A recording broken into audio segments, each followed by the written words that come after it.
Alright, testing. Okay. Audio looks good. Everything's recording. Streams look good. Alright, so gee. What time is it? What time is it again? Good afternoon, Void. Welcome back. Welcome back. Any lurkers that might be lurking? Anyone that might join me? Probably no one at this moment. I think people usually just join me later on. Man, yesterday I felt great. Now today I feel kind of crappy. The weather has been cloudy since morning, so that already gets you into a weird mood. And my boy decided to stress me out just before I started the stream, because you see, I took him out, to potty in case he had anything. That way he didn't need to be taken out that fast in the stream, and he decided to do the one thing that he shouldn't be doing in his state. He decided to try and jump because he wanted to play with me, because of course he's bored as hell in this past few days, and he's going to keep being bored for the next week or two. But holy cow, you're not supposed to freaking jump right now. And yeah, and I give him the sedative. I'm giving him the freaking sedative. I don't think it's working too well. His body's too strong against drugs, I guess. At least he's chilling now. Hopefully he doesn't do anything silly while I'm on the stream. Because he also sees me like, when he sees me concentrated on something or like getting excited, he wants to join in. And of course, that's when he starts doing weird stuff to try and get my attention and join in. Breaks my train of thoughts, which is I already get derailed super easily, and yeah, it's just, gosh darn it, I need a mental break. I need to just not think of anything. I need a good story. So today we're playing the Mermaid Mask. This is a point and click detective mystery game. I played the demo. It was very fun. It really it scratches my brain a bit. And it turns out that this game is actually like the third game in like sort of like a series, I guess, even though, I did check. Everybody says that you can play this game just fine. You don't need to play the first two. You might just have like, a little reference here and there that might go over your head if you haven't played them, but that's like not a big deal. So we're going to play this one. And if I really like this game, I might just decide to play the other two as well. I really like the art style. There's voice acting on it, and I really like the voice acting, and it's very interesting. It just felt very interesting. So, without further ado, let's get started. My other boy is somewhere looking at the window for a cat. I hope there's no shenanigans happening in the background. It feels like I had something else to say, and I forgot. Give me 1 second. Yeah, I forgot. I think it's about tape. When tape comes out, I have some words with him because I feel a little cheated. But anyway. Into the sea we go. Where is my mouse? My mouse is still a little funny from yesterday when one of my boys at the very end of the stream decided to jump on me, and he has no aim whatsoever. Big eyes like every sight hound, because he's a little terrier. No freaking aim. His head hit my mouse straight up, and it's just been funny since then. At least it's not broken. Alright, and there's the music. It shouldn't be too loud. If there's any lurkers in the void, any voices that haven't spoken up, please let me know if it's too loud for you. Hello, there we go. And there we go. I forget what the sprites appear. If anything, I'll just like move my model afterwards. Hold on, just checking in on the music. It looks like it should be fine. Yeah, I'm just going to lower it just a little bit. Just a little bit.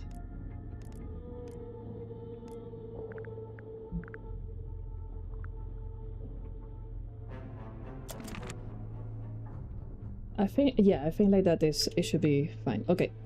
Let's get started. New file. The beginning. Eavesdrop what the stars are saying. Earthly tether, slowly fraying, floating helpless from the worst of jealous hunger, selfish thirst. Take a moment, kneel and meet the flowers growing at your feet.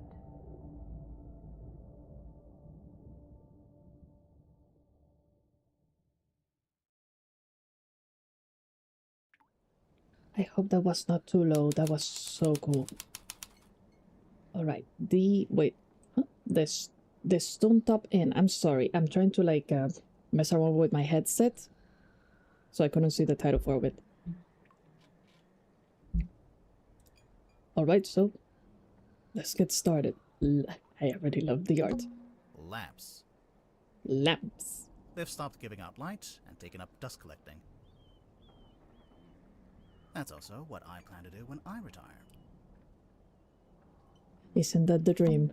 There's nothing written on the barrels. I'm sure they were once filled with some kind of wonderful, unsanctioned local ale. A crab. You know, just in case anyone missed the overt nautical theming. Fishing trips on board the dearest Selena. I'm guessing that's the name of the ship. Enquire with Felicia Stonetop at the bar, or with Sylvia Seafoam at the harbor. It's a painting of a sea serpent. Wait, is it a serpent if it has legs? No, I'm pretty sure it's a dragon if it has legs. What do you think, Sally? Ah, thanks for clearing that up. So this is one of the things that that I guess because from my understanding, I try not to spoil myself. Sally joins us, I think, in like either the first game or the second. So she right now, because I have no history whatsoever of them, and the demo is like short, it doesn't tell you anything. She is probably either our assistant or she might actually be our partner, like real partner. But yeah, I fought with myself for a while. I'm like, should I play the first game and then just go from that to the Mermaid Mask? But because I do want to know the history between these two. They just have like good chemistry, you know. A wooden carving of a fish skeleton. If the windows weren't boarded up, you'd be able to see it from outside. This is such a lovely inn, honestly. Bar stools. The wood is rotting, so I've strategically chosen not to sit on them. Good strategy. By the way, the main character, his last name is Grimoire. Wow, I already can't English. Grimoire. I forget his first name, so maybe they don't tell us. It's some book Sally's been reading. She insisted that we bring it with us, although I'm not sure why. Look at this. And you can hear Sally in the background. I hope the sound is getting through. So, J.D. Wehrman, Hex of the Hellsman. Yeah, I already know what type of book this is just from the whole Fabio look on it. A paperback novel belonging to Sally. It looks like a nautical fantasy adventure. Yeah, fantasy adventure. The photograph of a well-dressed man on the inside cover. Christine Kill Publishing, Hex of the Hellsman. Something terrible awaits you in the depths. Will you face it? Yeah, my model's covered a little bit. Whoops. He sees it in his dreams. He sees it when he closes his eyes. He cannot escape it. But what is it? Renowned helmsman Marcus Mordoom is a man with a singular purpose. He will not rest until he uncovers the truth of what is hiding beneath the waves. And this is the authors section. Hailing from a small fishing town named Silkworm on sea. Silkworm... What? Named Silkworm on Sea. J.D. Werman moved to the big city to write his first novel, and a novel that's already carving him out of place in the annals of history. As Werman's mastery over the typewriter shines through in every beautifully crafted sentence, the only question I have is this. How can he possibly follow this up?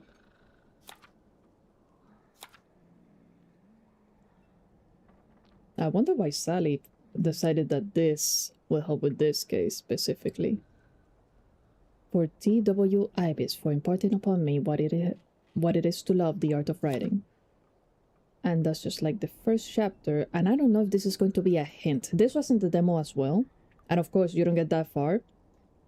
But the fact that they allow us to read this, this has to be like something that comes up later. Marcus Mordoom tightening his grip on the wheel and stared out across the bleak horizon. On this morning, the familiar frigid air of the South Sea carried something more than salt spray as it whipped around his weathered face. On this morning, the familiar howling voice of the wind seemed to be in duet with a much grander voice. A voice that spoke in language that Mordoom could not understand. Not yet. Oh, maybe it is just a fantasy story. I thought it was going to be like one of those weird romance novels. X of the Helmsman by J.D. Werman. Don't tell me I didn't have to read all that, man, please. Looks like Sally's read through it a couple of times already. I wonder what's so interesting about it. Okay, thank goodness, because if he started to read everything I just read... Okay, Magnus Mortuga, this is our murder victim right here. He is dead. Job role, ex-captain of the Mortuga submarine.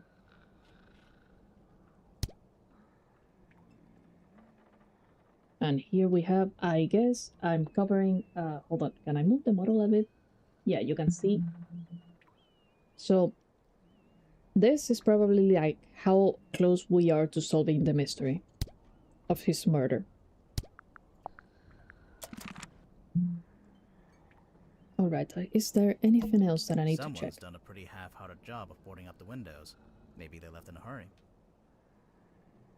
Yeah, this whole town's abandoned, man. the whole town is abandoned, and, well, again, we are not told why. Because I only played the demo. It's what remains of the Stone Top Inn. Looks like it's been closed for some time. Although I don't have any point of reference. Maybe it looked like this when it was still open. Sure. It's Sally. She's fast asleep. Lucky her. To be fair, it is 4 in the morning. I agreed to stay awake and see if anyone shows up. So far, nothing. Strong man right there to be able to do that. It's the case file. The reason we're here. Ah, here we go. It was left for us right here on the bar.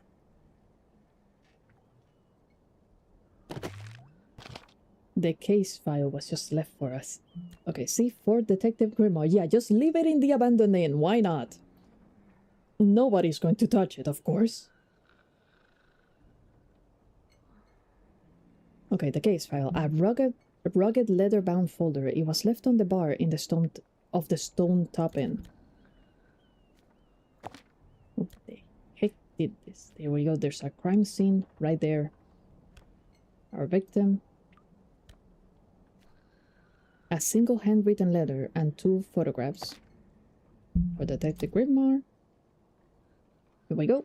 Murder victim, Captain Magnus Mortuga, 39. Location, Illusion Theater in the Mortuga submarine. Mortuga had locked himself in the room. It was later forced open and the body was discovered. Mortuga was found alone, laying on his back with a single cut across his throat. No bladed weapon of any kind was found in the room. The Illusion Theater is mostly empty, save for an ancient stone cauldron with a thick metal lid. The purpose of this cauldron is unknown. However, I am informed that it has never been unlocked before. It is now unlocked. It is now open. Signed, Captain Seaphone, captain of the Mortuga submarine. It is now unlocked. Inside a submarine that we're going to go into. Very safe. Very safe. Oh, hello, Seapops. Welcome to the stream. Was busy for 15 minutes of the stream. Mine started. No, no, I will not. No, I will not. You can wait. You can wait on until we're done and watch the bot, or you can go on YouTube and watch the bot. I will not. Captain Seafoam. This is a. Long story short, this is a murder mystery. That's all you're getting. Seems like there's some magic stuff going around here. As far as I know, that's who hired us. And who left the case file here in the inn. But where are they now? Where's anyone? Sally, what do you think? Great contribution. I thought I heard something outside. They're totally married. I'm guessing. That's just my guess. They're like either married or about to be. That's what I'm getting. What happened to customers is always right. The customer is always right. In regards of taste. I have worked with customer service my whole life. I know the entire little idiom, and I know everybody always forgets the other half of it. It is in regards of taste, as in, if you want to buy the ugly yellow sofa, it is not my job to tell you it is ugly. Just give me the money, or yours.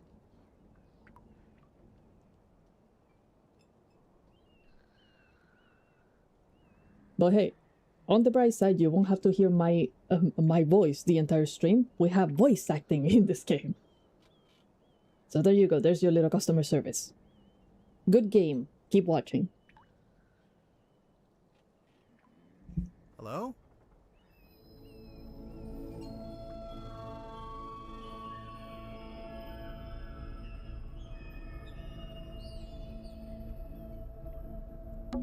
Sally, wake up. We have to go. Why? Lady, you're facing the window. How are you not awake? That would have woken me up so quickly.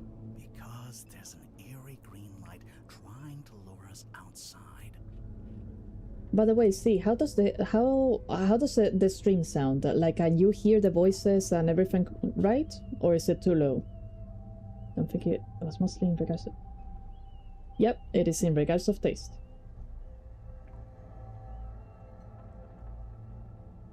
So, haha. Don't know why people always forget that part of it.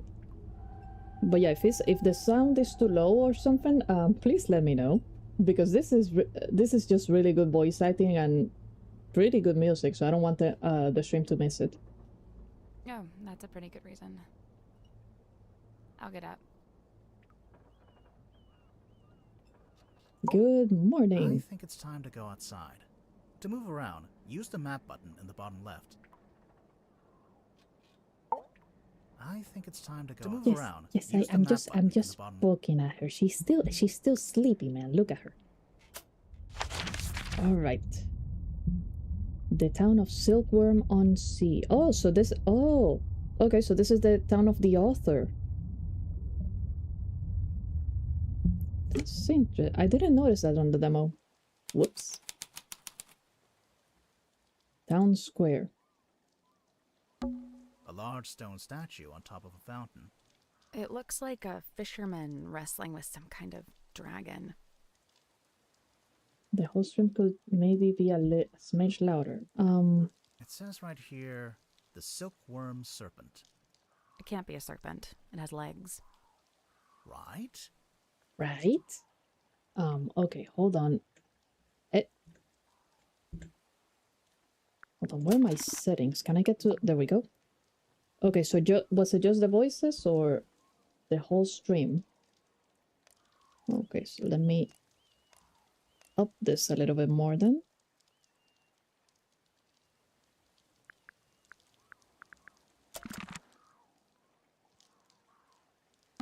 It's a billboard for a theater.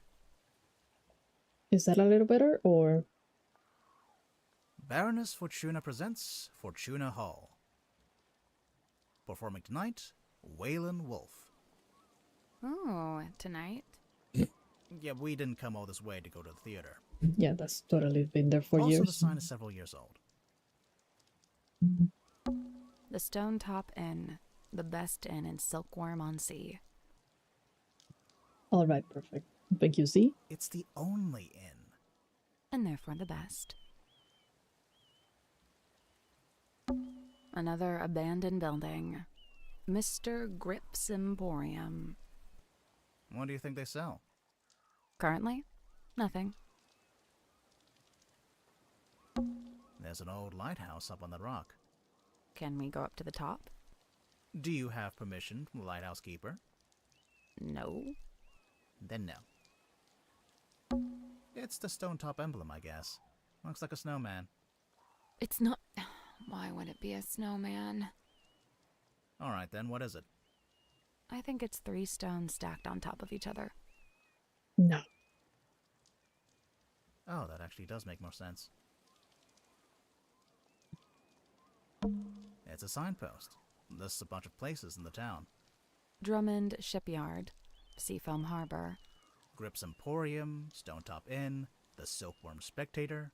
Fortuna Hall Theater. Silkworm on Sea Town Hall. None of those places are open, so we don't have to worry about them. Good, because I've forgotten them all already. Alright. There's something in the water. What is it? Give it away, man. I don't know. But whatever it is the source of the green light.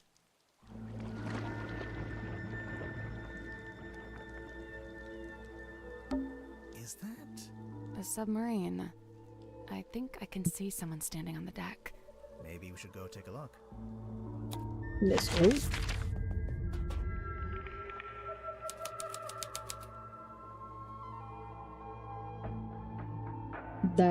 This is the creepiest. What's the name of this? Boy? An old wooden boy. With a face. With a face. Yeah, that's so freaking messed up. Who put the eyes on the thing? Wooden boy. It is chained to the deck of the Mortuga submarine. There's a faint green glow in its eyes. This is where the green light was coming from. I noticed it started to fade as soon as we stepped onto the deck. So it's a boy that doubles as a lighthouse? The opposite, really. A lighthouse warns you to stay away, but this thing lured us in. Jeez, Sally. Why do not make it creepy? Okay, this right here is a clue just from the demo itself. Remember this. Seafoam scratched off Mortuga. There's nobody here. The door's open, though. Somebody must have opened it after the submarine surfaced. Does that constitute an invitation? Not yet. Looks like it initially said Seafoam, but that got crossed out, and now it says Mortuga. I'm getting mutiny vibes from this. I don't know about you.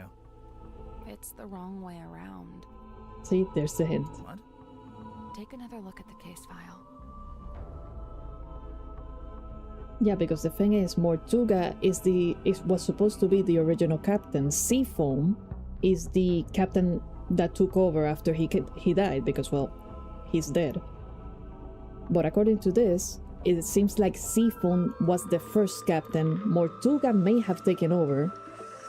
And now that Mortuga is dead, Seafoam is back into captain. So Seafoam is a suspect. There's nobody here. The door's open, though. Is it just me, or is the music too loud and the voices too low now? Somebody must have opened it after the submarine surfaced. Or is my headset acting up? Does that constitute an invitation? Ready, Yes, Sally? let's go inside.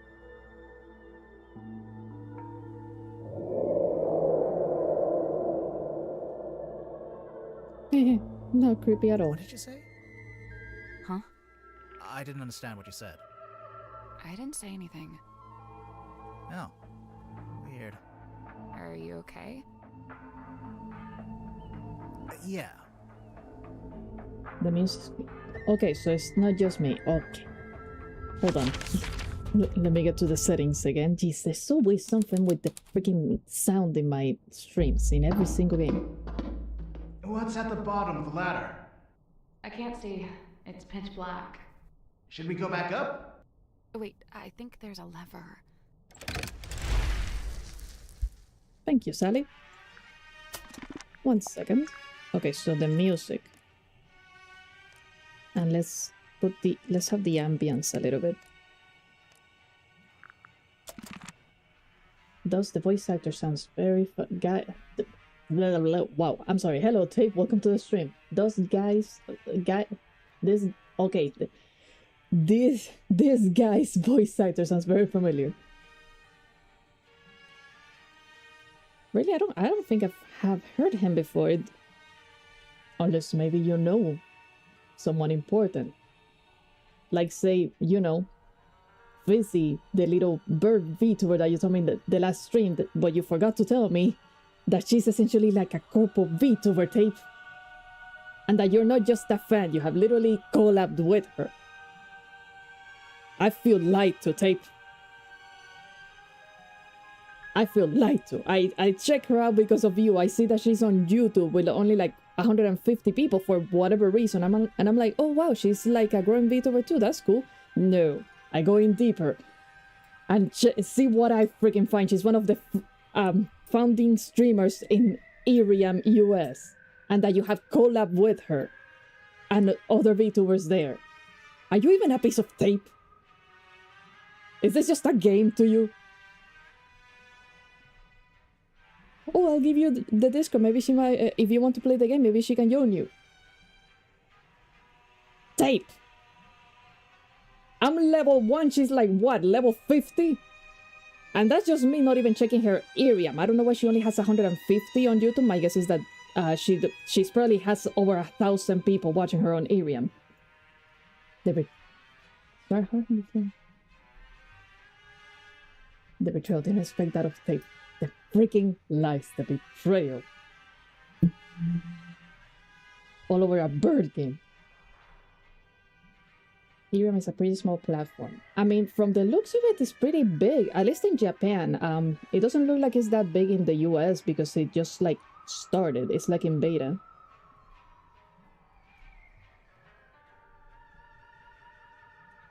And well, from what I have seen, I mean, then again, I was only checking out Fizzy, but if they grow in other platforms, they can bring people into Iriam. But I don't know, it looked pretty big to me, especially if she's one of the founders. It doesn't take much. I don't know, founding streamer it sounds a little bit very important, Tape. And you freaking collabed with her. You're not just like a fan that has spoken to her. No, you are friends. You put yourself on her forehead.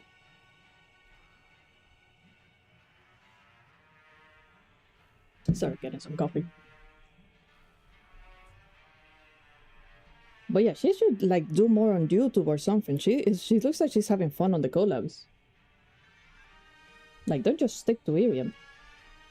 Yeah, you're having fun, huh? You're having fun, Tape. Also, I listened to the audios. What else haven't you told us? Are you perhaps on an anime of some kind and you're just like pretending to be unemployed? Oh no, I'm auditioning. Meanwhile, he's doing the audios and he already sounds like he's got everything in his pocket.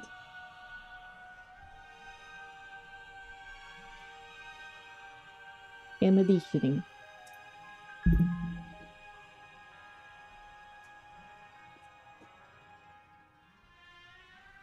He's probably made it big and he's just pretending here to be with the plebs. See, we can't trust this guy.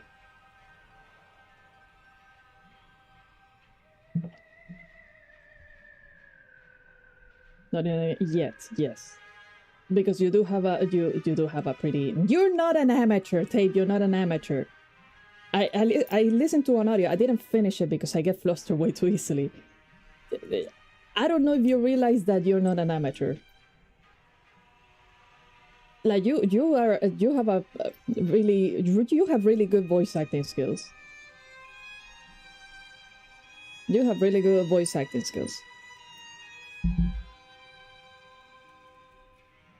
Because very rarely, I mean, not that rarely now, because voice acting is actually like a thing, not like years and years ago where anime were just, the dubs were horrible because they didn't actually look for voice actors to voice act, it was just reading lines. If I can tell what the character is more or less feeling, that the words aren't telling me, that's the sign of a good voice actor, and I definitely felt that on what I heard. Like there's a rawness to emotion that a lot of voice actors don't give. They're just reading lines. But I felt it with you, so trust me, you're not an amateur. Just give it some time. Give it some time, and you're going to get a lot of auditions done. And when that first game that you say you're the main character comes out, I'm definitely going to play it on stream.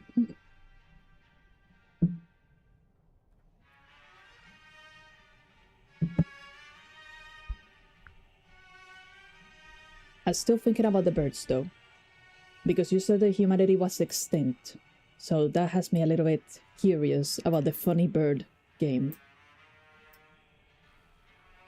I'm still thinking on it. Wow, thanks. I'm being honest.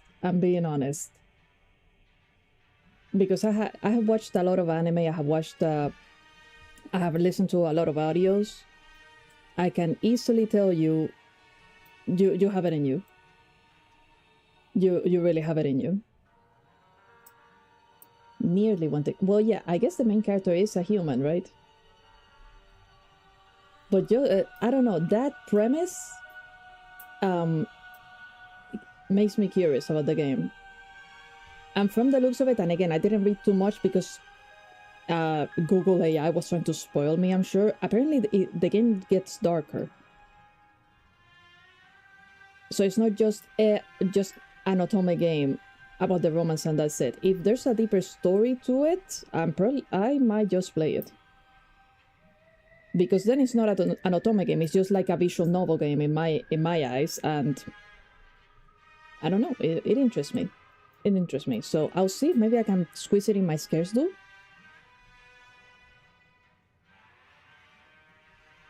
I don't know, maybe after Strange Antiquities I can do the game on Fridays or something. I don't know, I'm thinking. I wishlisted it, just so that I don't forget it.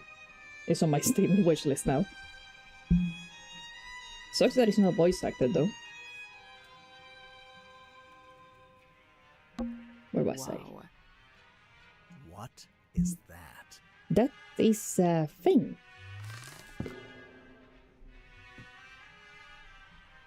Her painting, a large painting of some unknown being. It's set in an ornate wooden frame. The brass plate displays a single word, her.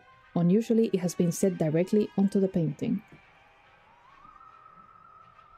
Yeah, that's not creepy at all. That's not a hint at all.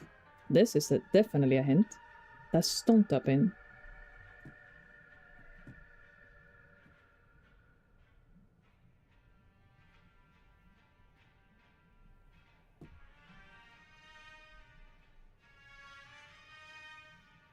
Interesting. What's in the frames? They're just ocean landscapes. I guess this is what lights up the room when you pull the switch. I wonder what they burned to make it pink. Some sort of salt, I think. A glass of wine. Ominously left half finished. Maybe the wine was corked. Ominously corked. There's an old-fashioned speaker mounted on the wall. It's playing spooky music. It's the kind of music you'd hear at a fancy party for vampires. I hear it. But the vampires are all wearing masks, and there's one guy who's secretly not a vampire, and... Sally. Don't interrupt her. There's something there. Those are hints. I don't see any drawings. It's short for withdrawing. As in, you withdraw there after dinner. I actually never knew that. That's the switch, right? This is the lever you pulled? Yeah, so leave it alone. I don't want it to go dark again. I cleaned the couch. What? If we end up having to stay the night. Sally, we are not staying overnight on the murder submarine. We're totally staying overnight on the murder submarine. But I brought my toothbrush. I think this door leads into the control room. I want to go into the control room. Well... You can't. It's locked. it's taped up on the other side of the door. You don't need to come in here. The crime scene is 1 floor down at the very back of the submarine. Captain Seafoam. Totally not suspicious Thanks whatsoever. for the directions, I guess. Do you get the sense that the captain is hiding from us? Why would they do that?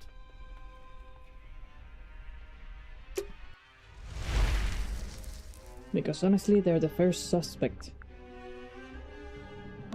The candles are actually lit. Some of them, anyway. I'm guessing this place hasn't booked its quarterly fire safety inspection.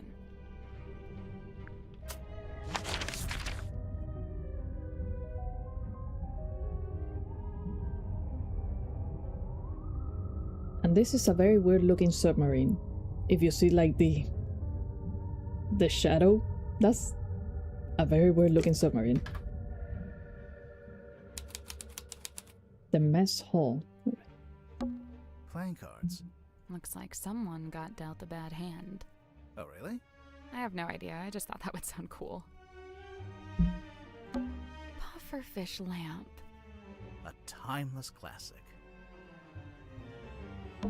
It's a big metal statue of a serpent. There's a cabinet built into it, but I think it's locked.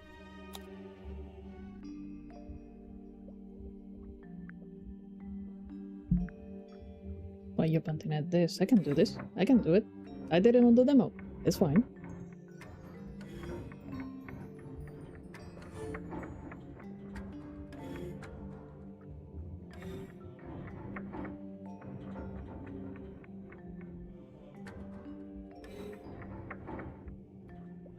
Oh.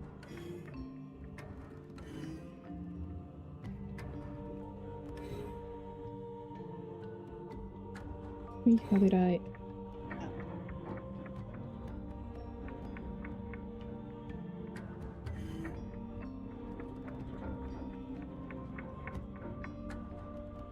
Got it. Nice work. The little cabinet opened. Anything in there? Yes, some pills. Very suspicious pills. A brown glass bottle containing 3 varieties of tablets. Just with a little picture of the sun right here. Interesting thing to keep under lock. 3 tables, arranged into a Z shape. It's actually more like an S from this angle. Oh, maybe they were trying to write my name, but they ran out of tables. Hey, it's a kitchen. We didn't have one of those last time. What? Nothing.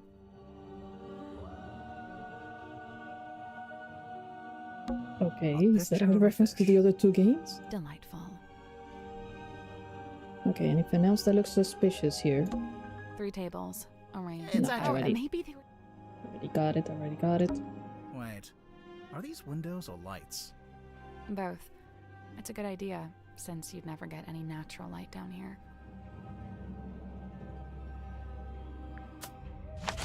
Alright.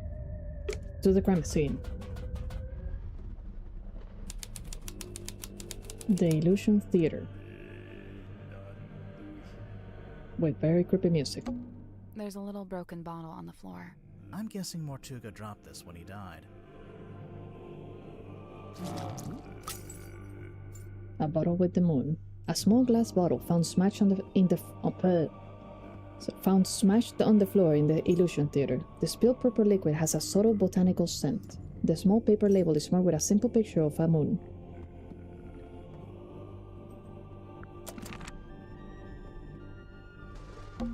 A trail of blood.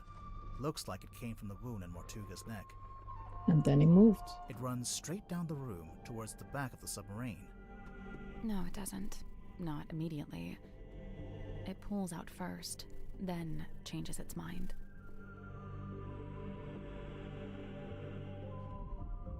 So, I have 2 theories on this one.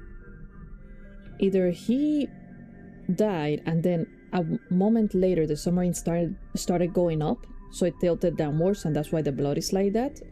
Or if we're going the magical route, whatever came out of this tried to suck up the blood and just called it to it. The stool's been knocked over. Doesn't it look familiar to you? Sally, it's a standard wooden stool. I don't... I know. We have seen stools before. It looks exactly like the bar stools in the Stone Top Inn. Someone's taped a drawing to the wall, although it's upside down for some reason. I think it's supposed to be a poster. A hand-drawn poster taped to a pipe on the wall in the Illusion Theater. For some reason, it's displayed upside down. The Lady of the Looking Glass, unfathomable beyond anything imaginable. Book tickets for Tuna Hall. Shadow here in Illusion Theater. Interesting.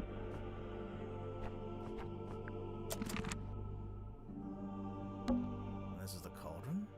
Not quite what I was expecting. Expecting something bigger?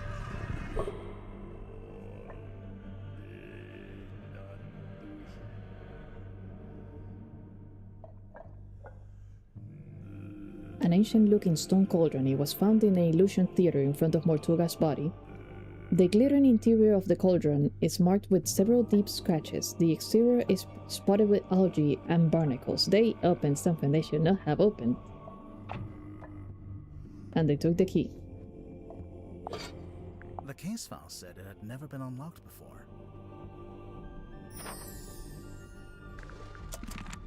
It is now. There's a cloth hanging up on the wall.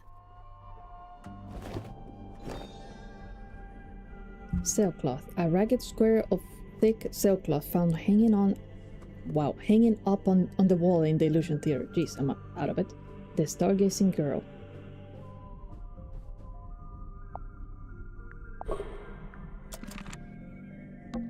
Someone's hung up a banner with the words Illusion Theater painted on it. What's the illusion, I wonder? You know, I think this room's had some kind of rebranding. Rebranding from what? What was it before? Possibly nothing.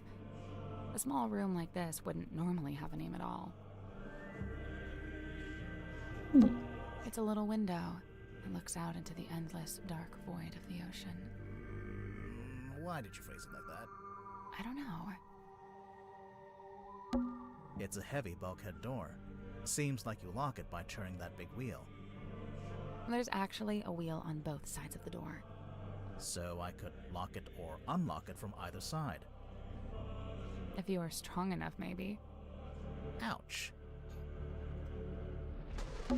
Someone's hung up a curtain here. It's tied to the wall right now, but looks like it could be drawn across the middle of the room.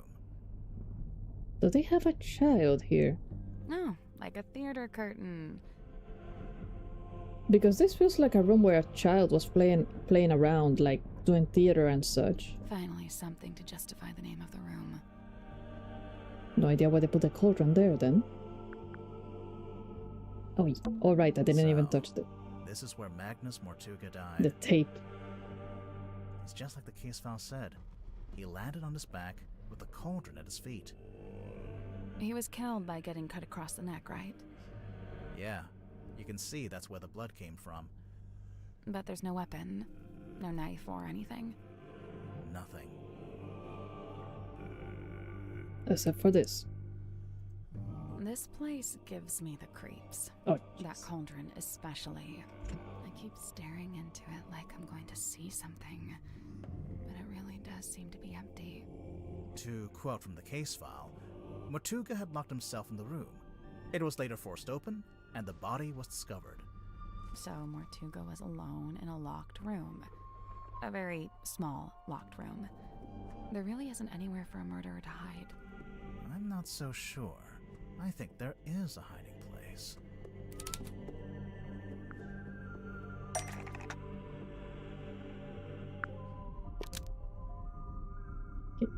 Cauldron. What is to frame somebody else? Okay, so these are hints. We're supposed to use this to figure out, like, the theories, I guess. I don't know if this game has different endings. I'm kind of scared about that. Replaced, unlocked. Okay, so He unlocked the cauldron and was killed by what was inside. That's my current theory. Magnus Mortuga unlocked the cauldron and was killed by what was inside. I really don't think a person would fit in that cauldron. And didn't they say it had never been unlocked before? If that's true, there couldn't have been anyone in there. Right, I agree. I don't think it was a person. Then Exactly. what? There could have been something. I don't know, but you have to wonder why it was kept locked in the first place. I'm guessing there was something pretty bad in there. Look, Mortuga died from a cut across his neck, not from some vague paranormal entity. Unless you're suggesting it was a vague paranormal entity with a knife? Did you get a good look at the inside of the cauldron?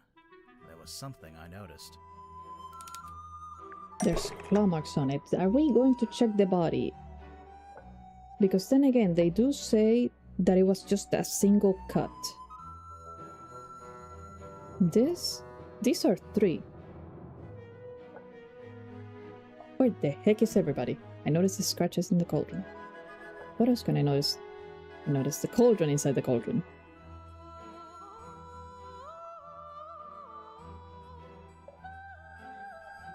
The scratch marks.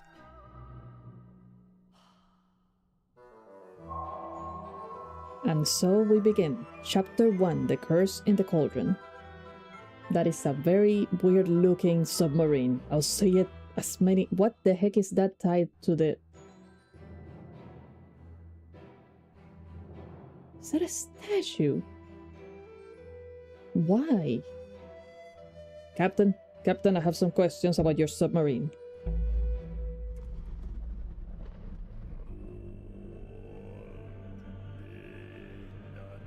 Hold on, what's this? There's a wooden panel on the wall here. Can you see anything through that little hole? No, it's too dark. You don't have a torch? Okay, so where shall we go? Where shall we go? This is the locked room, apparently. Let's go to this one. That's a child's room. I called it. A very creepy child.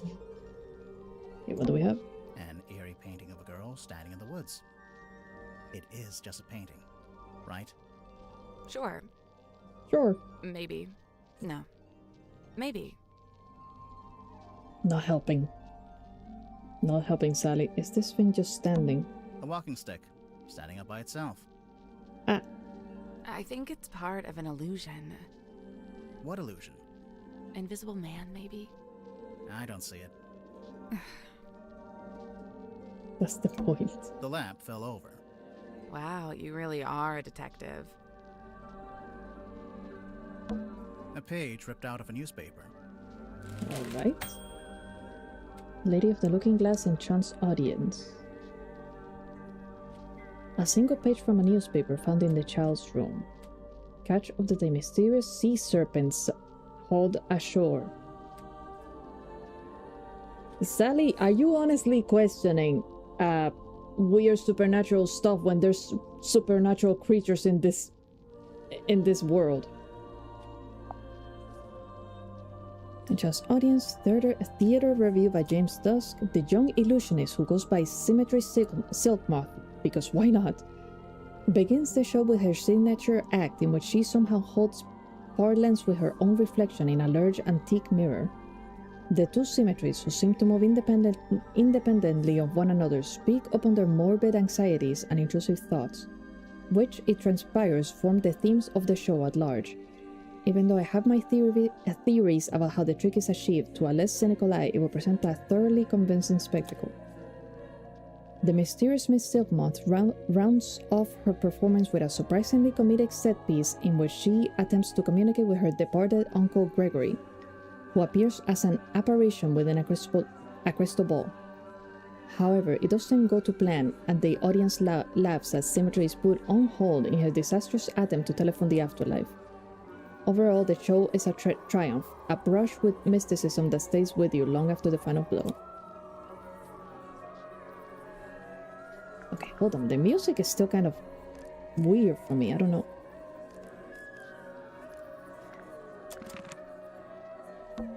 A page ripped out of a newspaper. Yeah. Let me see. Let me hold on.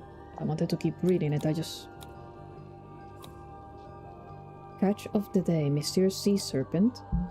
3 a.m. the witching hour, and the moon is out. Dear Selena creaks into port. Its once cheerful frame now seems burdened, heavy. It has a secret. A moment passes. What's this? Something is hauled up onto the slime-slick rocks beside the old silkworm harbor. A body, a creature. Its eyes are closed. No, wait, look again. It has no eyes. A serpent of a sort, but it has arms. So, a dragon? No, that doesn't seem right. Serpent it is then. Full story on pages 5 and 4.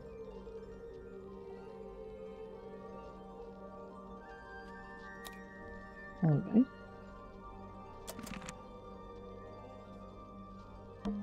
It's a model submarine.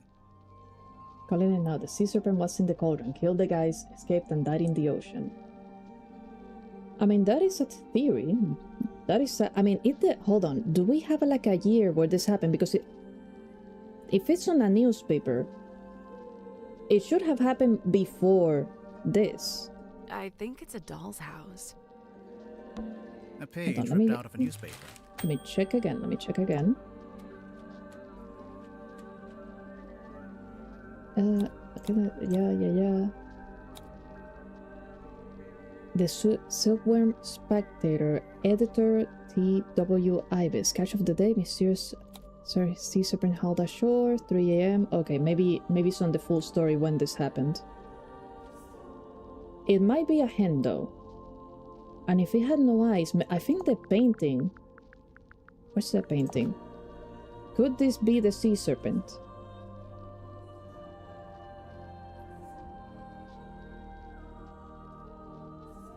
This might be a painting of a sea serpent. It's a magic vanishing cabinet. I think it's just a wardrobe. Let's take a look inside. Oh, it's empty. Ah, I thought the child was there. Vanished. It's a wooden chest. What's all this stuff on the top? I don't know, let's see. Not creepy at all.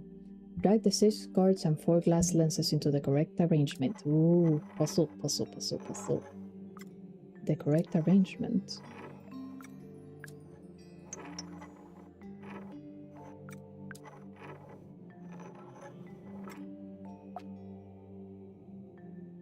Oh. Alright, let's see. Oh.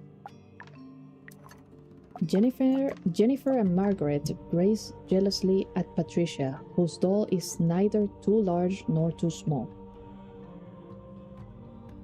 Alright, so Jennifer and Margaret.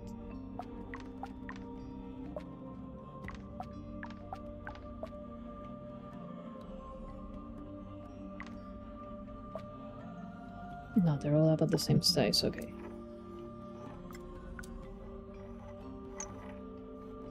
Too small. Oh, this is a clever one.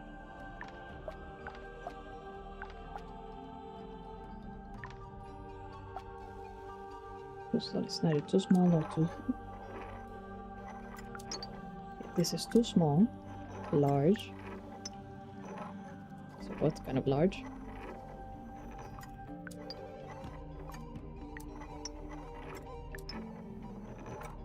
Maybe like this? Nope.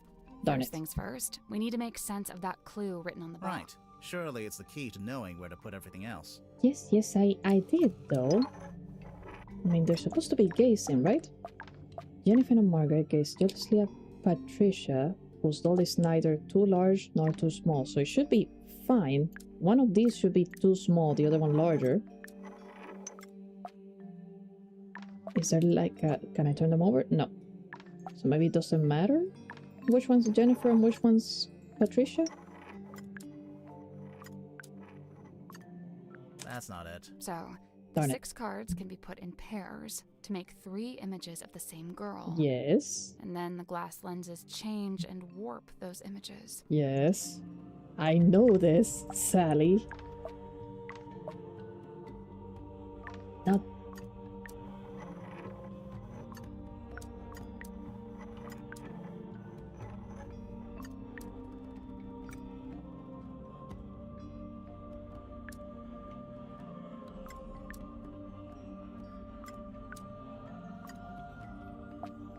Am I maybe not putting them...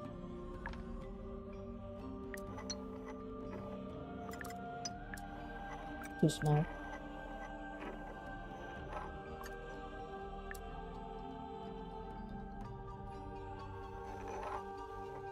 Or could it maybe... I mean, it doesn't make sense like this, but let's see. Nothing. Nothing. 2 of the lenses use magnification to make things larger or smaller. Yes. And Sally. the other 2 use a kind of fisheye effect, which bends the images in different directions.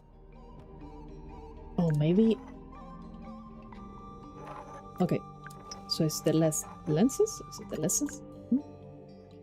They gaze at her like that? Nothing. Darn it. 2 of the lenses use magnification, and the other 2 use a kind of I fisheye. know, Sally. If you're just going to repeat yourself. Because I have that, I just don't think I'm quite getting how they're supposed to look. Jennifer and Margaret gaze jealously. Alright, so am I supposed to make them angry? Maybe like that?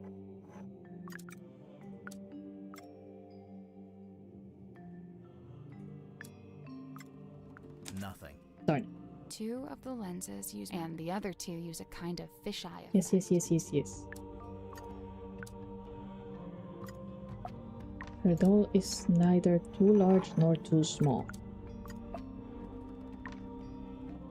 Okay, let's take the lenses off. Maybe I'm not supposed to do anything with the dolls. Maybe the left doll has to be too large. I mean, it says it's neither too large or too small. That's why I thought that maybe it was just, you know, the normal one, and the other 2 were the different ones. Let's try it. Nothing. 2 of the lenses use magnification to make things larger or smaller, and the other 2 use a kind of fisheye effect, which which bends the images. in different Yes. directions. So, am I supposed to bend them maybe in a specific way?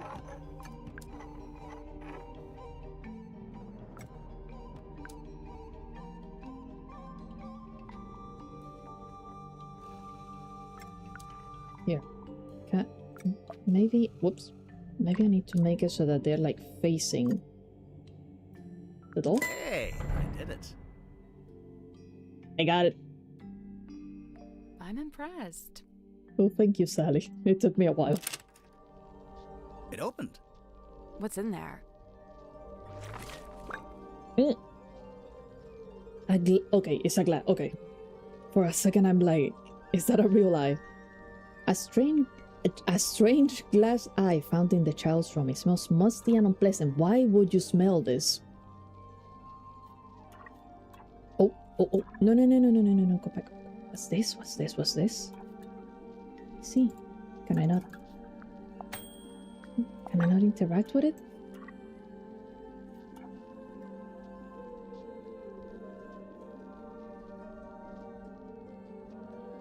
Is there something stuck there, or this is going to be part of a mechanism?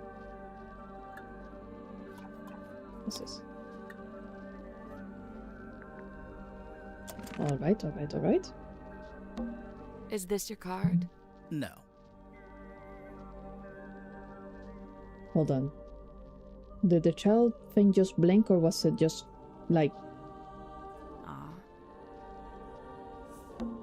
An eerie painting of a girl. It is just a painting. Sure. She blinked! I'm not crazy, she freaking blinked! Maybe. No. Maybe. Maybe. Look at... Just... watch. I saw she blinked.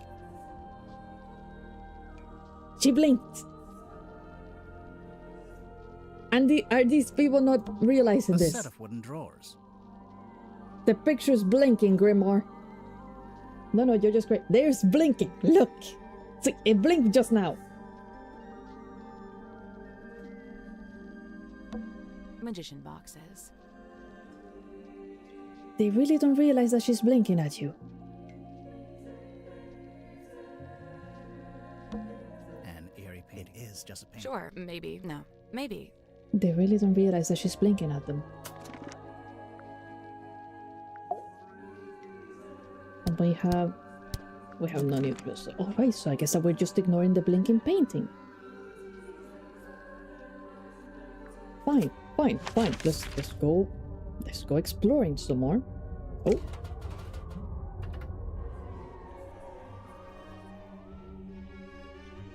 Well, hello there, Captain. Do you mind coming out? Hello? Go solve the crime! Fine, let us in. We have We're questions. doing it. Did you talk to Sim yet? No, because there's no one here. Sim? Sim! Symmetry! Where is she? She'll be in the room nearest the illusion theater. She's on the painting. I knew it. The child's room? The one with that weird painting? We checked in there.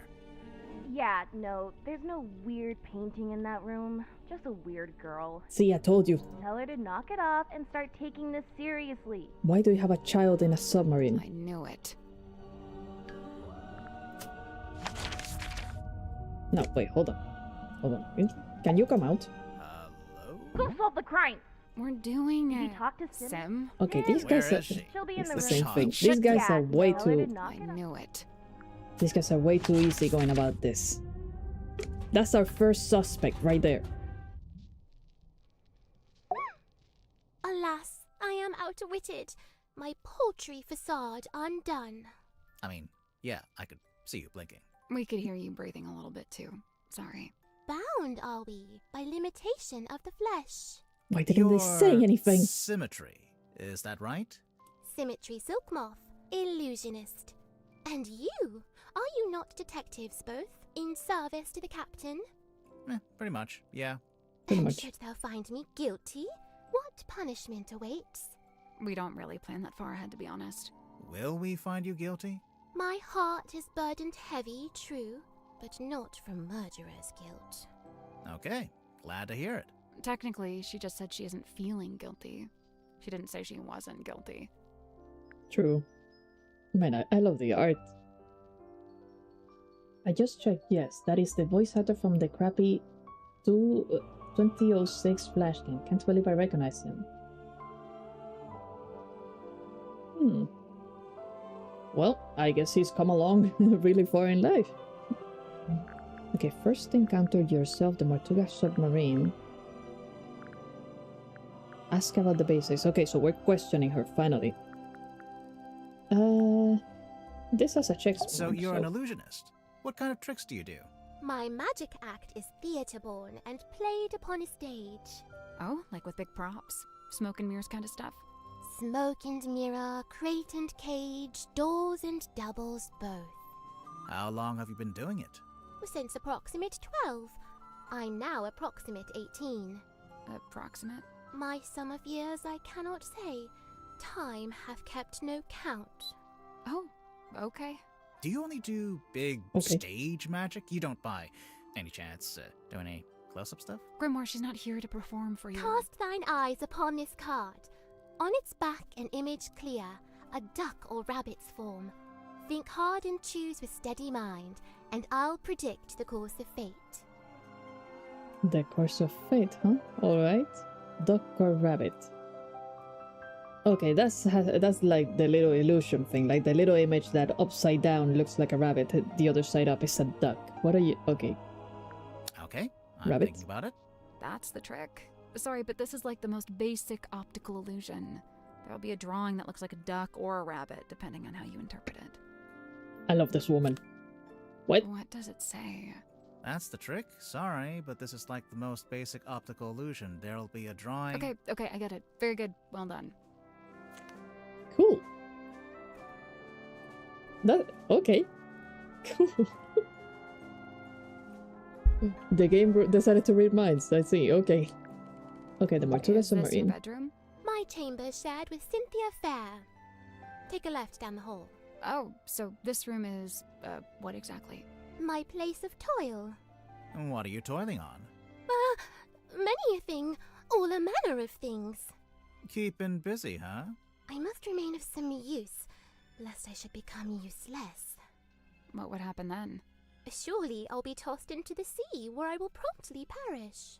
Thereupon my listless form becomes a meal for a passing sea turtle. Symmetry. But oh, the turtle finds me scant sustenance, and he too will perish, and we'll both be dead forever and ever. Symmetry!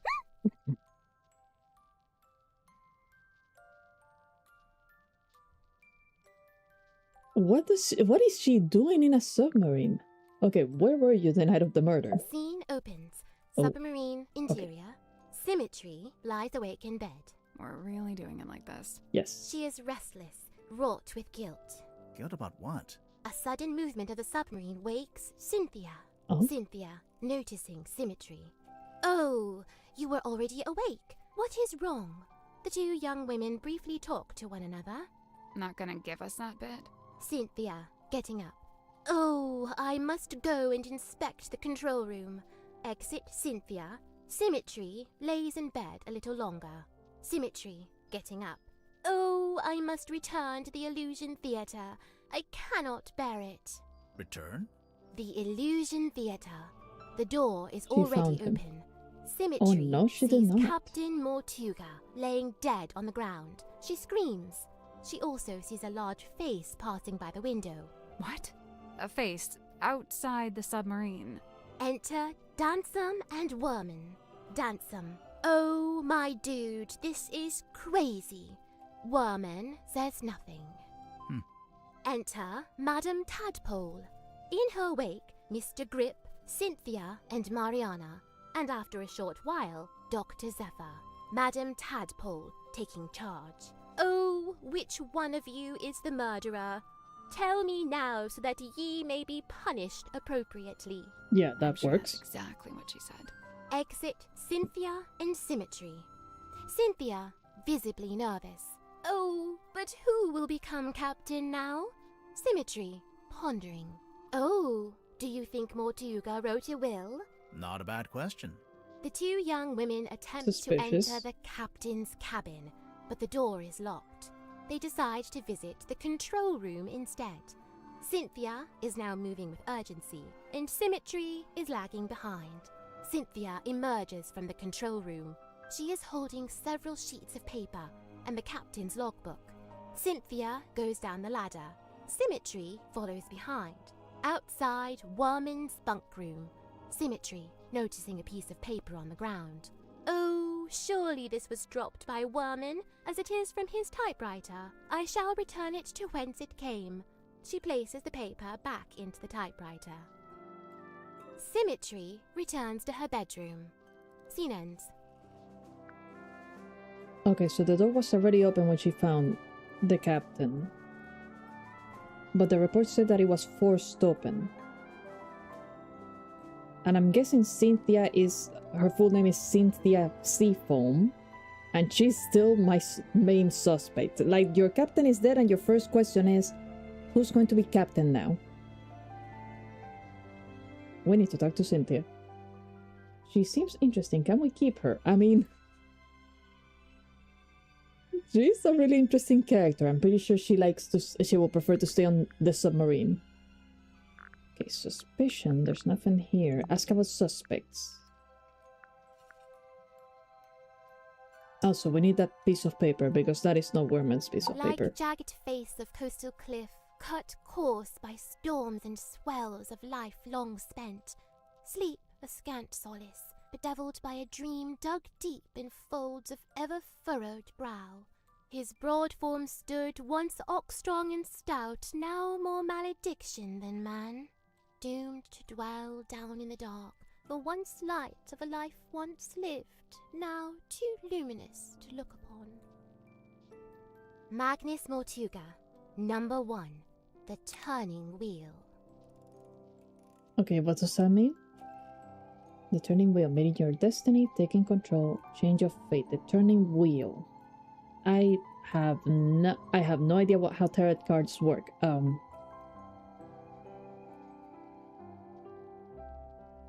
Number 1, the turning wheel. I mean, a change of fate, isn't that usually like the death card?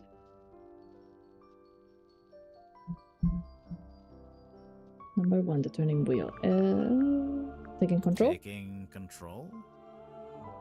I guess not. Okay. My apologies for not Like being jagged smart. Can I do face this of again? coastal cliff, cut coarse by storms and swells. Sleep a scant solace. His broad form stood doomed to dwell down. Magnus Mortuga, number... Taking control?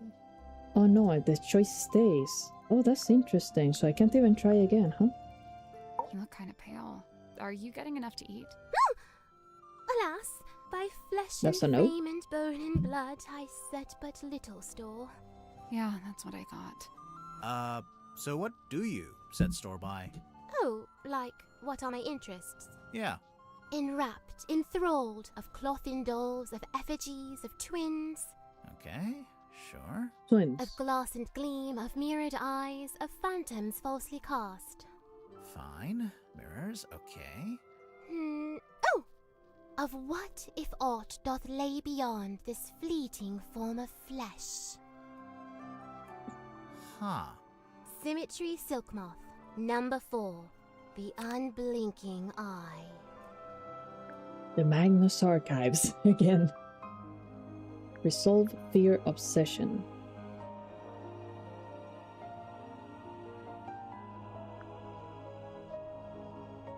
Fear. Fear?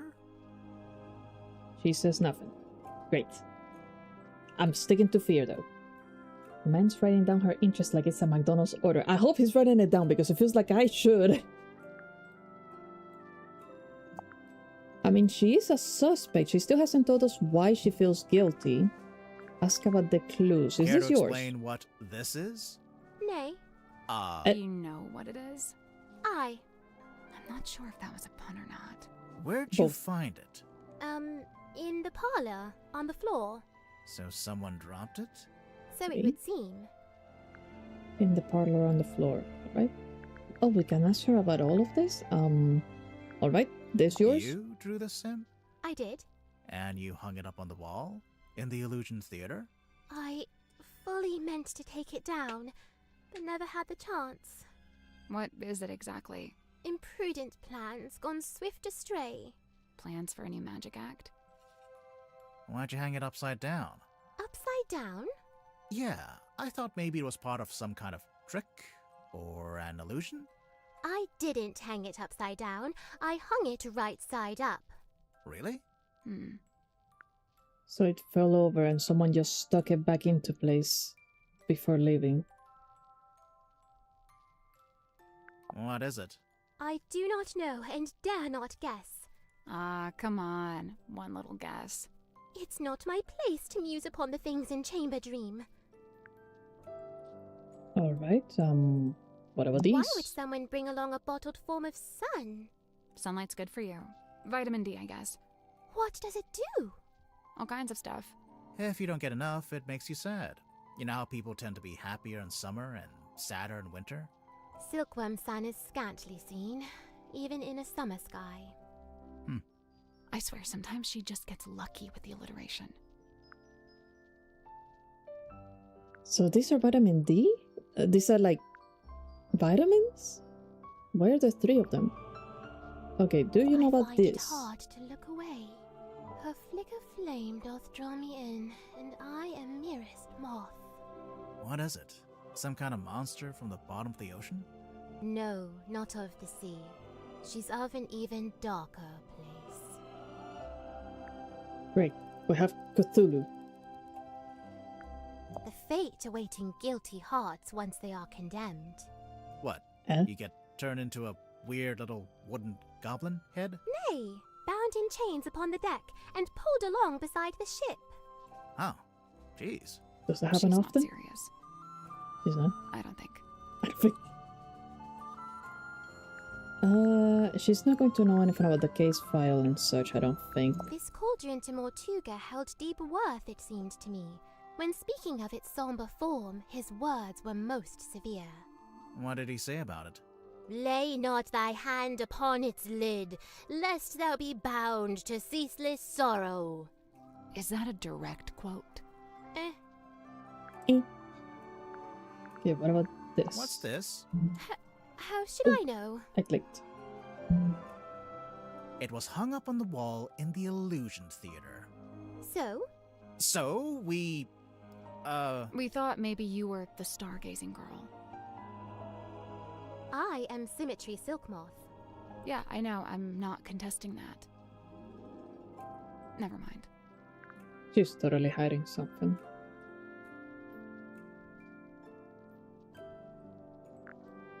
Sim, look. It's you. Oh, long faded yesteryear. I'm shocked you knew that she was me. Yeah, I'm not sure you're old enough to say yesteryear in any context. From the review, it sounds like your old magic show is pretty good. Yes. I filled the house up every night. So why'd you give it up? There were other things I wished to learn. Things not found upon that stage. Uh-huh. I have a little theory. I'm probably wrong on it. But just because of one of the tricks that she used, and what she just said, the stargazing girl, that she's not her, and saying that I'm surprised you know she was me. Did she perhaps have a twin and something happened to the twin? And so things changed and maybe that's why she feels guilty? I'm just like getting stuff from all over the place, but that's a little theory I have. I don't know, just a feeling. What happens if I click this? Is this locked? Let's explore the submarine. Okay, I don't have enough clues for it. Okay.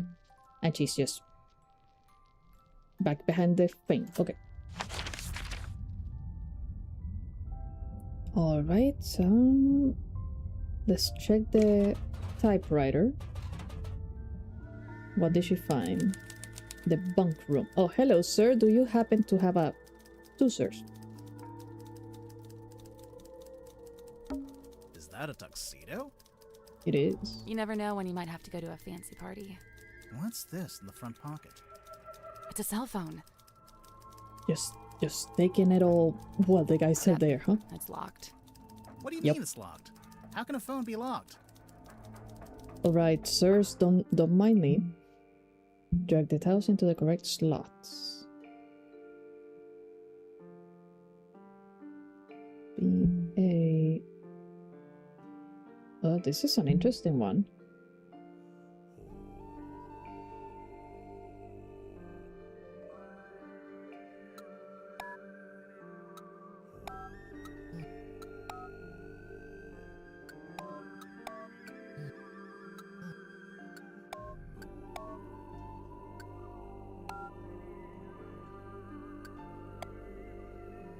Interesting. I think I need some more information for this one. I think there should be a hint. Or, wait. Am I supposed to draw these? Hold on. That's the case. That doesn't make any sense. No, this is too small. This one? Yes. Too big.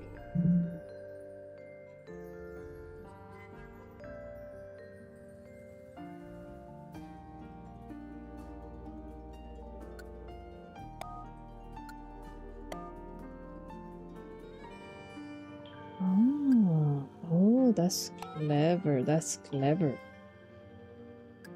So if I put it like yes. I think I got it. I think I at least I'm close. At least I got an idea. No. This way? Like this.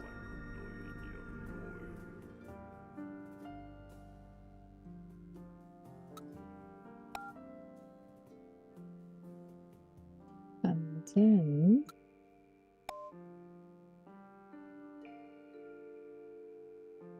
No, I'm missing one. There's a line here.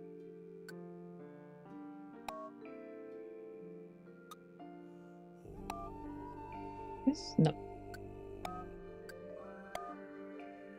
And I lost another line. So, no. Give it back. I need a line like this. That's not it. Nope. Darn it. It's kind of like a crossword, but for shapes instead of words. Yes, I think I There got are it. 4 I sets, think I and got they it. all have a certain shape we need to match. Yes. I know. Okay, so I think it's This is a mistake here, so... no. The line here. Give me 1 second, give me 1 second, I'm thinking... Nope. Hmm.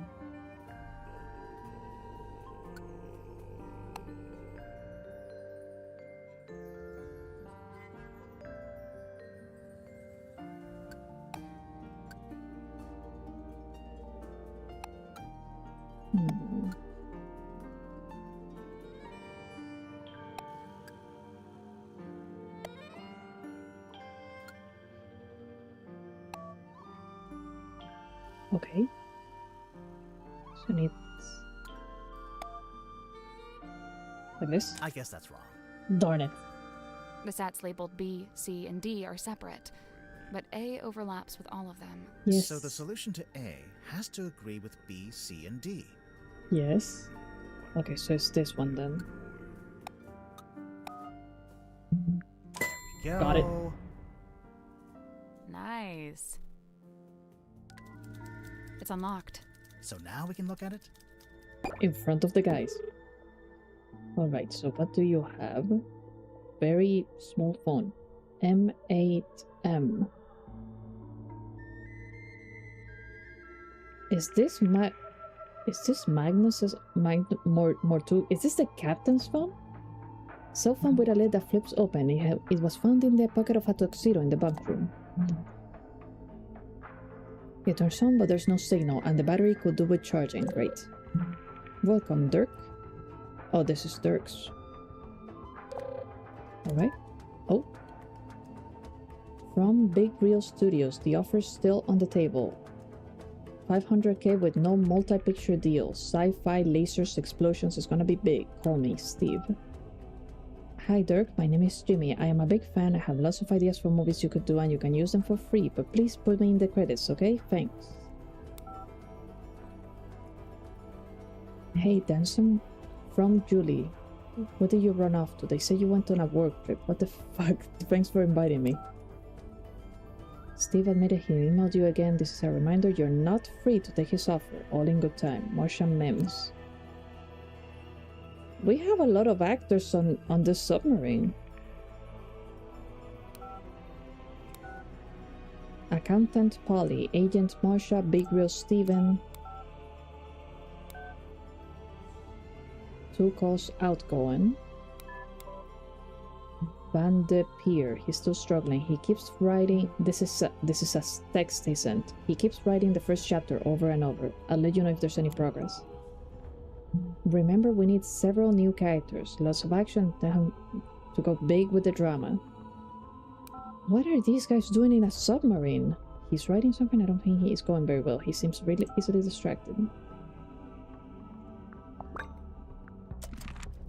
Interesting. Okay, so actor, probably author, editor, something.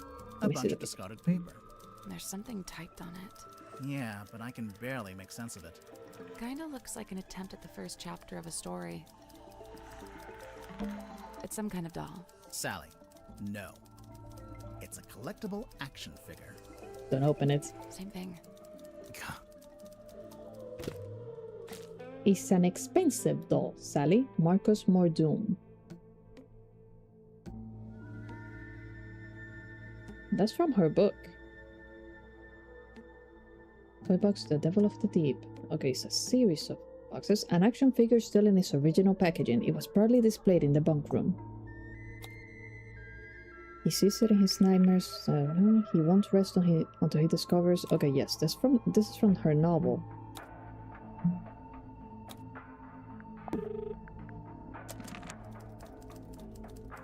Alright, let's just talk. Sir, if Sir. you have a minute, I'm Detective Grimoire, and this is Sal. 2 detectives, 1 short, 1 tall. Tried and true. Hey, I'm really not that much shorter than But which of you is the funny one? I'd say it goes back and forth. You still haven't told us who you are. The name's Werman. J.D. Werman. He's an author. Author, journalist, let's see, what else? Famous, successful, some kind of genius, even. Oh, sure, that's why I got myself trapped in the murderous submarine. I know who you are, Mr. Worman. I've read your book. Oh joy, your fans. Of all the places. I never said I liked the book. Maybe Oof. I hated it. There's no way you hated it. The arcs are too tight. Each chapter leads to the next, beginning, middle, end, and bang, not a line wasted. Damn, he's right. Okay, that's just like... That's what every book's supposed to be, though. Sally? I don't like how his lips move. Can we throw him out the window? Not yet. We need him alive. So, Mr. Worman, you're a famous author. That's what they tell me. How did you end up on the submarine? I came of my own volition. Why? I wanted somewhere quiet to work on my next novel. Minimal distractions. Not saying it's worked, but You're Yeah, writing a figured. sequel? trying to. Trying to. Hang on. Right. A sequel to what? Grimoire, are you not paying attention? He is not. He is indeed not.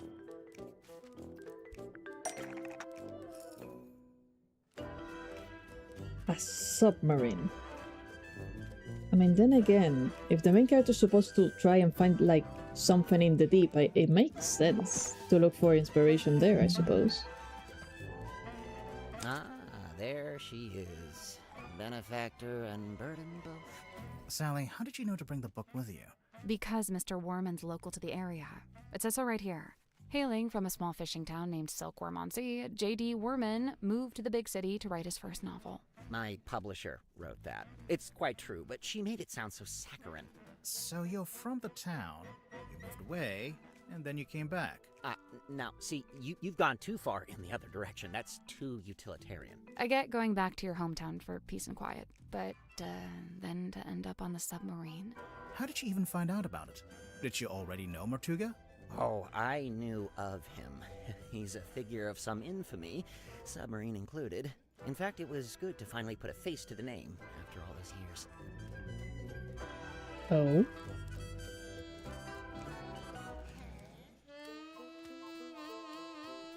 I kinda like his soundtrack, though.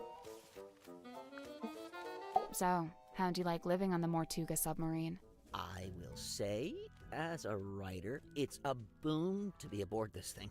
And the whole place is dripping with human narrative, stories practically leaking out of the walls. It's also a lot noisier than I thought it'd be. I couldn't have guessed Mortuga would basically be running a bed and breakfast down here. It was already busy when you arrived? Mm-hmm. Before the arrival of Mariana Moon, Dirk and I were the last two to join the gang. It's kinda surprising there was still a bunk room free at that point. Well, I wouldn't look a gift horse in the mouth. What's it like sharing a room with Dirk? Oh, we get on like a house on fire, 2 peas in a pod, that's us. And what about everyone else? It's a fascinating little microcosm, utterly discordant and yet somehow harmonious. At least that's how it felt before the captain was murdered. So wait, is the submarine like a tourist attraction then? Night rolls around and I can't sleep, as usual. I say night, I'm referring to the indistinctive block of time we on the submarine have agreed to collectively refer to as night. Anyway, I'm wide awake, so I stay up to get some writing done. I don't want to deprive Dirk of his beauty sleep, so I took my typewriter out into the mess hall. Was anyone else in there? Godric came up a few minutes later, brought some kind of busy work with him. So there we were, whiling away until I look up and see this woman, Mariana Moon, apparently. Good name. Probably fake, but good. She got straight to work trying to extract my entire life story, but then Mortuga shows up and we all go quiet. The guy looked miserable, and he passed straight through the room like a ghost. But before he leaves, he asks us to show Mariana around the submarine. I really didn't have the energy, so I made an excuse and left. I slept for barely an hour before a big jerk wakes me up. I'm not talking about Dirk. I mean, the submarine, it moved, tilted. Anyway, I tried to get back to sleep, but no. Now there's a scream. Dirk and I follow the sound all the way down the corridor. Symmetry's frozen in place in the doorway at the end. And behind her, Mortuga, dead, laying in front of some ancient stone cauldron. The lid of the thing flung open, like something had just burst out of it. The whole scene was otherworldly, like a painting. Then Madame Tadpole arrived, with just about everyone else trailing behind her. Tadpole brought everyone with her, so she already knew about the murder. From what I gather, she discovered the body and then left to go get everybody else. And you know, I really didn't want to get in her way, so I returned to my room to, await further instruction. Did you go back to sleep? No, I couldn't. I went back to work. Figured I'd be better off keeping busy, you know. Okay, so my theory was right. The submarine moved. So somebody found the captain, left the door unlocked or just wide open, and started moving upwards all of a sudden, and then everybody went over. Why move, though? Why move the submarine? Like, right away. That's interesting. And Symmetry did say she saw a face, didn't she? The submarine moved, so we know how the blood moved up. Yep. So now I'm wondering why they moved the submarine. Where were they that they needed to hide whatever was at the window? Alright, let's see. Cuts quite a figure, doesn't he? Like something from myth. He was real, of course. Flesh and blood. I imagine you must have been curious to meet him. As anyone would be. Did you get to know him at all? It's funny. Going in, I'd heard he was, you know, the strong and silent type. But I didn't find that to be the case. So he was friendly with you? In his own way. The day I first arrived, he invited me into his cabin, just to talk, apparently. What did you talk about? He asked me about my home life, my family, my father. Not to be rude, Interesting. but why would Mortuga care about any of that? To this day, I'm not quite sure. I think maybe he was after some kind of information about the outside world, and thought I might be a good source. So what made you want to become a writer? That's all I've ever done. I was given a job writing for a newspaper when I was pretty young. Given a job? Yeah, friends in high places, you know. Like who? My Nepo father was baby. the mayor. Did you enjoy writing for the newspaper? Sometimes.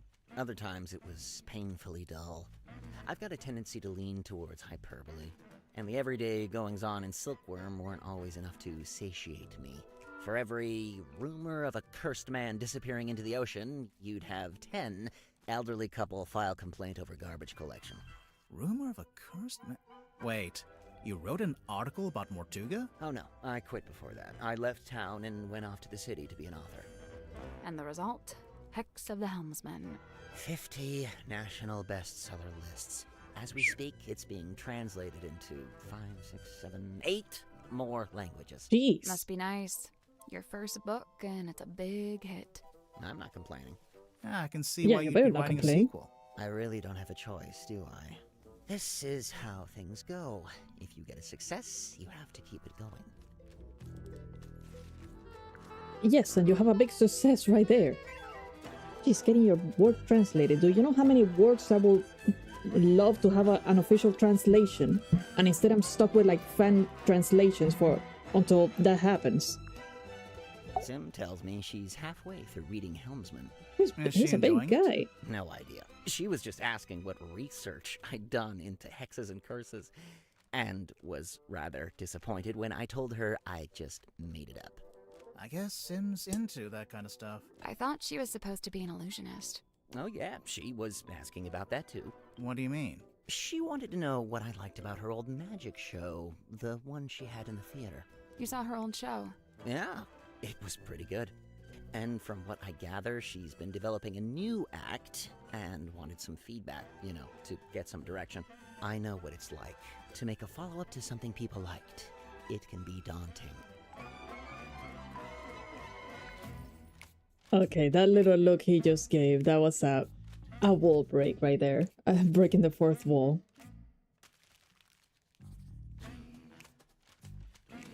I see you devs have seen this before. I think you did great.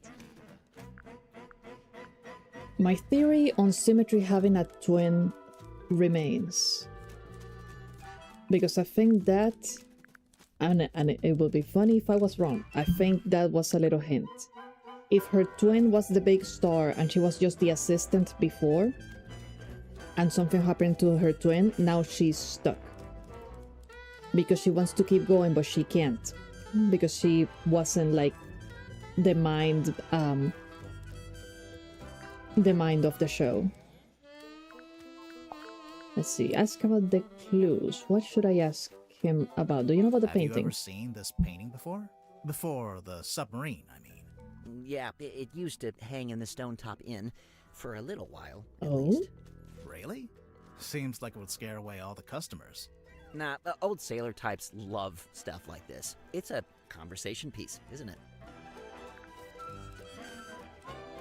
Alright, nothing there.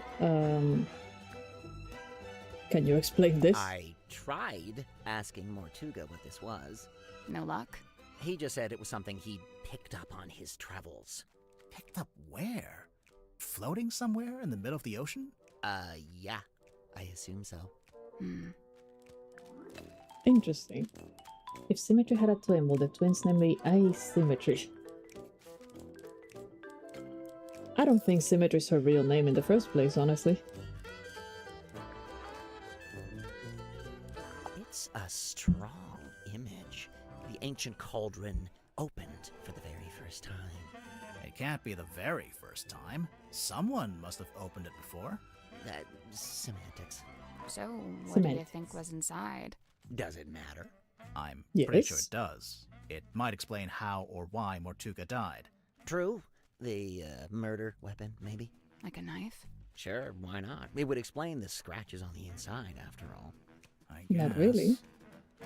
Not really. Scratches don't translate to knife. We need to see the body. Can we see the body? Picture of a moon. Tried asking Mariana Moon? Wow. Never would have thought Wow. of that. Occam's razor, my dear. Who? They- I don't think we've met him yet. Arkham's Razor. Arkham's Razor. What? Okay, what about this? Because Symmetry says she found World's this. smallest piggy bank? What? Huh? It's not a piggy bank. It might be. Is it? Well, it's got a slot, Yes. and there's something in there. I thought maybe it was a penny. So there's a penny stuck in it? Okay, what else can I ask? Maybe this? Stargazing Girl. Sounds like a good title for something. Like a book? Or a film? A one-woman play, surely. Okay, so yeah, okay, I what about noticed this? on the back of the box it says, Series 2 coming soon. Look out for Hex of the Helmsman 2, only in theaters. Kinda presumptuous, isn't it? Considering you haven't even written the book yet. Yeah, the book is Thank not written. you. What? That's what I said. I raised a fuss about it at the time. My objections fell on deaf ears. Oh as usual. no. Why are they so keen to make a second movie anyway? What else? Money. Money. Money. And this poor author is now stuck having to write a freaking book that people are already saying is coming up. Oh no. Occam's Razor, not as cool as Newton's flaming laser sword. Okay, so that's everything from... We need A a bunch of paper. discarded paper. Symmetry found a paper and she left it here. Where's that There's paper? something typed on it. Yeah, but I can Kinda barely... looks like an attempt at Okay, the so first we chapter. already checked that. Alright, what about you, sir? Hi. Hey, what's up? How's it going? It's going good, I think. It's Awesome. Yeah. I'm Dirk, by the way. Who are you guys? I'm Grimoire, and this is Sally. Oh, cool. Cool. So you're the detectives? Yes. Yeah, we're here to investigate the murder of Magnus Mortuga. Oh, yeah. It's a major bummer, honestly. He was a pretty stand-up guy. I mean, sure, kind of an oddball, but like in a good way, I mean, he was Dirk, you didn't tell us your surname. Oh, right. We found the himbo. Sorry. Dirk Dansum, actor. So, yeah, anyway, hi. And Hi. what can I do for you folks? He's adorable. Can you keep him? No, you'd Mm-mm. forget to feed him. I would, yeah. He's too big. We don't have a crate big enough. So, Dirk, you're an actor. What kind? Oh, well, so for ages, I just did commercials. And then about a year ago, I finally got cast in a movie. Nice. Anything I've seen? Well, it's called Hex of the Helmsman. I played the helmsman. Marcus More Doom? Oh, you've seen it? No, but I read the book. Oh, man, the book is gnarly. I mean, I'm not usually one for reading, but I actually finished it. Yeah, the whole thing. Congrats. The author's a stand-up dude, too. J.D. Worman. You know him? Well, yeah, he's sitting right over there. You should go talk to him. Super friendly, loves meeting new people.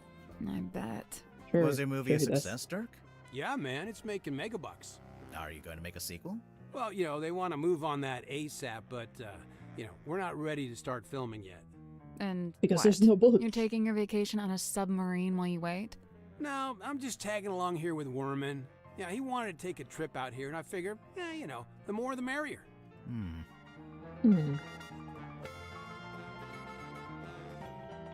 Can we keep him? How dare she steal my thought? Why do you want to keep all these people? Do you know how much food we have to buy for these people? What do you make of the Mortuga Especially submarine? him? Man, this place is wild. It's like something out of a weird old book. Nobody back home is going to believe any of it. How do you like living here? Honestly, mixed bag. So I love meeting all the weirdos that ended up down here. All kinds of people I'd normally never rub shoulders with, But man, is it dark. I mean, there's no sun, no day, no night. It's a submarine, You barely my even guy. feel the time passing. Listen, if you're not Yes. careful, it'll get you. No, for real. You Yes, seem to be cabin holding fever. out. Ha, well, thanks. So far so good. How long has it been? Worman and I arrived a couple of weeks ago. We're the most recent arrivals, aside from Mariana. It's lucky they still had this room free. You ended up with pretty nice living quarters. I guess. I never really thought about it. Dirk, you're basically just a passenger, am I right? You don't have a job here on the submarine? Well, I set myself personal goals. Like what? Like, I was trying to find out everyone's birthday. I got Cynthia's, Grip's, Tadpole's. Oh man, that one took some doing. Yeah, she does not like to share personal info, let me tell you. Mortuga, though? Brick wall, dude. He would not give me the goods. Why would that matter? Sally thinks that that's suspicious. Make them work to feed themselves. Oh my god, he even has like a clapping track on his soundtrack. I got woken up when the submarine did a weird kind of movement, like a sudden tilt. It woke Tilted Worman up. up too. So yeah, we were both sitting there, awake, not sure what's going on. At some point, I got curious what time it was, so I looked at my watch. But as I was looking at it, it freaked out. Or the hands moving all over, like they were trying to point in all directions at once. If that makes any sense. Anyway, I didn't have any more time to think about it since then we heard this scream. Yeah, Worman and I left our room, went through the mess hall and towards the storeroom at the end. It was unlocked. Sim was standing in the doorway.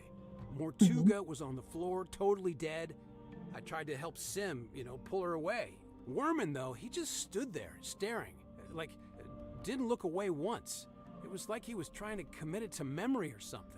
Although, I don't think he noticed the person outside. Sorry, what? The what? Outside the submarine. Yeah, I saw Oh, he someone saw it swim too. down past the window. I couldn't tell who it was. Swim. Okay. What did you do next? I wasn't sure what to do, to be honest. Luckily, Tadpole showed up a short while later, and she kind of took charge.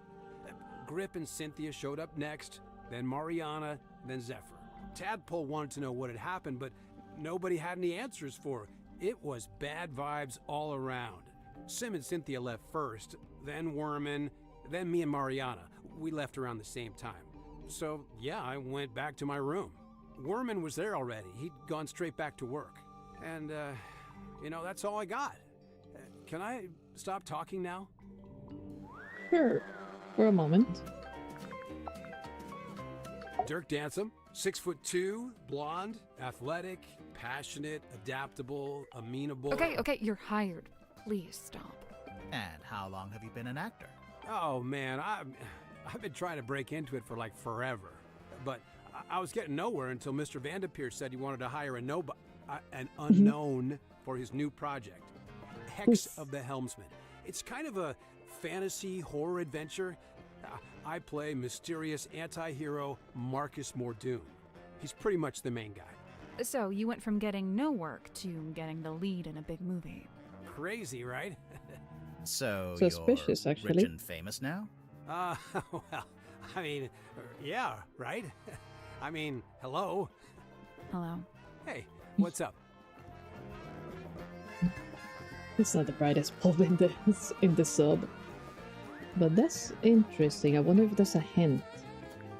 Okay, what do you know about Now Magnus? listen, I heard the dude died because of a curse. Is that true? No, there's no evidence of a curse. Oh, still. Did you get to know Mortuga before he died?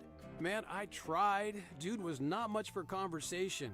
You know, I tried explaining how I'm an actor playing a character that's kind of similar to him. Figured he'd be stoked. Let me guess. He was not, in fact, stoked. Actually, I tell a lie. There was one thing Mortuga wanted to talk to me about. Oh, Oh. yeah? He was super curious about contracts. Like the legal documents. Yeah, he wanted to know how they work. Like, how they can be used to make people do stuff or not do stuff. Weird. Interesting. Did he enter a contract with something and he didn't know how to get out of it? Or was he trying to contract the thing inside and he wanted to figure it out? Because it makes sense. If he has been in a submarine for most of his life, maybe he doesn't quite understand how contracts work and he was trying to find like hints of how to make something work, maybe? Why did he want to know about Werman's father, though? Werman's my good buddy. Yeah, he's like the cranky older brother I never had. How did you become friends? Oh, it was mandated by the film studio. What? Well, I played the lead What a in the movie nice version way of to Werman's book, start a so friendship. the studio figured we needed to be friends. And now he's writing his next book, a sequel. Yeah, dude, Hex of the Helmsman 2, The Revenge Unleashed, or whatever. I don't think he actually has a title for it yet, or a story outline, or actually anything. Yeah, you're I just kinda torturing feel the bad guy. for him, honestly. It's a lot of pressure, you know. Dirk, your work and Werman's work, they're kind of intertwined, aren't they? How do you mean? You can't make your next movie until Werman's written his next book. Oh, sure. I mean, that's true, I guess. Interesting. Yeah, so he's just there to put pressure on him. Alright, so what can I... Okay, what about the Man, cauldron? Mortuga really was an odd duck, wasn't he? I mean, who owns something like this? What's it even for? It used to be locked, so I think he kept something inside it. Oh, what? And it got stolen? The thing? Whatever it Not was? my Maybe, yeah. guy. Whoa, I wonder where it is now. Hard to say, since we don't know what we're looking for. But somewhere on the submarine, I guess. Not necessarily. Someone could have thrown it into the ocean. Oh, great. No, I don't think that's what happened. Do you know about this? Someone lose an eye? It's not real. Oh, he doesn't know. Oh, it's got a weird smell. So? So maybe try asking Mariana about it. She's got a wicked sense of smell, like a dog. I'm serious. Okay, cool. This What is about yours, this? Dirk? We literally found it in the pocket of your tuxedo. How'd you know for sure it's my tuxedo? Dirk, show Dirk. me one other living soul on this submarine that could even conceivably own a tuxedo. Staying quiet? Okay, I'm keeping the phone then. Don't mind if I do.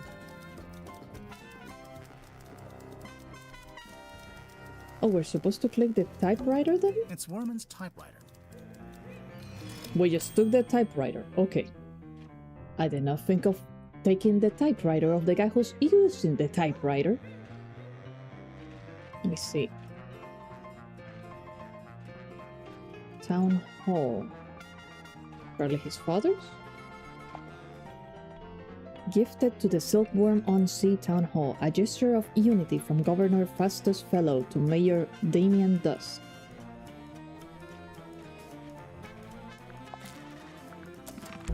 There's something strange about this typewriter. Didn't you notice the weird mechanism on the back? No, let me see. Let me see. Oh, puzzle, puzzle. Rotate the 3 inner dials and 3 outer rings into the correct arrangement. And the hint is right there.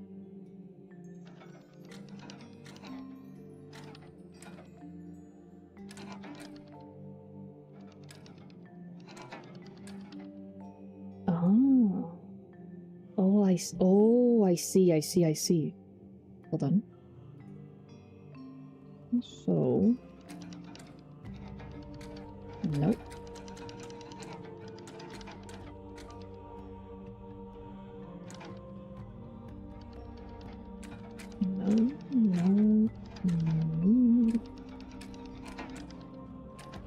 No. What about this one?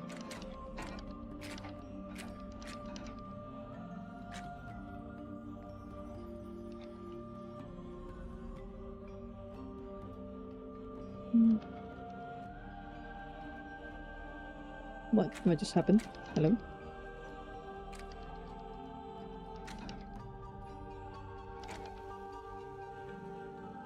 That's not quite right. Okay, so how do I get...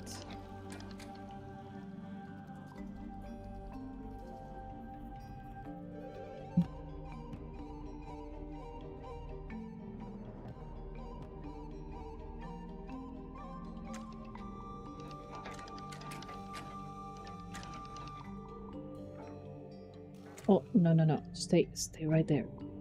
That's where you're supposed to be. You are supposed to be...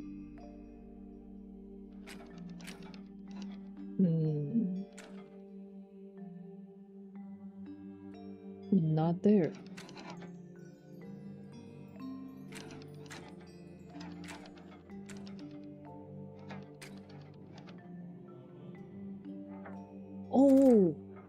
Oh, I can't even move the inside. Oh, gee. I'm like, how do I get it to move? Okay, so, no.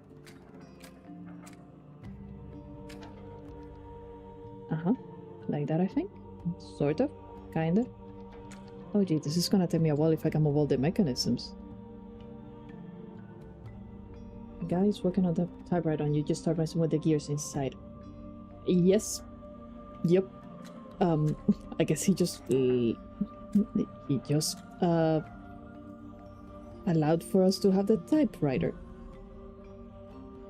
I need the dot. Where's the dot? There's the dot. You're not supposed to go there, though.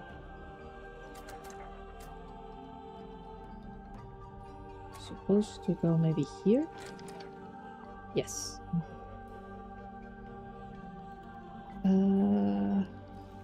Teeth.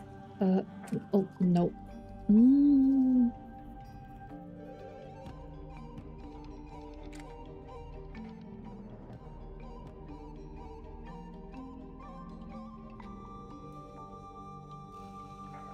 How far can I move this?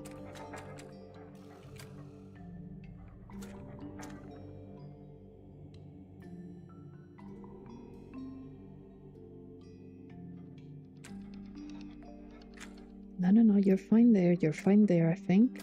Sort of.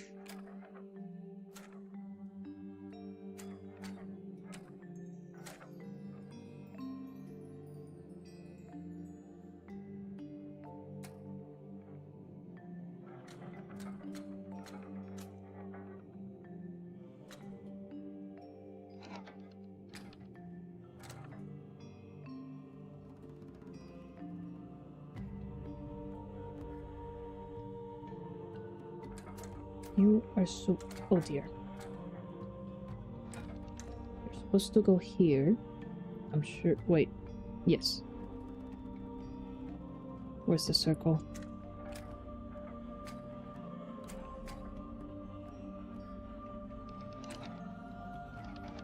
Darn it.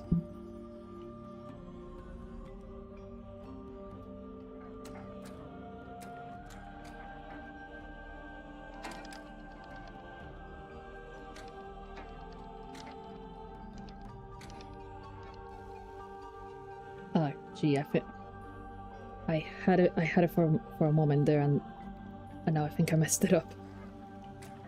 I had something.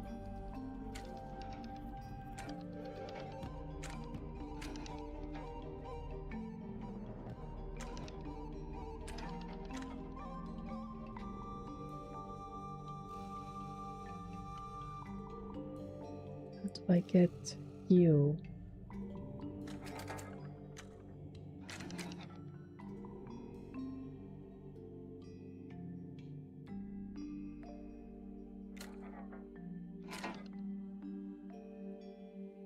Darn it.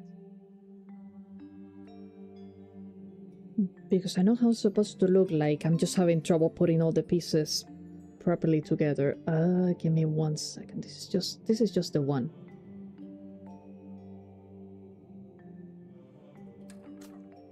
Let's put you here. Because I think I'm looking at this the wrong way. Where is the...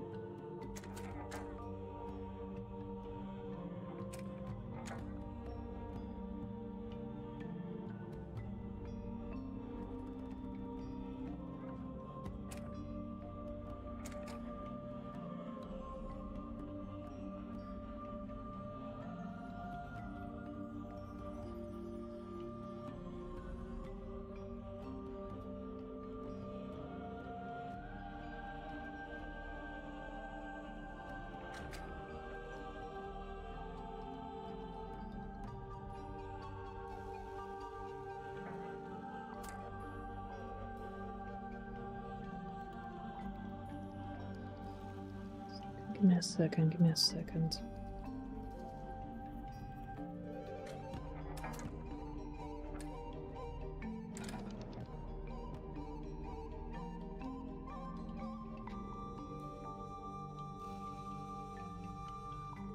Oh yeah, but you're not there. You're not supposed to go there.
Alright, little hint, Sally, at all on how to...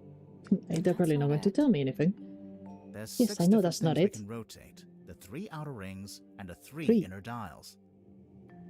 The solution's something to do with how they all relate to each other. I mean, I can only move this and this. Yeah, those are the only ones that I can move right now. Right? Because I know what I'm supposed to do. It's just about getting them in that order that I'm having trouble with.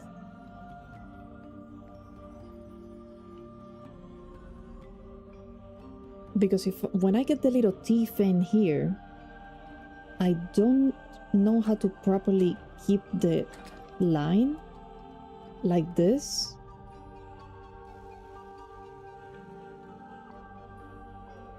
Because there's no T here. There's a T here. Wait. Hmm.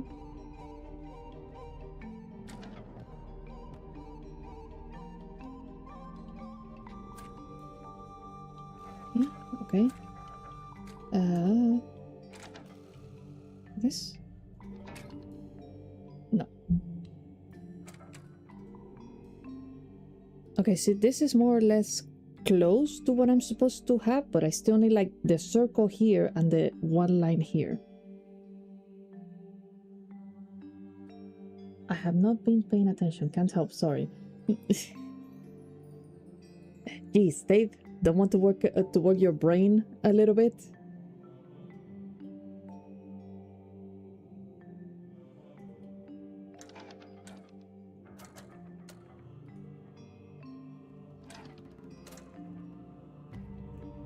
I need the circle there.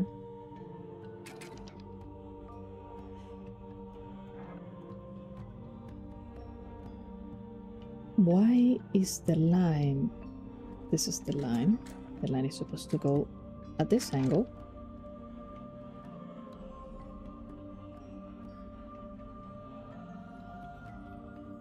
Teeth.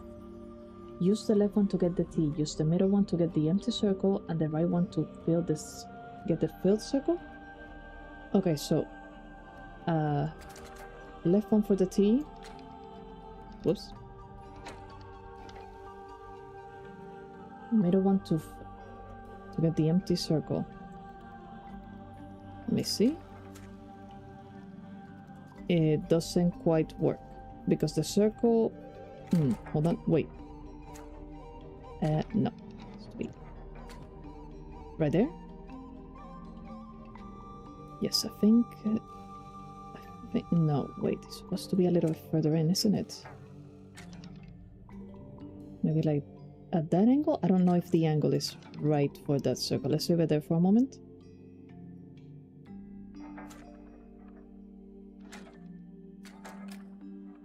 Has to be.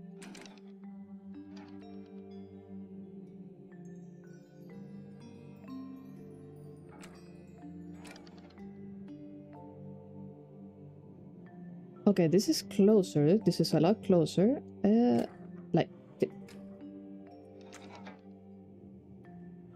Like this. I think that's the right angle. Hold on. There we go. Got it. Thank you, Z. Nice. Man, that was a clever one. That was a funny one. The little hatch opened. What's this? A letter?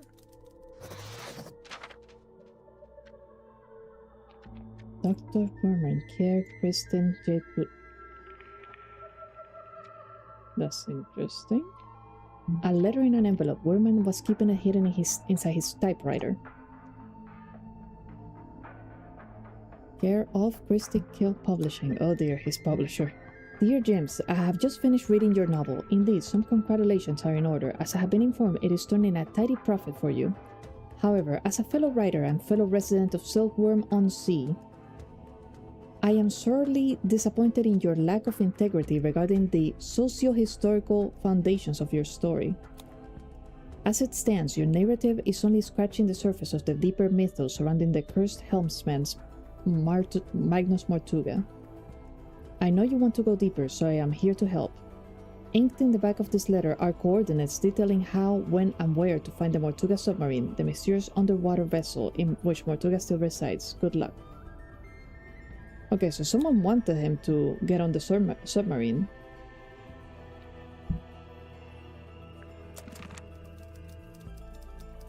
What does it? Where's the letter? Guess so.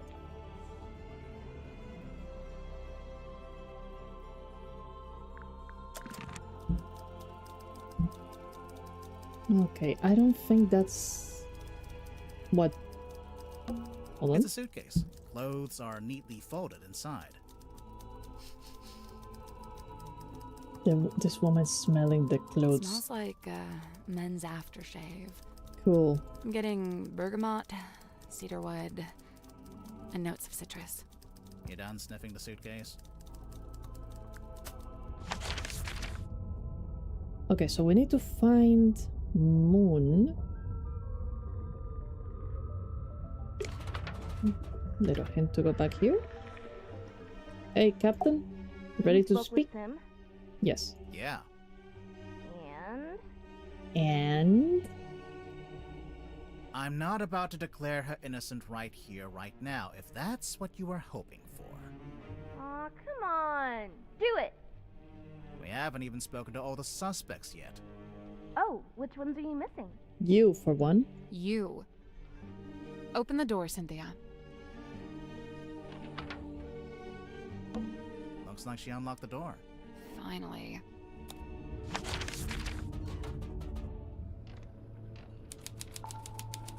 The control room. There's even an arts and crafts table. It's a normal table.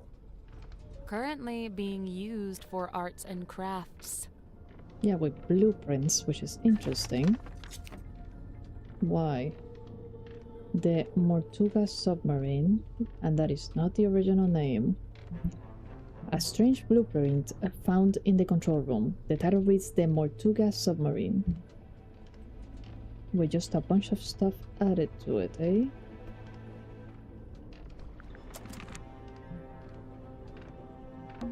It's a throne.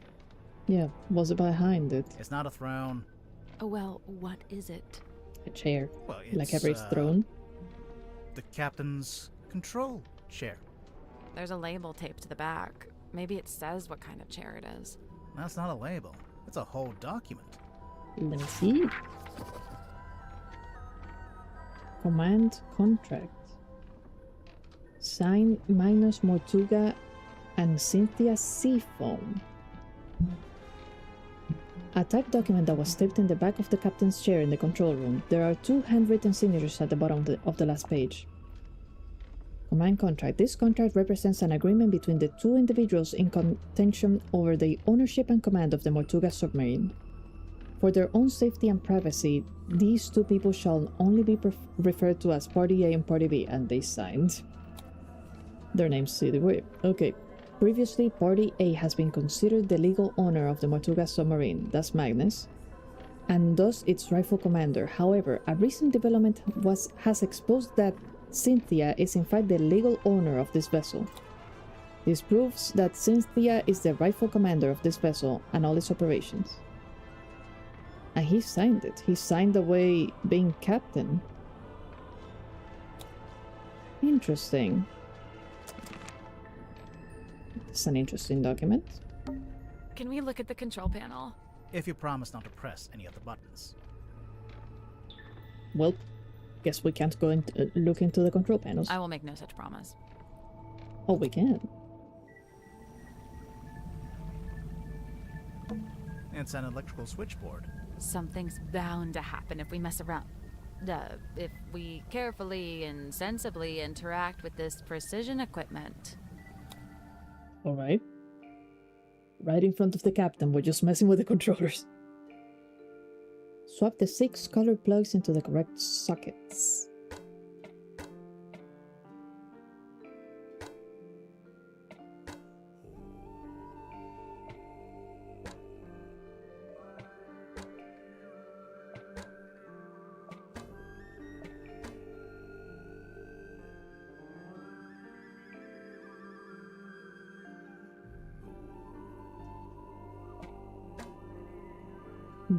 Do the colors matter?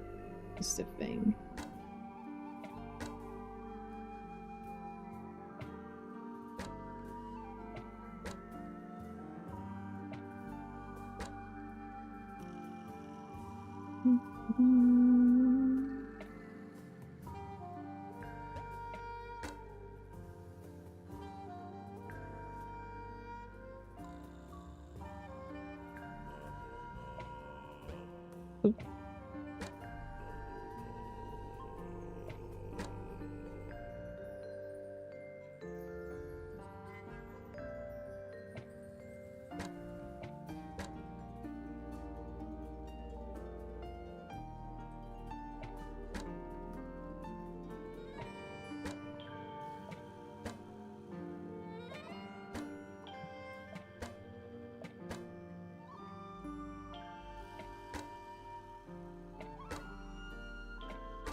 Like that? Maybe?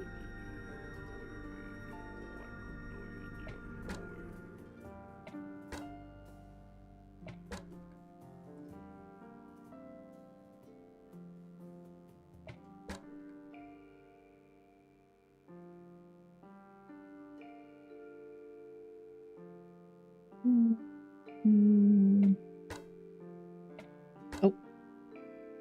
And that's close.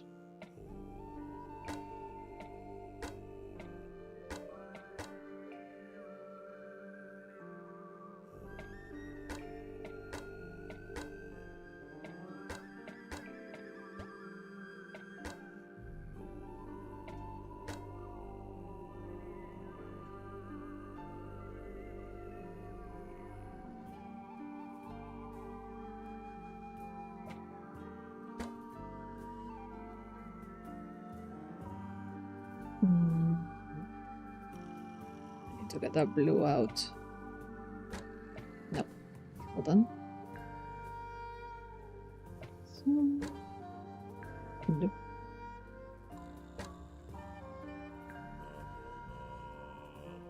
Is that? I mean, I think so. I did it. Got it. Good job. What did we just do? Something unlocked. The hatch opened. Yay! And Journal. it's a ring-bound book. Captain's log. The old ring-bound logbook. It was locked in a hatch in the control panel with a very interesting, Cynthia. Coordinates. Minus Mortuga. Where are you headed, Cynthia? Speed, depth, heading. Notes. Captain Mortuga found dead. Details unknown. Crew is tumultuous. Captain Seafoam assumes command.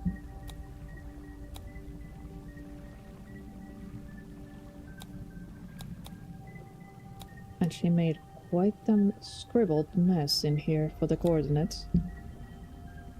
Notes. James Dusk arrives on the submarine, and a man named James Dusk. That's the... Oh no, yeah, that's the author's real name, isn't it? Because the mayor was also... his last name was Dusk. Okay, so they arrived. A girl named Cynthia Seafoam contacted the submarine by radio from a rowing boat. A woman named Madame Tadpole was found in the ocean. He just found all these people in the ocean then? Zephyr invites a girl named Symmetry onto the submarine. Goldrick Grip rescued from hot air balloon accident. Zacharias Zephyr says of his equipment in the infirmary. He didn't write down that Madame Moon joined. She's supposed to be the last one to join.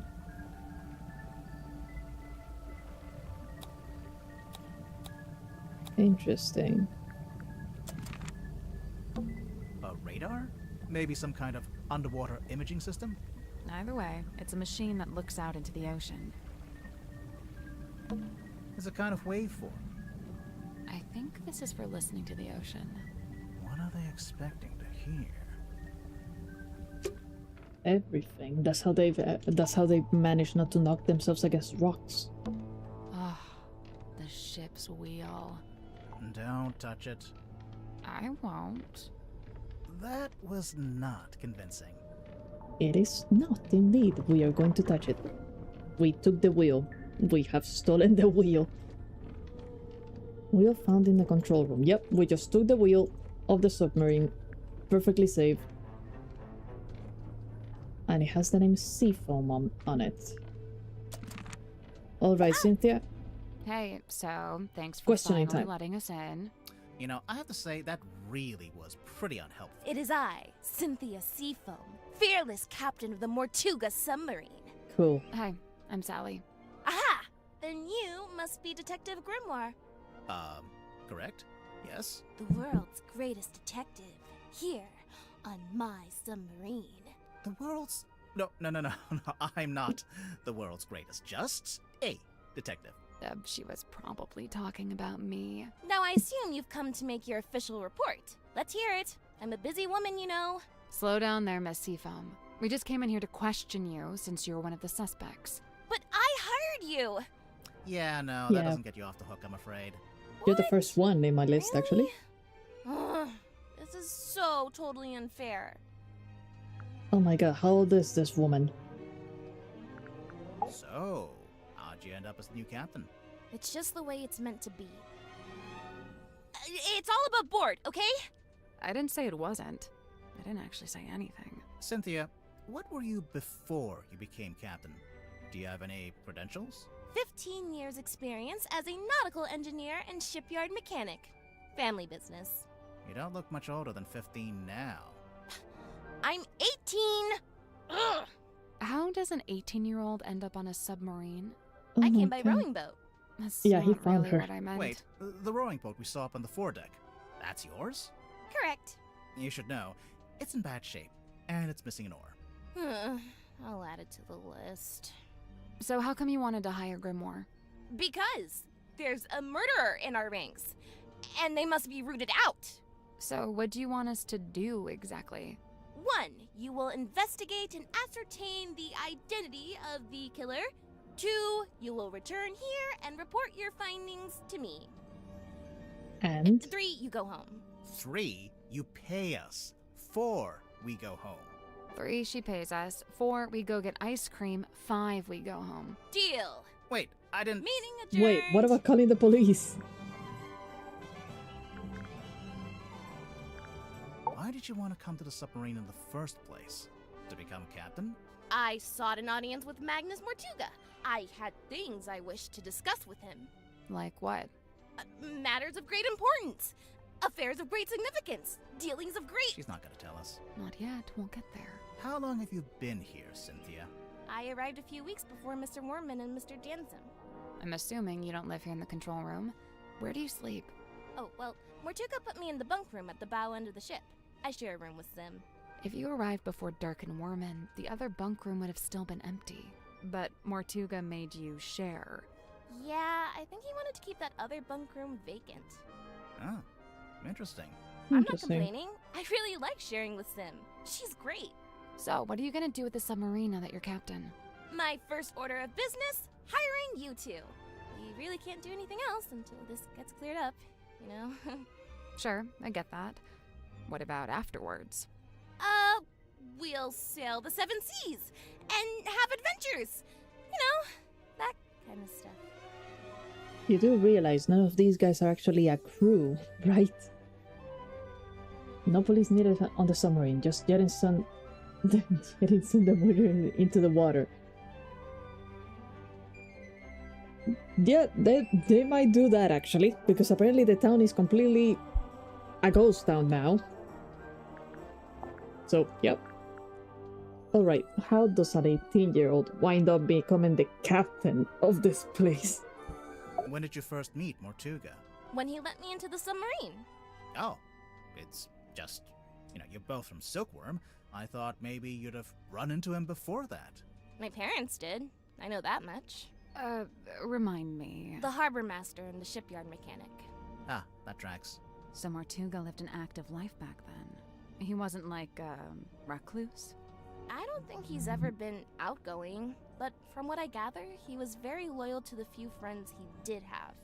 In fact, I'm pretty sure he was trying to reconnect with someone he once knew from the town. Who was the it? mayor. Did he say? No, I never found out. You said you're 18? Where are your parents? My stepfather's still in Silkworm. He's too stubborn to leave, even though the town's pretty much dead. Whereabouts? The shipyard beneath the lighthouse. That's where I live, too. Sounds like it might have been an interesting place to grow up. It used to be. Nowadays, it's basically just a big pile of rust. What about your mother? I'm sorry. It's okay. So, Cynthia, why did you want to become captain of a submarine? Not a submarine. This submarine. Like I said, it's just the way it's meant to be. You're not telling us anything, Seafoam. Okay, what do you know about Mr. Dusk Mr. over Warman? here? I usually just try to stay out of his way. He's kinda grouchy. Did you know him before the submarine? No. He did grow up in Silkworm, but he lived uptown in a big fancy house. And I, didn't. Born with a silver spoon in his mouth, huh? Come to think of it, I don't actually think Worman was born in Silkworm. And, I think he might have mentioned something about disclaiming his inheritance. I guess he wanted to make his own money. Which, by all accounts, is exactly what he did after he left town and wrote that book. So why would he need to come back? He just really wanted to meet him, I guess. Meet who? Who else? Captain Mortuga. What do you know of symmetry, Sim's my then? best friend. Well, that's nice. She's really cool and weird, and she knows all kinds of stuff about illusions and magic and curses and psychics and haunted dolls. What a ringing endorsement. Curses? Oh yeah, Sim's obsessed. She's convinced that she's cursed. Or even that she is a curse. That's why she wears that locket. I don't know. This sounds like kind of an unhealthy predisposition. Oh yeah, totally. I'm actually pretty worried about her. Especially since, you know. No? No. So it's looking like Sim was the last person to see Mortuga alive. They were both in that storeroom the evening he died. The Illusion Theater.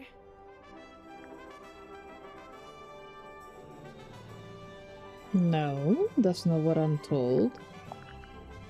In the case file, you said the cauldron had never been unlocked before.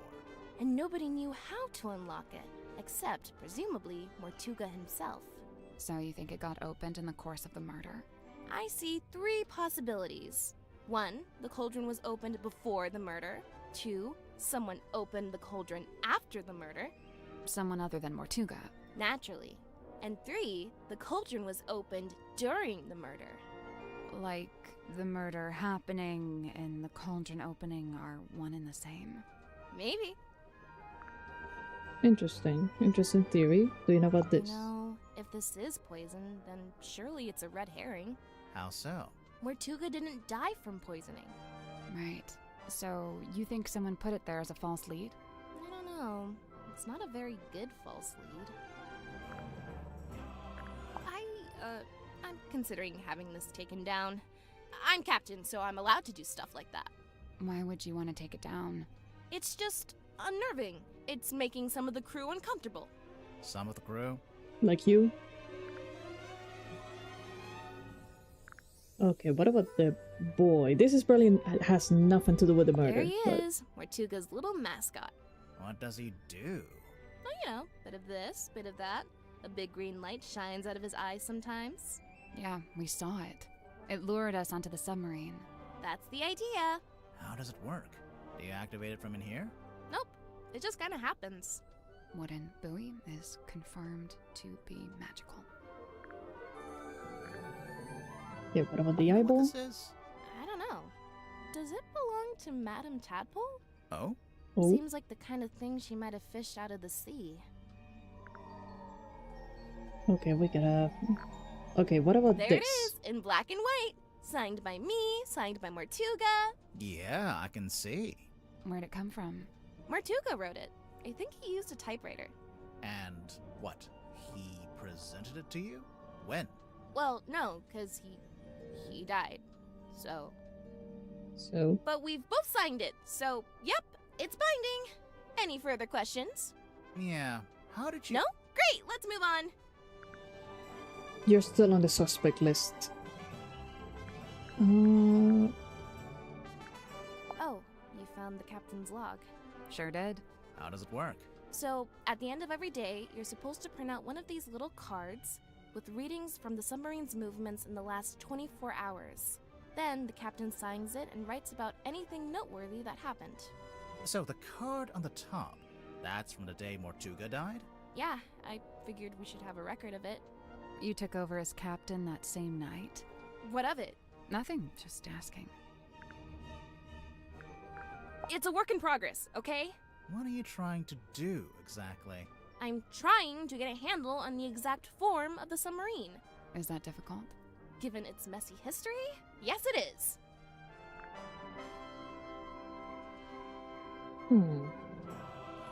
Okay, I mean, the ship's wheel is important for How some come reason, there's two so... different wheels? The big wooden ones for steering left and right. The smaller ones for diving and surfacing. Speaking of, what does the S stand for? Seafoam. Seafoam. Yeah, figured. Okay, so that's for later. There has to be I wonder something if there. Sim would let us take a closer look at that locket of hers. Can't hurt to ask. Wait a second. Can I ask her? Night of the woke murder. up I when knew the it. I'm like, submarine made an I'm missing unscheduled something. maneuver. Everyone should have been asleep, but suddenly we were surfacing. How could you tell? When the submarine surfaces, the bow tilts up and the stern tilts down. Okay. And diving's the opposite. My bunk room's in the bow, and I Okay, could so it feel wasn't tilting her up. then. The bow is the front. I knew that. I wondered if someone other than Mortuga might be at the wheel. I was gonna go check, but then I noticed Sim was wide awake, looking upset. When I asked, she told me something had gone wrong with the new magic act she'd set up. I told her she could always take it down, rework it, and then try it again later. She seemed to agree with that, so I left her and went up to the control room. The control room was empty, but I could see we had actually surfaced, so I went up onto the foredeck to check. There wasn't anybody out there either. I had this weird feeling and really didn't want to go back to bed, so I went back to the control room. I took a closer look at the control panel to see if I could work out why we might have surfaced. Suddenly, the readings all started to go haywire. The ship's compass, the needle, it was, malfunctioning. So I pulled it out of its socket. Yeah, I figured it would need to be taken for repairs. So I left the control room but bumped into Dr. Zephyr in the parlor. He was carrying a little empty bottle made of green glass. I don't know why. I didn't ask. I went down the 2 ladders and towards the engine room, since I wanted Mr. Grip to take a look at the ship's compass. But then Madame Tadpole appeared and called out to me. She wanted me to bring Grip and everyone else and meet her outside the storage room upstairs. I went into the engine room and gave Mr. Grip the compass. I told him the needle would need replacing. Did he agree to fix it for you? Yeah, of course. He even said he had a bunch of replacement needles he could try out. Anyway, then we went to the cargo hold to fetch Mariana Moon, and the 3 of us went up to the storeroom like Tadpole had asked. We went down the corridor. The others were gathered outside the little room at the end. I looked through the crowd and saw Captain Mortuga laying on his back, dead. Everyone was trying to work out what had happened. Someone mentioned that Sim was the last person who'd seen Mortuga alive. I didn't like where the conversation was heading, so I took Sim and left. And yeah, that's about it. You went straight back to your room? No, I went back up to the control room first. For what reason? I was wondering if Mortuga had left any instructions or any paperwork. I wanted to read the captain's log too. Something tells me that's not the whole story. That's the whole statement, I swear. If you have any other specific questions, I'll, field them separately. Okay, and we're done with you for now. Down periscope. Down periscope. Okay, well, I was wondering what the little thing stuck to it, but fine.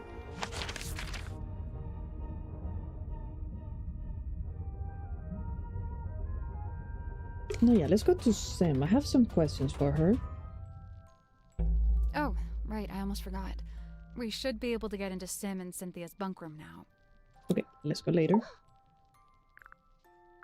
Locket. Sim, could we take a closer look at your locket? I suppose so. Please be careful.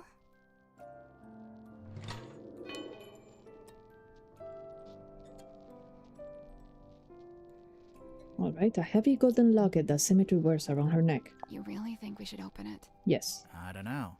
Maybe. It's up to you.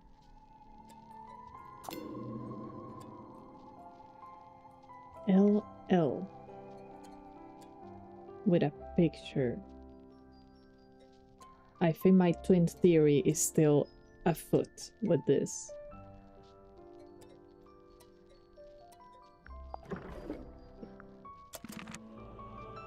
Just that? Can we ask her anything? It was my mother's own, or so I'm told. You don't know for sure? I was too young. I don't remember. Ideally hope to ask her and know the truth at last. Do you think you ever will? The question that bestirs my soul. Well then.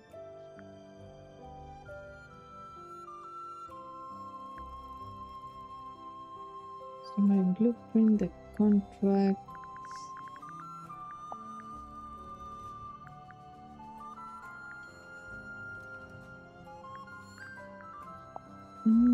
Actually, what do you know of Cynthia? There, Cynthia, oh truest friend, my steadfast fealty's one. You're both from Silkworm, and you're the same age. Do you know her from before? Though kindred bred neath sullen skies, now we met out with this sunken silver shell. You really never ran into each other in the town? She is bloomed from deepest silken soil, whilst I, mere wandering weed by a wild wind blown. Ah, of course. Make a friend, and then she ends up as the new captain. Must have been, you know, a nice, unexpected bonus. 'Twas no sudden thing. Full well she plotted thus her course of fate, to helm this vessel next by rightful claim, for she, in law and title, holds its name. Is that so? Cynthia Seafoam, number 6, the Leaden Crown.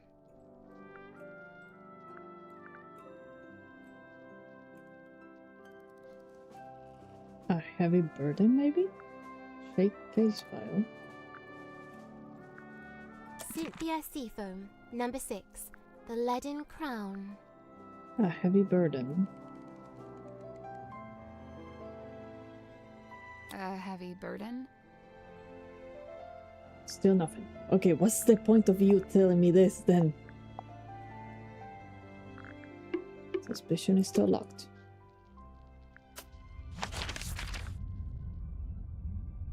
Where shall I go next? I want to talk to Moon. Is this still locked? Yep. Locked. Let's see. Let's just go here. We gotta find the others anyway. The bunk room. Okay. Not what I expected.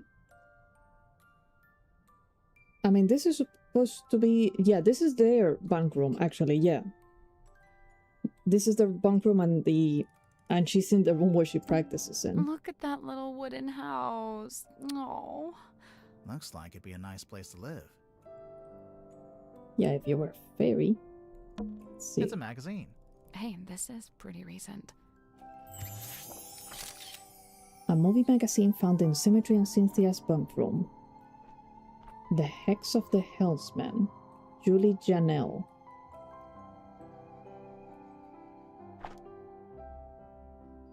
Julie Janelle's the actress.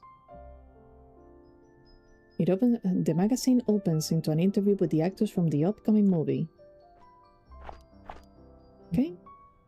Movies, culture, news, and reviews. Julie Janelle on acting and authenticity.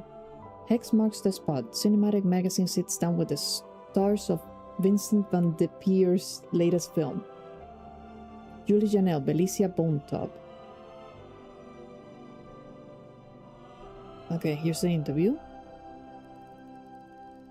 Okay, the magazine. Julie, since we last saw you, you have won Best Actress twice and released an eponymous folk rock album. How do you find the time? I always say I have this same 24 hours in the day as anyone else. Okay? That answers nothing. So, Julie, what attracted you to Hex of the Helmsman? I have always loved the mystery and romance of the sea, and the script was a beautifully dark love story. That's not the book. But most of all, I just like working with Vincent. There's a feeling of security there, since he produces too. At this point in your career, you're clearly in high demand. We heard a rumor that the majority of the budget of this movie went to your salary. Wow.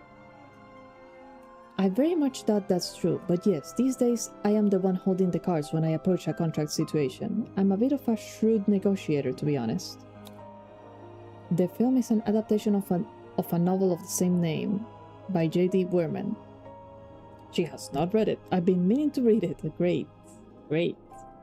Let's talk sequels. Well, you just mentioned the novel. There's only one, isn't there? For now, anyway. What the heck is going on with this sequel? But we heard you and Dirk both signed multi-picture deals. Yeah, we did. I know Vincent is keen to make as many of these as he can. So you'll keep playing Felicia Bonetop. Sure, unless the writers kill her off. Oh, bless you, Bubble. Sorry, my dog just sneezed. Okay, and this is an interview with Dirk. How did you get in shape for the role? Ah, well, the production paid for a personal trainer, and I'm not allowed to eat bread. That's it, that's the full... Check out the next issue for a full review.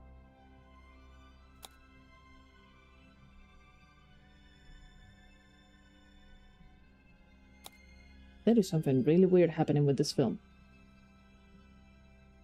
Starring Julie Zia, Dirk Dempson as Marcus, based on the book from Christine Kale, original novel written...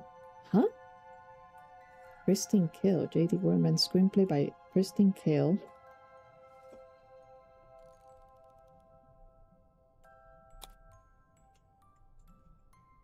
What?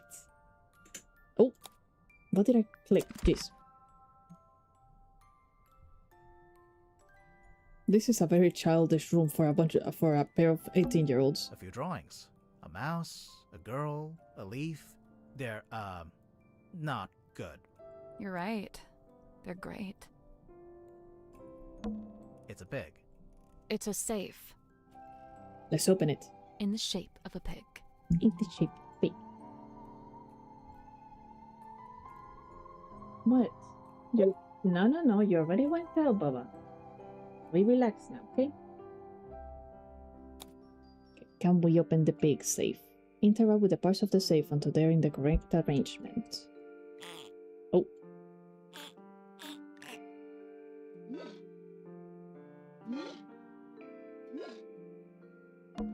These ones aren't buttons. It's just some kind of display. Oh. 159268.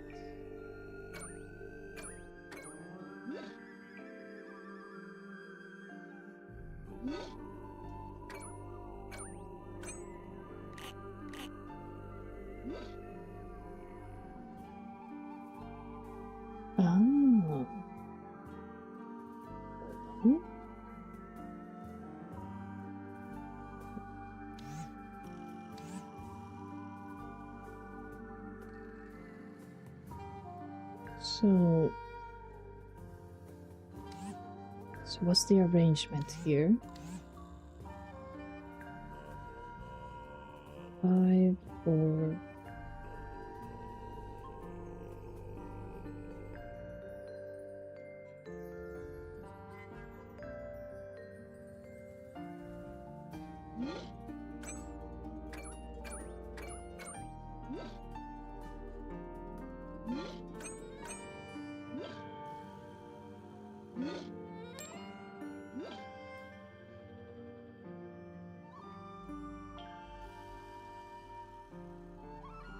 Okay, I'm guessing that it's like sum these to get this result. So let's see what moves these two. These ones aren't buttons. No, It's they don't. just-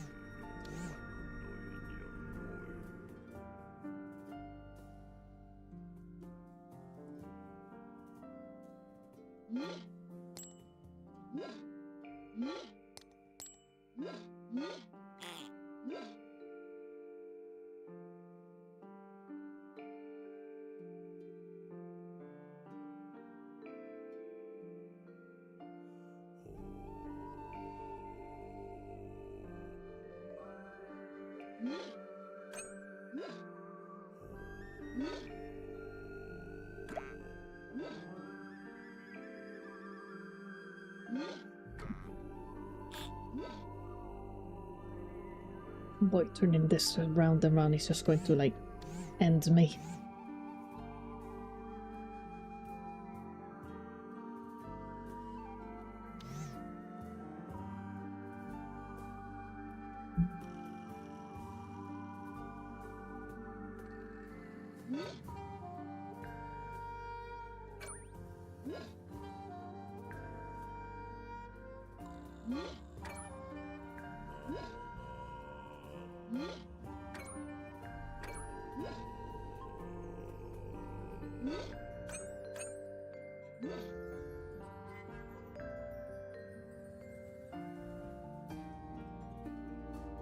Oh.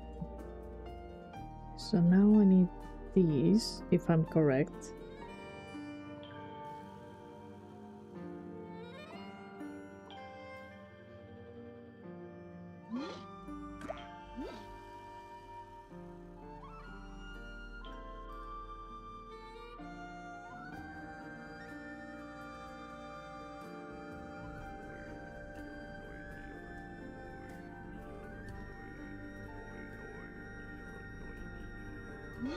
It's the middle one.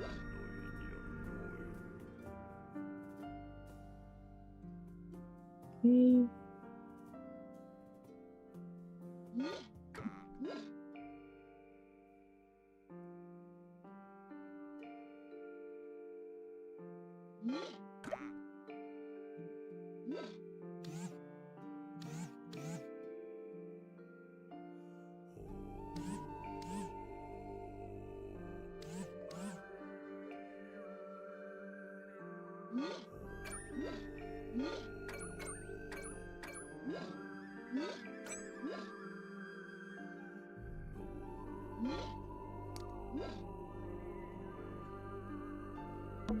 These ones aren't buttons. It's just... Yes. I get it.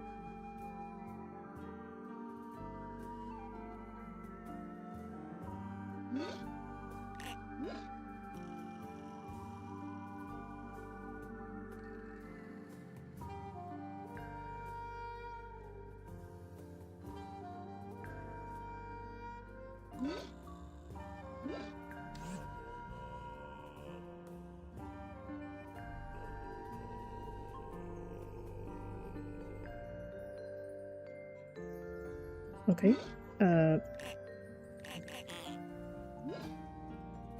I think... These ones aren't buttons. Okay, but what am I supposed to touch now? I think I got it. Oh, that was it. Oh, there we go. Right, I forgot about that button. Nice work. What's inside? Oh, a rating. Underwater photo. Yeah, this is a reading. Where were they? Seafoam imaging.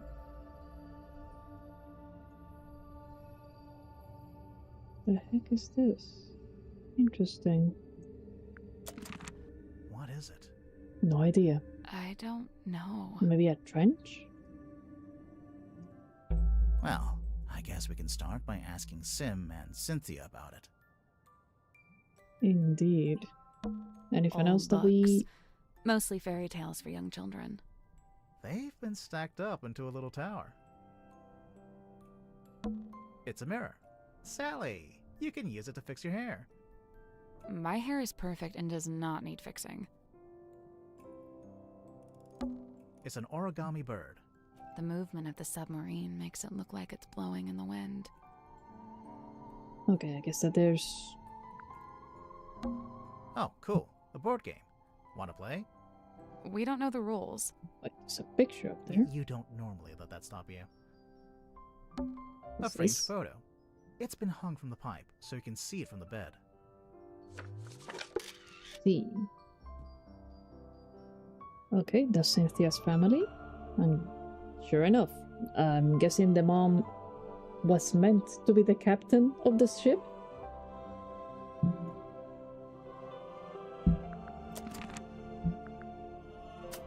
Wonder what happened there. Oh wait, hold on. There were some pictures on the... Instant photos. The kind you have to shake. That's a myth, actually. You shouldn't shake them. It damages them. Well, that's my life turned upside down. And that's it, nothing in the pictures. Okay, fine. Okay, let's see. Let's just explore some more before we head back to Cynthia, because there's still people we haven't met. Hello there. travelers. Take a seat by the fire, shake out your boots. We're not weary travelers. Then why do you both look so haggard and trail-worn? Ouch. There goes my self-esteem for the rest of the day. We're detectives. I'm Grimoire, and this is Sally. We're here investigating the murder of Magnus Mortuga, your previous captain. Need to hit the hay. Have a nice stream. Feel free to throw out any cactus I didn't say to keep. Okay, see, have a nice sleep. Take care. And no, I will not.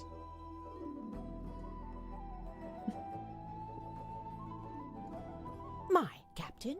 Oh, never.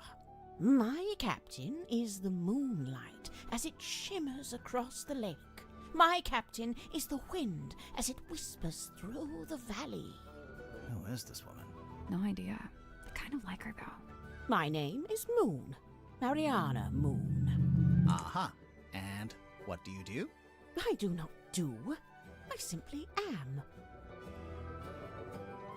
We have a bunch of interesting people in this place. So, what, you're just some random traveler?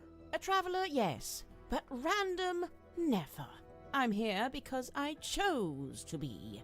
I've been searching for the Mortuga submarine for some time, you know. How come? How come? This thing is the motherlode.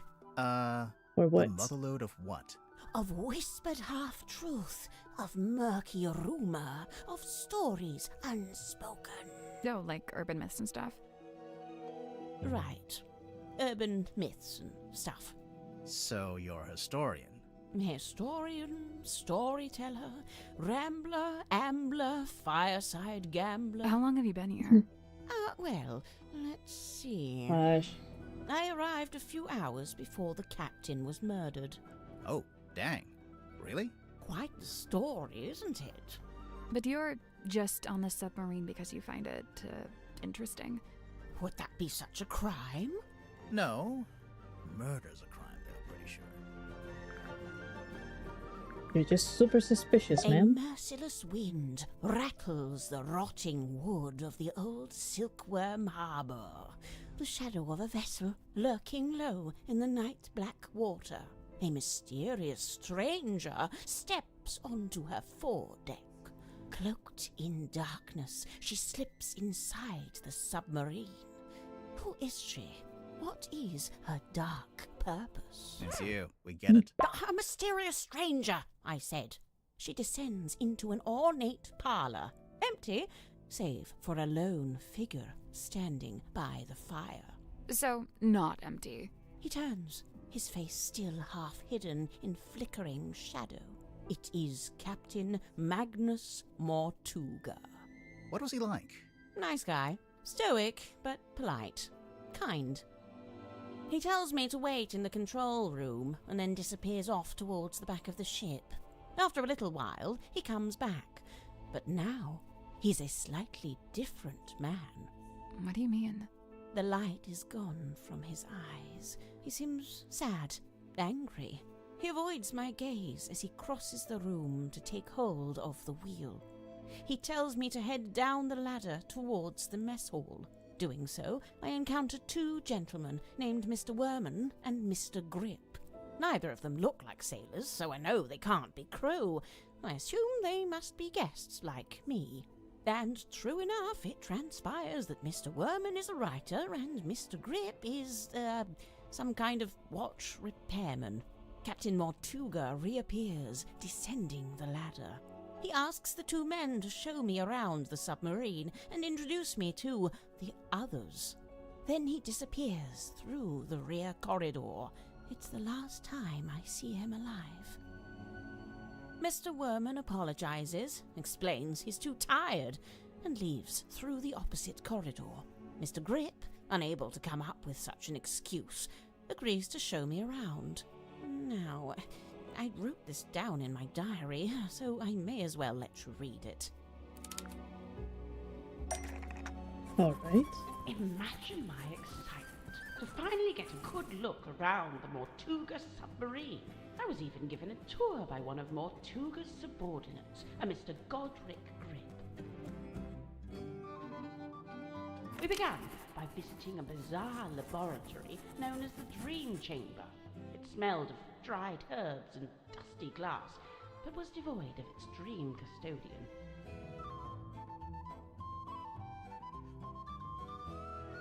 An early disappointment.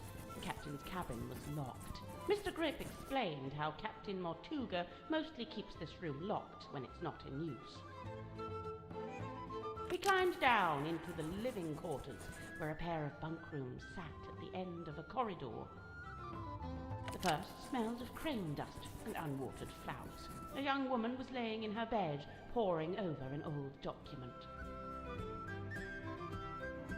She hastily hid the document away and introduced herself as Miss Cynthia Seafoam, a name to remember, dear reader, as she will shortly become quite important.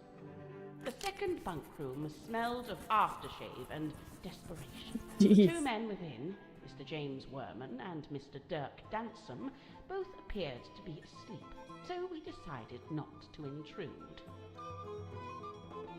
She hastily hid the document away and introduced a second bunk room. Next on the tour, a room inhabited, by the looks of things, by a young child who is also a stage magician. Sadly, this mythical child magician is nowhere to be seen. The room at the very end of the hallway was sealed with a heavy bulkhead door. Mr. Grip dismissed it as a storeroom that only Captain Mortuga makes use of. Perhaps you'll agree with me, dear reader, when I suggest the peculiarity of a simple storeroom being sealed off with such a significant door. The room, what did she say about the door? Was sealed with a heavy bulkhead door. Mr. Grip dismissed it as a storeroom that only Captain Mortuga makes use of.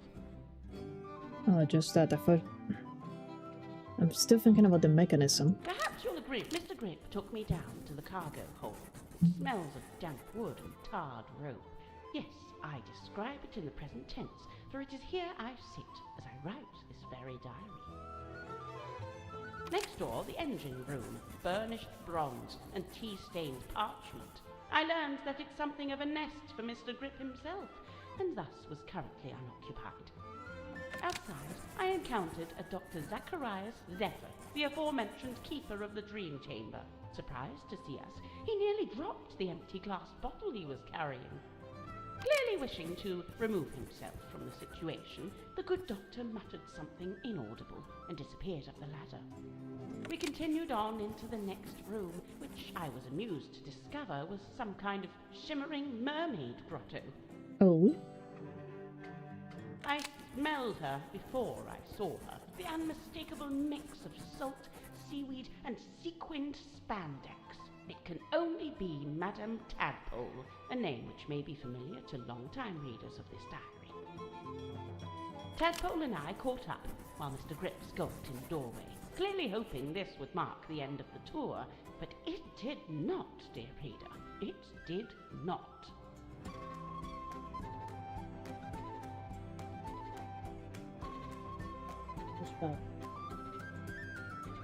Right, so, yes, I can see there's one more room to visit. Mr. Grip insists it's just the bilge, a dark, dank and smelly place, ill-frequented by humankind.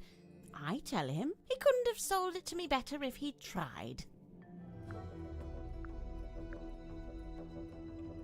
Okay, Baba, please, okay, give me 1 second. Man, it's been nearly 3 hours. Yes, but he said this is just getting good. Okay, so... Dear Lurkers tape. However many voices are in the void right now. So I think my voice need to go out to potty. So let's take a 10 to 15 minute break. Hold on, where's my mouse right now? It is 3:25 where I am right now, so... Yes, I'm coming at around 3:35, maybe 3:40, depending on how long this takes. I'll be back. So yeah, just be right back. Little bathroom break, water break, coffee break, whatever you want to call it. I know, I'm coming. Okay, so I'll be right back.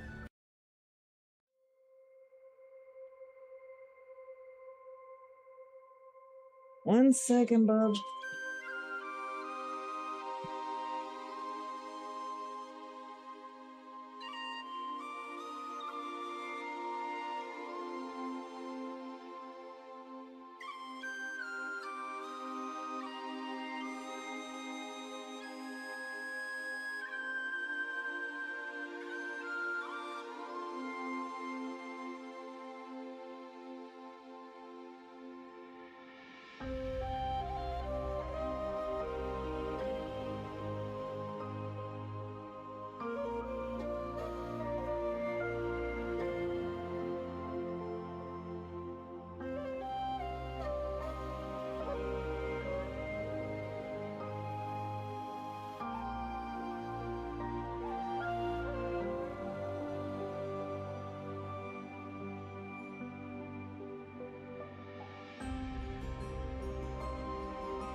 Testing. Okay, I am back.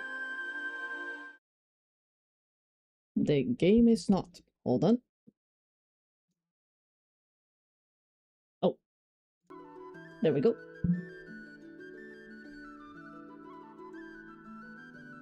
Alright, so. Where were you the night of the murder? We enter the bilge, but it's too dark to see anything. Mr. Grip, who is clearly tiring of my company by this point, opens the vent in the ceiling to let in a little light. Moments later, a voice is heard, echoing down from above. Whose voice? A young woman, and then an older woman. I can't remember exactly what was said, but I remember thinking it sounded a little like poetry. What happened next? The sound of a scream, and then a dull thud. Oh. Yeah, that sounds like a murder. But which murder? Anyway, by this point, I've used up all my patience, so I decide to take my leave. I thank Mr. Grip for the tour and return to my new lodgings in the cargo hold. I have to put up my tent twice, as on the first attempt, a sudden movement of the submarine undoes my progress. After some time, Mr. Grip and the young Miss Seafoam appear in my doorway. It seems they've come to fetch me for some kind of official submarine business. We head back towards the mess hall, Mr. Grip and Miss Seafoam heading up the ladder before me. I spot Dr. Zephyr emerging from the airlock. He has a glass bottle in one hand and what looks like an old leather bag in the other. I update him with what little information I have and attempt to catch up with the others. Laying on the floor is the body of Captain Magnus Mortuga. Amongst the living, mutterings are breaking out. Murder and mutiny, cauldrons and curses. But with Zephyr finally in attendance, Tadpole calls for order, demanding justice for her slain captain. But nobody really seems to know what to say. The next morning, it's announced that Miss Seafoam has taken over as captain. And, well, here we are. Interesting. So we still have 3 characters we haven't met.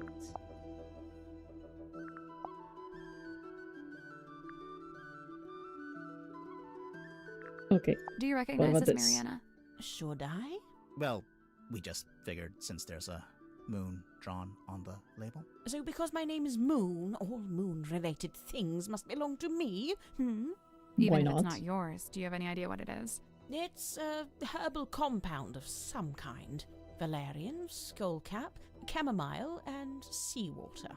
So, not poison. Maybe it's medicine. Would those herbs do anything in particular? I suppose it could be a sleep aid, like a mild sedative. Interesting.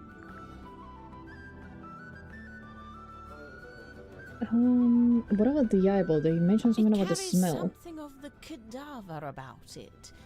Might be the smell, rust and stagnant seawater. Perhaps it came from the ocean. Have you asked Madame Tadpole about it? No, but I'm about to. There's only one thing more mysterious than a locked box, and that's an unlocked box that's been emptied of its contents. Did you ever come across the cauldron in your research? No, it really does seem to be something Mortuga's been keeping to himself. What do you make of those scratch marks? I'm not sure. They don't really look like anything made by an animal. That's a relief. Wait. No. Is it? No, it's not. That is not. It is not. What about the painting? Now we're getting to it. The reason all of us are here, really. How so? The Silver Snake, the Mortuga submarine. Did you ever stop and wonder, why here? Why this particular part of the coast?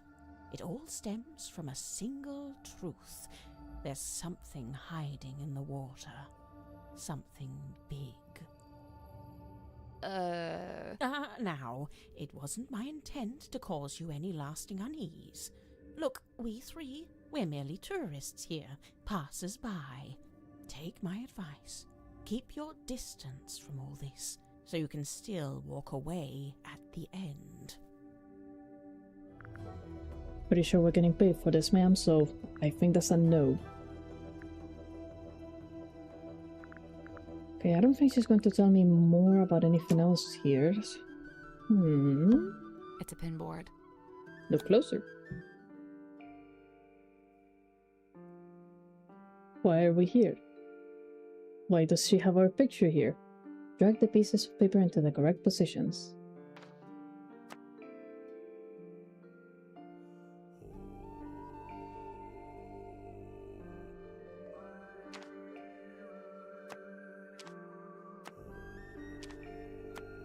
Into the correct positions, but why? Wait, is it the... No, they're all red.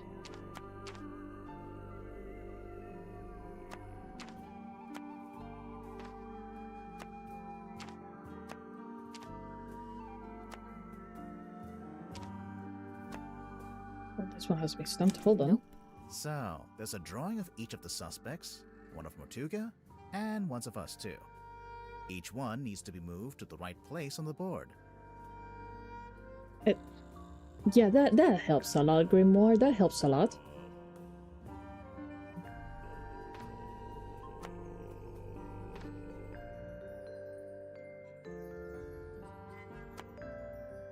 To the right place on the board.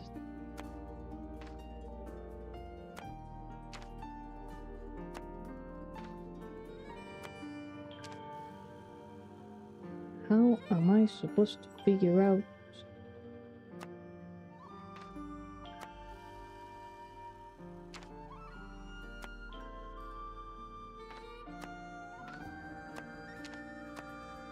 That's not it. Looks like the board's been divided into segments. The shape looks familiar. Is it some kind of diagram? Of course. Remember Mariana's diary?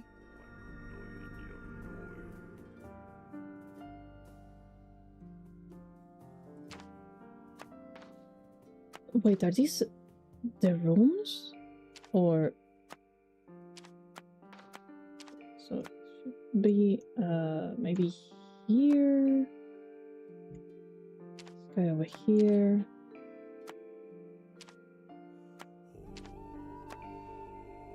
Like that? Nothing. Nothing. I'd say me, you, and Mariana all need to be in the same segment.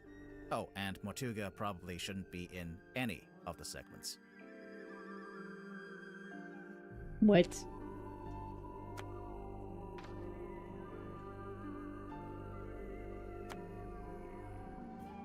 Nothing. I'd say me. Oh, and Mortuga probably shouldn't. Okay, I'll... Oh jeez, I want to say I'll get back to this later, but I'll probably just forget.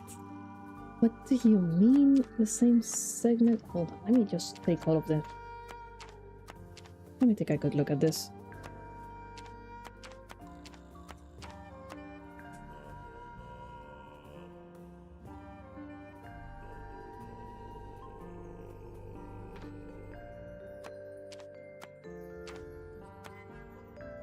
Mortuga in none of the segments.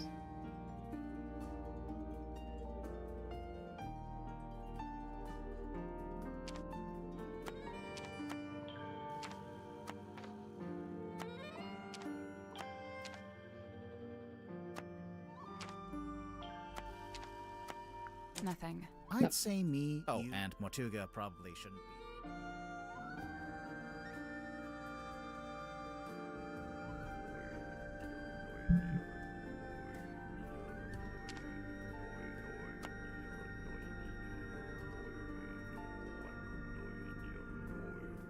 We'll come back later. Yeah, we'll come back later because I don't know, I think I'm missing something. It's a big traveler's that one. backpack. It smells like soil and grass. When you're done smelling it, there's something in the pouch I think we should take a look at. Alright. Daughter adopted Mortuga? A square of parchment found in the cargo hold is being folded up and tied with a string. is a map. Solomon Stone Topkeeper, Innkeeper. James Dust, journalist. Damien Dust, mayor. Felicia Stone.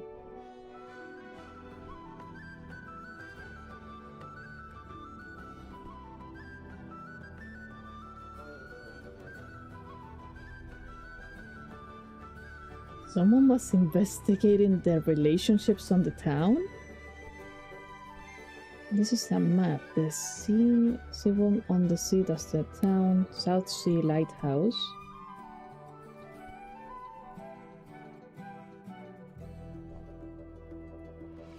Oh dear. Wonder what happened here. Okay, so Solomon Stonetop, father of Selena Stonetop, mother of Felicia. What do you...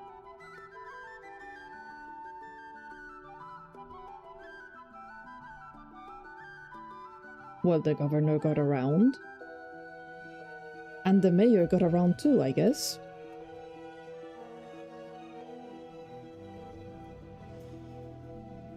And Magnus is just there. They don't know where he came from.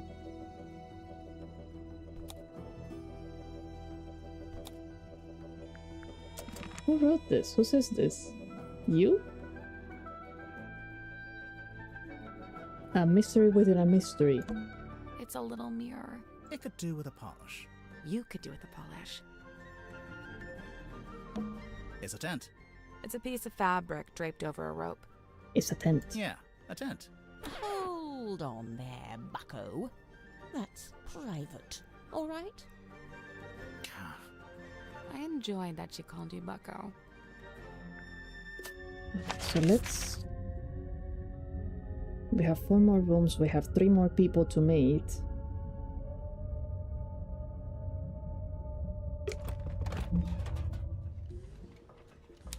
And also, are we able to go back to the... What the heck is this? What the heck am I looking at? Sail on now?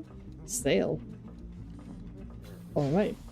But yeah, are we able to go back to the surface to check out the lighthouse? I think we should go to the lighthouse. Hello, sir? Is anyone there? I think there's someone in that basket.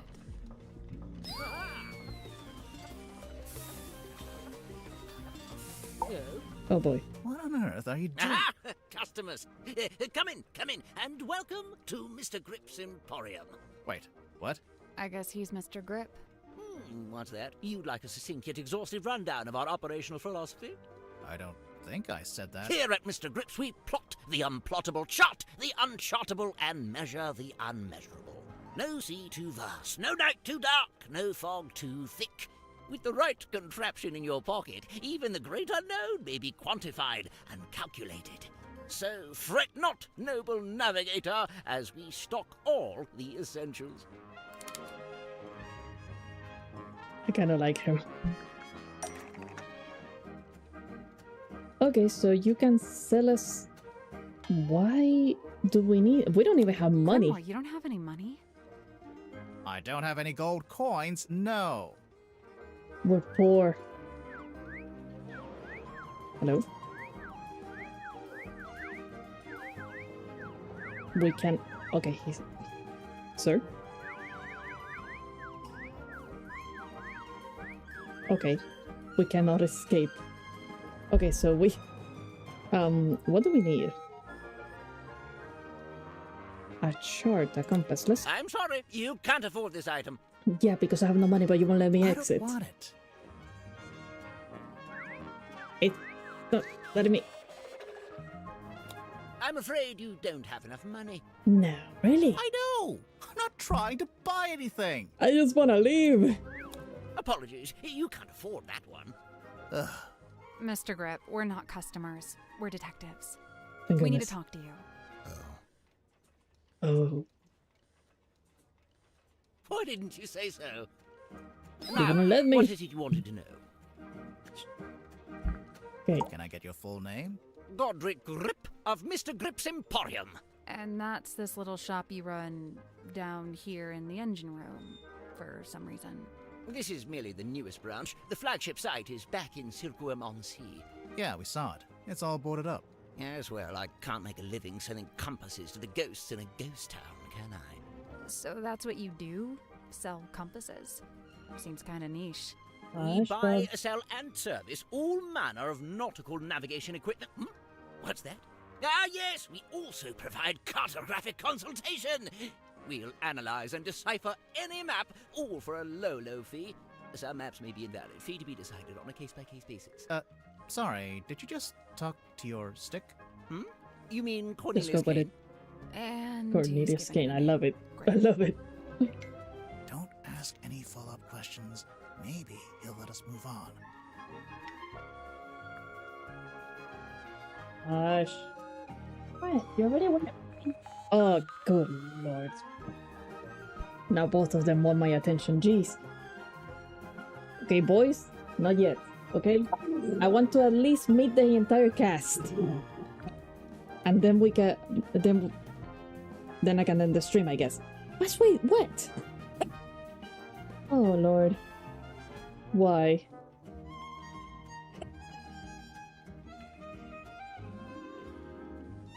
Don't start. He's just bored, I think. What, do you... What, do you see cat outside? You just want to nip at me. I'm busy. How'd you wind up here? I crashed my hot air balloon into the ocean. Whole thing came down. Dreadful. And of course, I've never been a swimmer, don't have the upper body strength. How'd you crash your balloon? A rather spirited disagreement with a flock of migratory Sick. pelicans led to an abrupt Sure, okay. And the actual reason? storm. There we go. Wait, so you're an aeronaut? I thought you were a shopkeeper. Yes, well, you're quite right, of course. But I'd been inspired to leave my shop behind and head out on a journey of discovery into the great unknown. That was the plan, at least. As you can see, I didn't make it very far at all. So there's a storm, the balloon crashes, you fall into the ocean. Then what? Enter Captain Mortuga. He finds me adrift, fishes me out of the water, and promptly places me here. In the engine room? Was every other room taken? On the contrary, only Mortuga and Zephyr were living here when I arrived, so I rather had the run of the place. Cornelius and I just agreed this would be the best place to set up shop, as it were. Why did you set up your shop again? You just said you'd been inspired to leave it behind. I had to make myself useful somehow, didn't I? I love this question session, this guy. No, yeah, he's very energetic.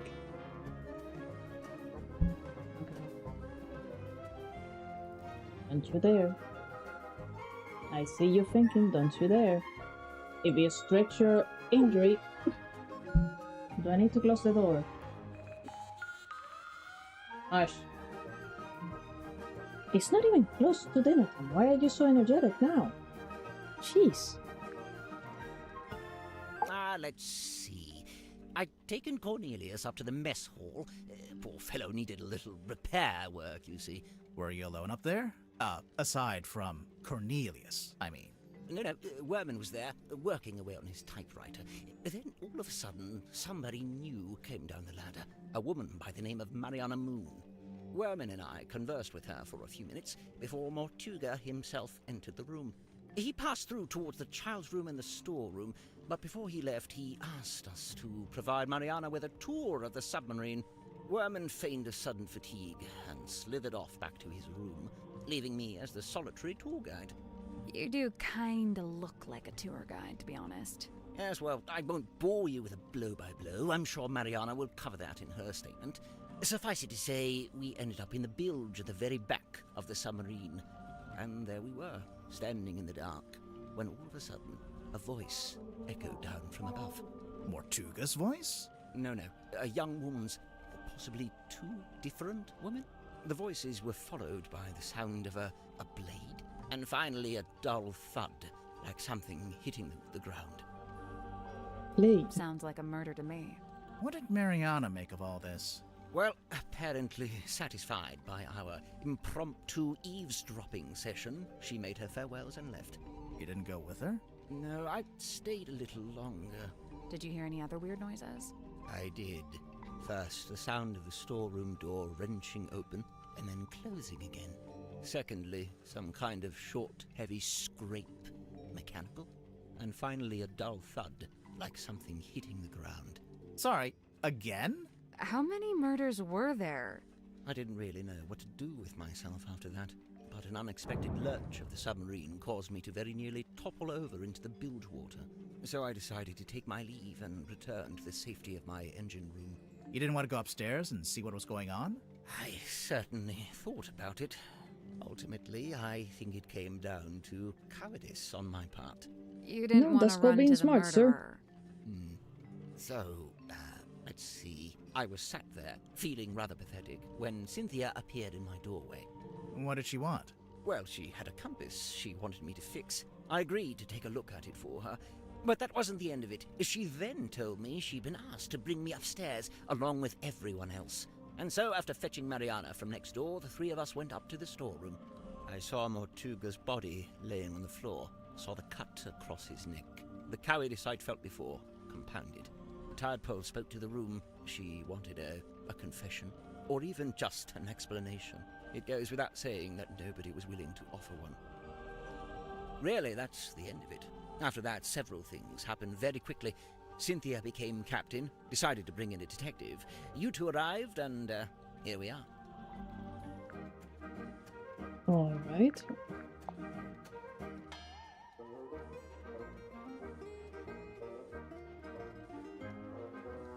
Okay, what do you know about Magnus? He lived and worked in the inn opposite Because it my looks like he emporium. dug his I'd own see grave him here. when I offered my custom at the inn, and in return, he'd come by my shop. As a sailor, Mortuga shared in my interest of nautical navigation. He even hired me for a job once. Did he tell you he was planning to go live on a submarine? I don't think he told anybody. After his disappearance, all I had was several largely unsatisfactory rumors. They said he disappeared into the sea, whatever that was supposed to mean. The first time I laid eyes on his eponymous submarine was when it rescued me from my fallen balloon. I can't tell you how surprised I was to see Magnus Mortuga step out onto the foredeck, although he wasn't quite the same man I'd known before. How do you mean? The light in his eyes was dulled, like he wasn't really there. What had happened to him? Well, I'd never found out, but you know, perhaps the rumors were true after all. Perhaps he had disappeared into the sea. Before this thrilling little jaunt on the Mortuga submarine, I'd lived in Silkworm all my life. I worked for my father and eventually inherited his business. Gorman Grip's nautical and aeronautical precision measurement and navigation instruments. Snappy title. I eventually trimmed the name down to just Mr. Grip's Emporium. That was around the same time I hired young Cornelius here as a much-needed second pair of hands. He's a stick. He does not have hands. Yes, running that business was my whole life for many years. Slow, sometimes tedious work, but I was extremely good at it. I especially relished in the task of deciphering and restoring old maps. The more decrepit they were, the more I enjoyed it. And now you live in the engine room of a submarine. Must be a big change. Yes and no. I mean, I don't think he's going to tell us much about anyone. Hold on. I never got the details out of either of them, so I can't confirm this. But I believe Werman was invited onto the submarine by Mortuga himself. Really? Why? It's very strange. I can't for the life of me imagine why Mortuga would bring a journalist on board. Werman's an author, not a journalist. Ah, well, he used to be a journalist. He wrote for the local newspaper. And I will say he doesn't seem to have lost the instinct to always be on the lookout for a story. What do you know of Miss Young Seafoam? Cynthia seems quite convinced that she should be the new captain in the wake of Mortuga's death. Sounds like you don't agree. Well, now, I didn't say that. It's just... You don't think she's up to the task? She's On the 18. contrary, from what I've seen, Cynthia is a remarkably bright and capable young woman. So much so that I bemoan seeing her spend her best years hidden away down here in the dark. Oh, it doesn't have to be permanent. She could be captain for a little while and then go do something else.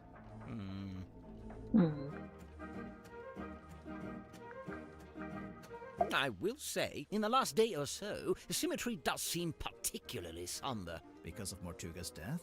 Yes, the problem seems to be that she considers herself a kind of catalyst.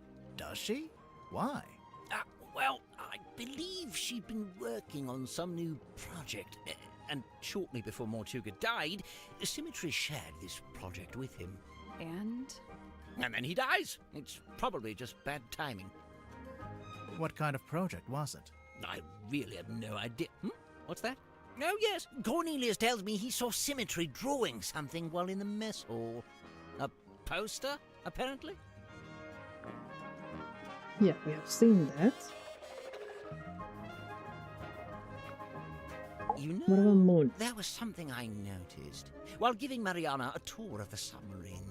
Soon after we entered the bilge, she whipped out her tobacco pipe with a strange kind of urgency. Did she smoke it? Well, she put it in her mouth, but she didn't light it. What's that, Cornelius? You've never seen her light it? Well, now you mention it. Yeah, probably not a good Interesting. idea to smoke inside a submarine anyway. Yes, and Mariana seems like such a stickler for health and safety regulations. Alright. Do we have anything that... Okay, do you know what this is? Goodness me. What's it a photo of? Well, it's a face. I suppose we can agree on that. Doesn't look like any Face? face I've ever seen. No, well, perhaps you ought to count yourself lucky. Okay, don't just leave it there. Tell me more. What do you mean a face?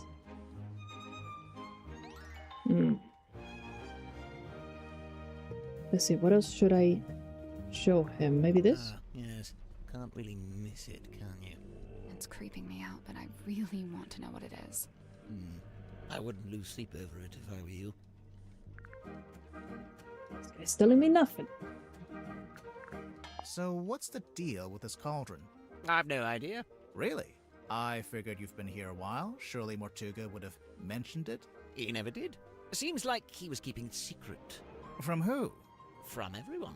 Why would it need to be a secret? Maybe he just wanted it all for himself.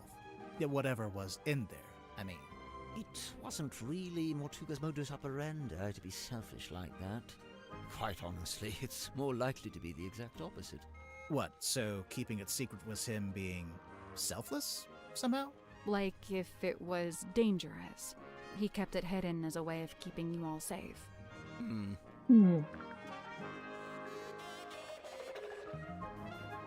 Okay, let's leave. I mean... No, he wouldn't know about this, I don't think.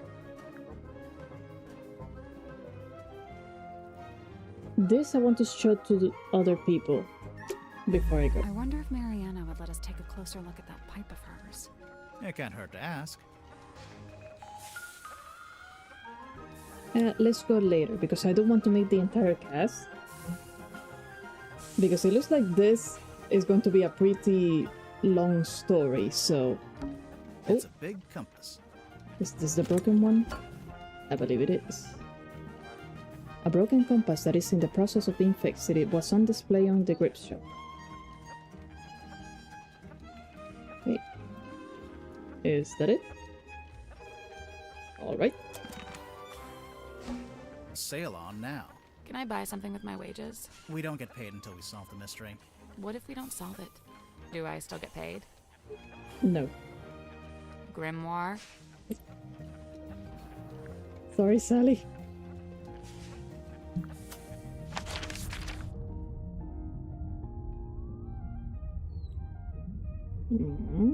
There's still 2 people that I need to meet.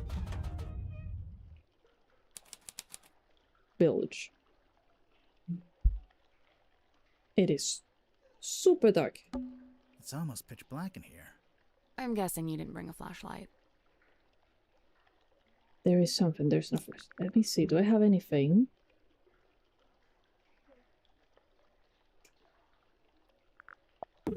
Does the cell phone help? We can use Dirk's cell phone. Do you think he'll mind? Probably not. Okay. Cool. Cool. Okay. How do I... No. You're not pointing it at anything. Well, where should I point it? Point it here. Here? How do I... How do I... No, not there. Over here. Like this? Bit closer, Sally. You're doing it wrong. Point it over here. Over here? Thank you. A switch. See? I knew what I was doing. Dumb luck. It looks like some kind of dial. Let's see. Oh boy. Rotate the 2 outer metal dials and the 2 inner glass orbs.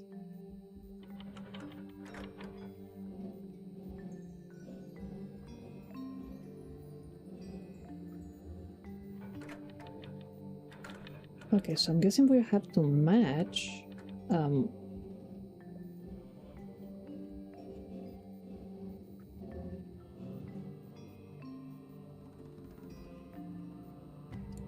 this, like this, and this.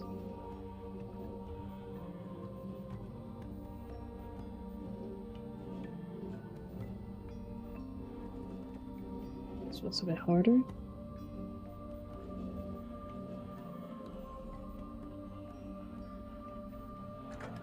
Never mind, not that hard. Got it. Nice work.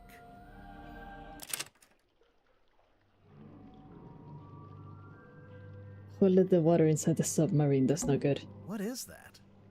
I have no idea. It's some kind of strange device. Looks like a gun. What should we call it?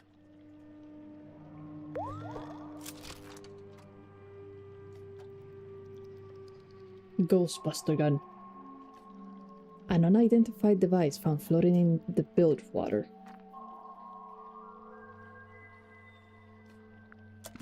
Alright, what about this? What's this?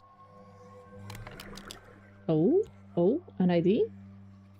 Tanya Tadpole. Free driving, deep diving pressure ocean rescue association. A license card that's been cut in half and taped back together, found on the bilge. Orda. Specialist, free driving, reduced visibility, deep diving, high pressure. Alright. A glass bottle. That's just trash. And don't be so quick to dismiss it. One man's trash is another man's... Oh, yeah, no, it's just trash. The light is coming through an open drain in the ceiling. A drain in the floor of the room above, you mean? Literally the same thing. Okay, is that it? It's a thigh-high pool of dirty water. Don't say thigh-high. Say knee-high. Or waist-high. But it was in between the two. Just go with it. Okay, doesn't look like there's anything else. Yeah, this room smells like rust and dirty seawater. I kind of like it. I knew you were going to say that. You always like the worst smells. I think that's it for the bilge. Okay, 2 more rooms. 2 more people.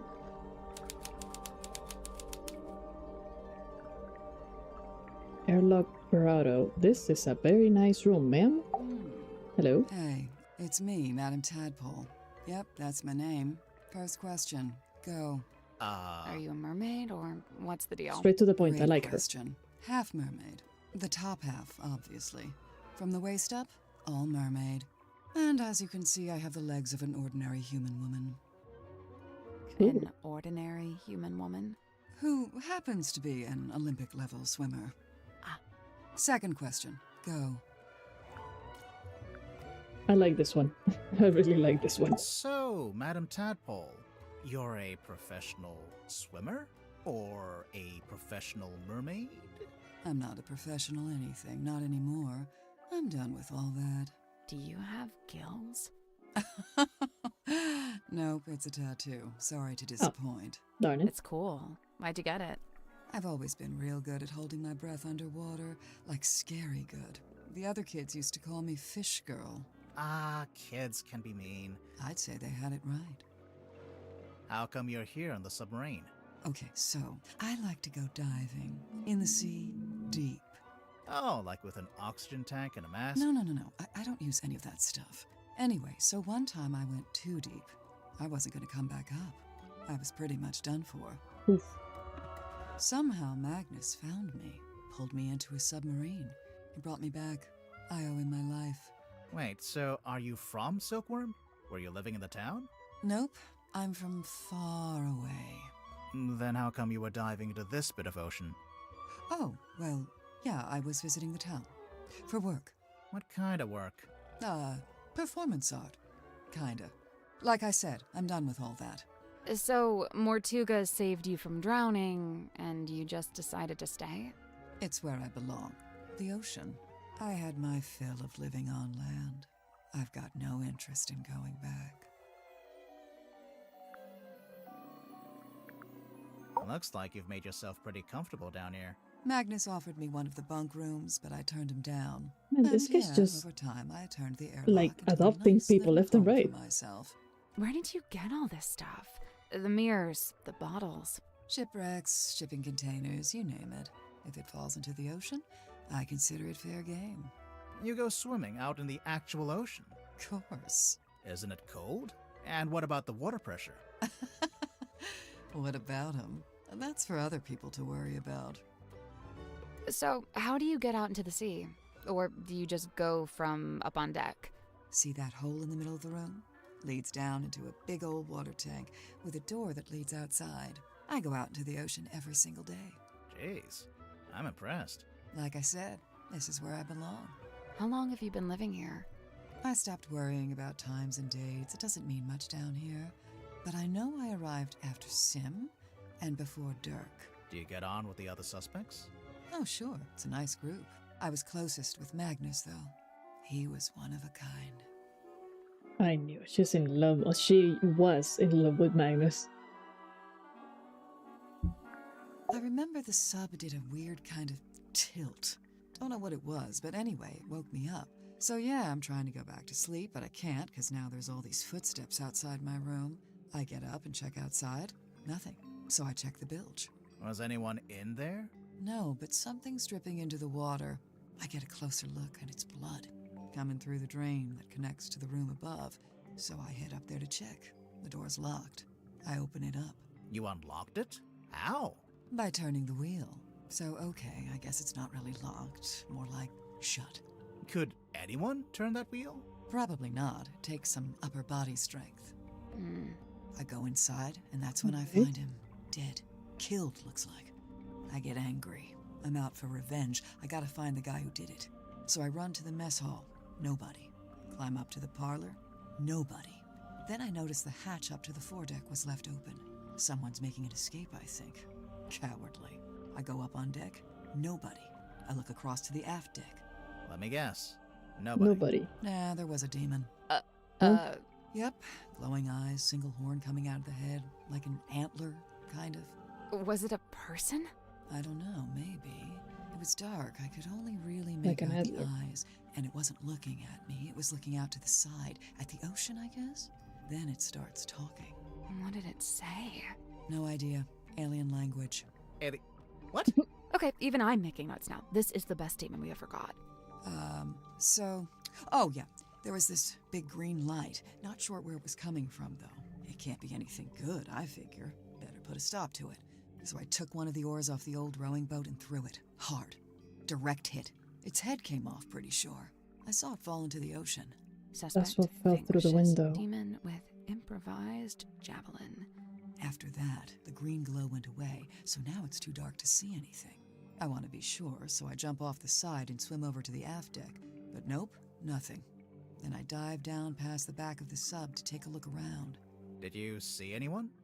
No. No. How should I put this? I'm pretty sure I was being watched. Like I could feel something was out there with me. I don't know. Sorry. Did you ever find the head of the demon or whatever it was? You said it fell into the ocean. Oh yeah, I did actually. It was right there, floating in the water. Turns out it was this Leather bag. leather mask kind of thing. A mask? Like a full head mask, you know, kind of like a balaclava. Do you still have it? Nope. I took it back inside the submarine, left it right here in the airlock, and Then it was gone. I think it got stolen. That's, The doctor. disappointing. Tadpole, you didn't finish your statement. Right. I left the airlock, told Cynthia to gather up the others and come up to the storeroom. Zephyr was in the mess hall. I told him to come too. So I go to the storeroom. Dirk's there with Werman and Sin. And he has a Everyone weirdly else shaped shows up head, shortly too. after. So, you Or all is that a gathered hat? at the crime scene. What happened? Nobody wanted to admit to murder, so it was a bit of a course not. stalemate. Most of the others made excuses and scurried off. Zephyr, Grip, and I stayed behind. I guess we were the ones who knew Magnus best. That's it. Story's over. Get out of here. I got questions though. I got questions that you're the only one that is actually like trying to help or something. I really liked him. He wasn't like anyone else I've met. What did you like about him? He was this great combination of super introverted and super proactive. Like you'd be complaining that you had a headache or whatever, and he wouldn't say a word. But then the next morning you'd wake up and find painkillers beside your bed. Oh. Wow. Kind of creepy, sneaking into your room at night. And where would he get painkillers on a Shut up, this submarine? is his ship. The point is, he actually Submarine. cared about other people. Really, the only person he was hard on was himself. Go on. Well, for one, he never let himself leave the submarine, even if he wanted to. Did he want to? I think so. Then what was stopping him? I wish I could say. She's being super helpful. I don't think she did it. I'm hoping she... No, I don't think she Miss did it. Tadpole, you said you were an And I hope nothing Olympic happens to level her. swimmer. Oh, sure. They never let me compete, though. I got banned way back when I used to swim in regionals. Why? What did you do? Nothing. They just decided I had certain physical abnormalities that made it unfair to the other swimmers. That kind of sucks. It's whatever. Yeah. I never really cared about competing anyway. So what did you do after you got banned? Oh, you know, left home, traveled, got a job, quit that job, traveled some more. And, have you always been green? Oh, you finally built up the courage to ask, huh? No, it was a reaction to some chemicals we used in a little water tank I used to swim in. The doctor said it's reversible, but I couldn't afford the treatment, so yeah, I'm green. Well, you look great, ma'am. I think you look great. Okay, well, since you knew about Magnus, what do you know about... Little Cynthia. She's cute, huh? I don't know if that's an appropriate way to talk about your captain. You're so right. You think her being captain is kind of a joke? It's not a joke to her. She cares a lot about the submarine. I just don't think it's doing her any good to care that much. It's just a hunk of metal after all. And wood. Some of it is made out of wood, I noticed. Did Mortuga want Cynthia to succeed him as captain? Did he ever mention it? No, I'd say he probably felt the same way I do about it. Which is... That she's too young and too bright to be living down here in the dark.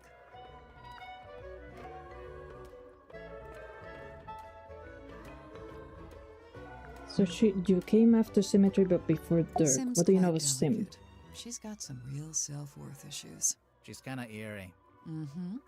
And she's got this 1,000-yard stare. Like a rabbit in the headlights. She's got a unique way of speaking, too. Yeah, I'm still not sure how much of it is sincere and how much is residual from her time performing on stage. I have heard her talking more normally, though, when she's with Cynthia. What about Sim's parents? Orphan. As far as I know, she was homeless for a while, until the system picked her up and she got moved into the theater. So, she's never had any kind of normal life. Nope. That 1,000-yard stare's starting to make a little more sense now, huh? Little bit. After Dirk, what about Werman? Now, when Werman got here, that's when things got interesting. Why? Because he's a famous author? Oh no, I don't care about that. I don't read pulp literature. Oh, right. Then what's so interesting? Okay, so, Werman's from Silkworm, just like Mortuga. And after he arrived on the submarine, Mortuga spent a lot of time talking with him. Wait, you think they knew each other from before? From when they both lived in the town? No, but I do think they share a connection. Like, maybe they have a mutual friend or something? Nope. Something like that. Parents. Then I think it it's seems parents. Like Mortuga would have wanted Werman on the submarine if he had something to gain from it, even if it was just information. What information, though? What was Mortuga trying to find out?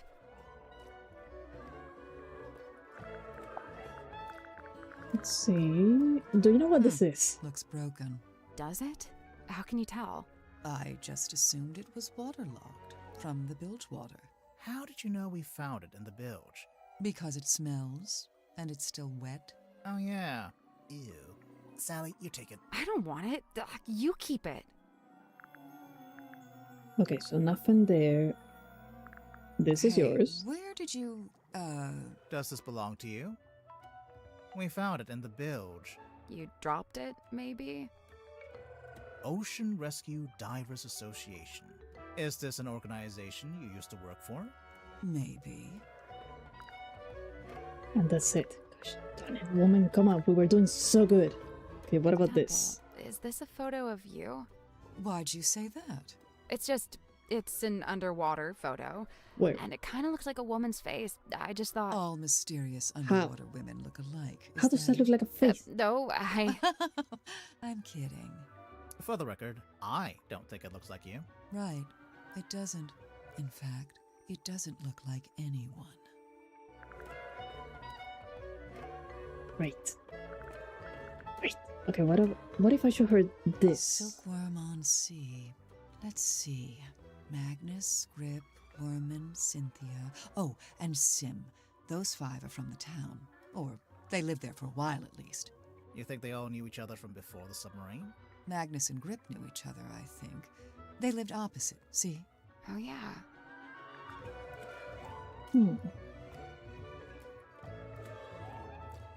Okay, one last thing, and then we'll go look for the doctor. Well, two things, actually. Do you know about this? What? I feel like I know what this is. The thing in the painting. You've seen it? Not seen it. More like felt it. I'm pretty sure it's out there. Maybe even right now. Should we be worried about this? That's up to you. I am very worried. Where did you find that? Yeah, it was in Sims. We just found it lying around in a corridor. What is it? It's Magnus's key. It unlocks his cabin. Really? Yeah, you just gotta push the iris, and the key pops out the back, see? Oh. That feels kind of violent. So, Nice. you need this to lock or unlock the captain's cabin. Uh-huh. Magnus only And locked Sim that had door it. on rare occasions, but whenever he did, he used this key. And, the cabin is... Down the hall from the parlor, at the very back of the submarine. Alright, cool. Actually, since you know so much about Magnus... Turk tried to get me to take these. He's convinced we've all got a vitamin D deficiency. He said that's why everyone on the submarine is, in his words, moody and weird. Okay, what This about was this on one? the floor of the crime scene. Do you know what it is? Poison, maybe? We don't know that. We don't know what it is. We know it's not. Doesn't We know make it's any not. sense for it to be poison. Magnus was killed with a blade, something sharp. Right. But there wasn't anything like that at the crime scene. Well, then it must be somewhere else.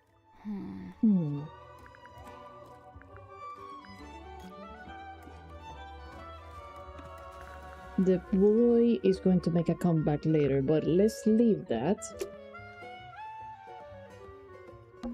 Old glass bottles.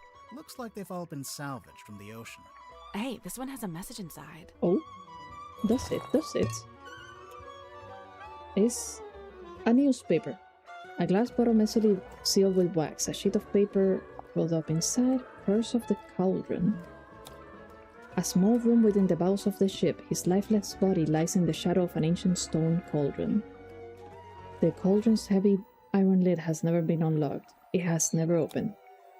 For all his strength, he ultimately proved powerless against the lure of the unknown. And on this morning, the cauldron has been unlocked. On this morning, it is wide open. This is a newspaper?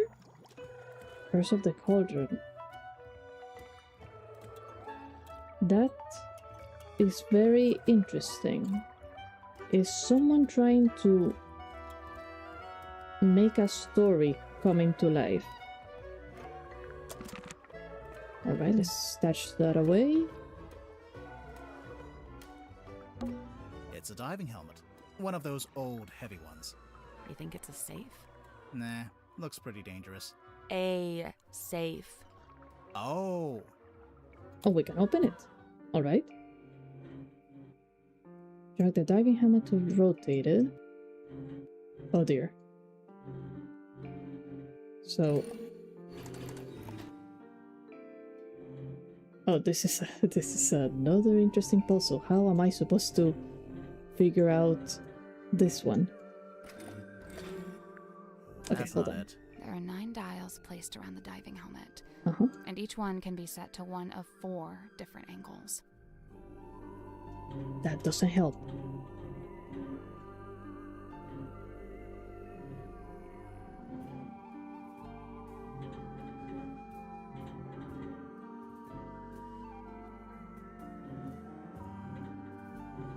No, yeah, I need another hint. I guess that's wrong.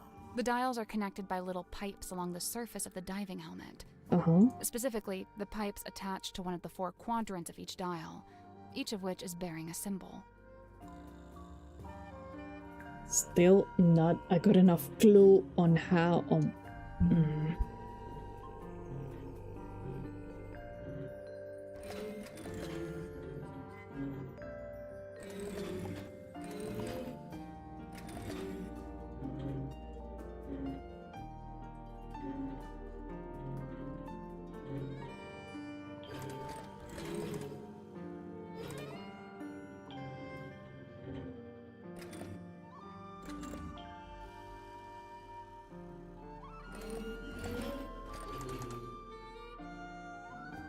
Nothing. Basically, the pipes connect some symbols to other symbols.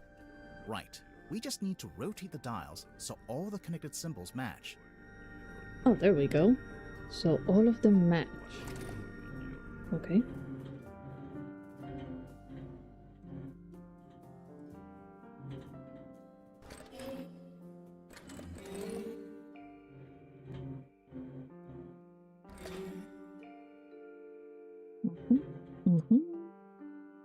Ah.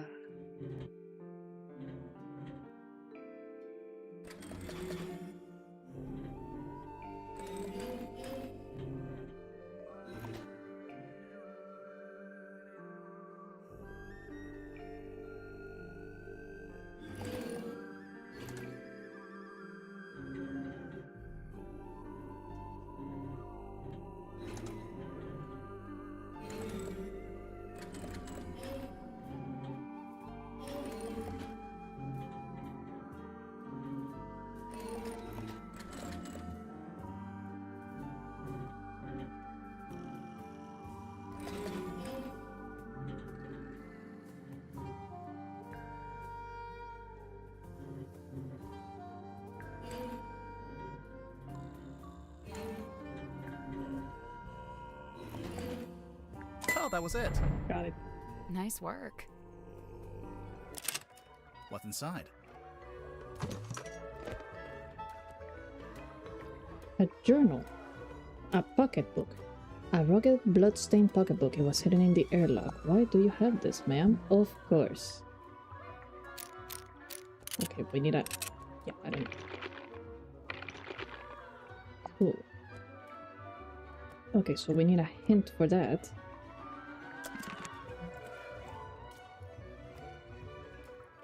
I have a question for you. Where do you find this? Before I head, I still need to meet the doctor. Jeez. Where's the... Where are you? Hands off. It's mine. No, What's this mine symbol now. on the front? Looks like someone scratched it in with a claw or something. None of your business. How do you get it open? You don't. You don't know the code? Oh, I know it. But you don't.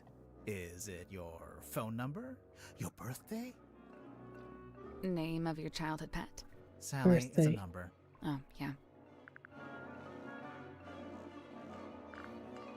Okay, what Where about did this? you get this bottle from? I found it in the ocean, like everything else in here. When? Recently? Yeah, this morning. Was it near the submarine? Of course, I never go too Interesting. far out.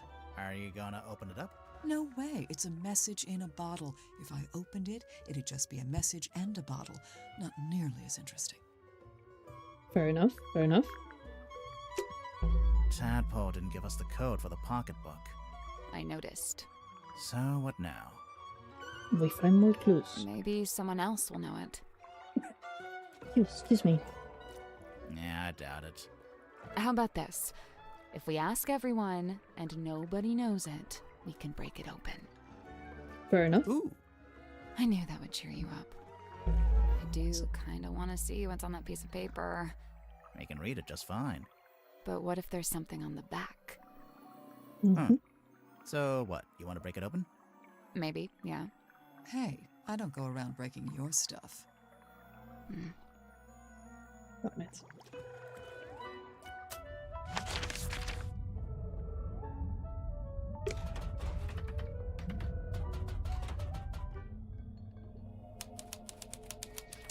Alright, sir, you're the last one I need to meet here. Hello, sir? Two strangers, emissaries from the world above. Yeah, hi.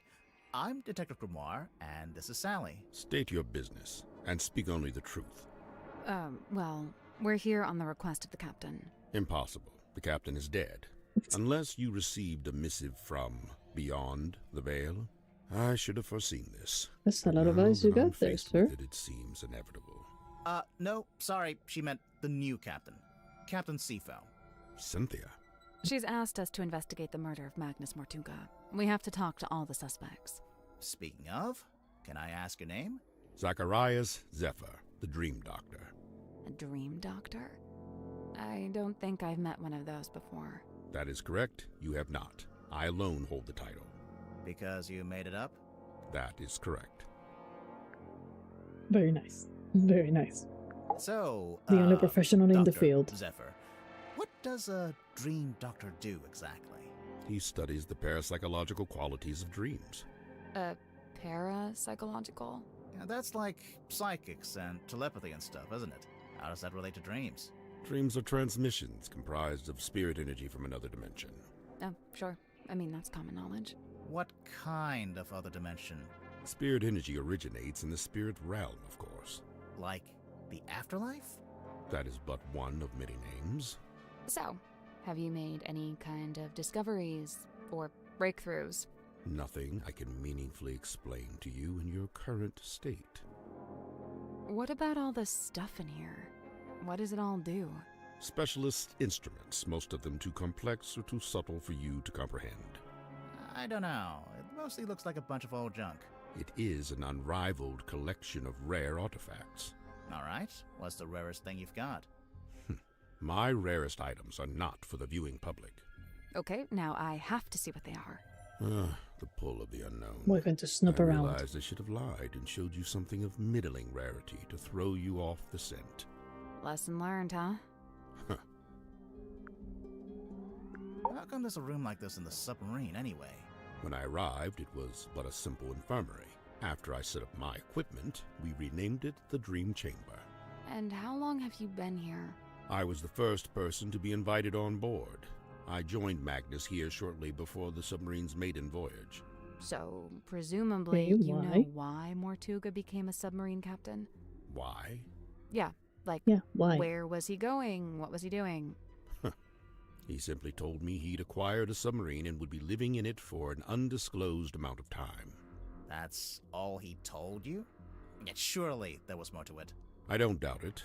He was a man of secrets, every bit as much as I. So when you started off, it was just the two of you. But now it's, what, 8 people? We were 9 souls, now 8. I'm not counting either of you. Yeah, I figured. Why did Mortuga want so many people on the submarine? Only a few of them were invited on board by Magnus like I was. The others crossed paths with him merely by the winds of fortune. Alright, what about the night of the murder? Because you are my prime suspect right now, sir. Phase, non-lucid, focus is soft but heavy. All is dark, the endless void. A low voice speaking a forbidden language, emerging from the beshroudal of the night black sea. A face, larger than I had known a face could be. I wake. The room is bathed in green light. I got the Green light? face. Like from the wooden boy? Not dissimilar, but 1,000 times more potent. I leave my chambers, heading for the airlock in which I have some business. I meet Cynthia in the parlor as she emerges from the control room. I notice she is clutching the ship's compass. She also appears visibly upset. Like me, Cynthia is on her way to the lowest deck. She departs and I follow behind. I wait as Cynthia converses with Madame Tadpole at the base of the second ladder. Madame Tadpole ascends the ladder. She is moving with haste and purpose. She requests that I go immediately to the storeroom at the end of the corridor. Did you go? As soon as I'd concluded my business. Which was? Nothing of great import, merely something I needed to collect from the airlock. So you went to the airlock, and then you went to the storeroom? I did, right after I stopped off at my chambers. You understand I first needed to return certain items to their designated storage locations, after which I truly did do as Madame Tadpole had requested. I did ultimately regret my dallying. As it transpired, she had wished to inform me of Magnus Mortuga's death, and there his body lay, in the shadow of his stone cauldron, his blood pooling beneath him. A potent unease was already germinating amongst the group. Doubts were beginning to be sown, and fingers were beginning to point. Magnus Mortuga was a man of great will and great strength. It is hard, still, to accept that he has left us. Okay, none of these guys disliked the captain, at least.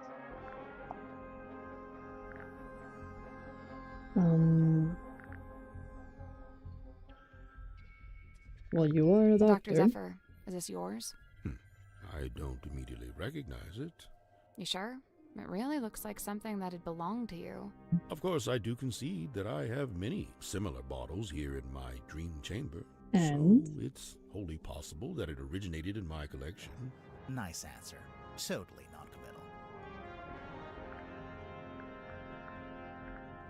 Yeah, we already know about the eyeball. What about this to be a depiction of a being known as the mermaid? However, the mermaid? I have nothing to compare it with, as it's the only depiction I know of. It doesn't look much like a mermaid. It doesn't look much like anything, really. Except for the fact it's got a face.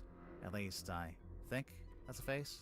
Stories alluding to such a being were the reason I traveled to Silkworm in the first place.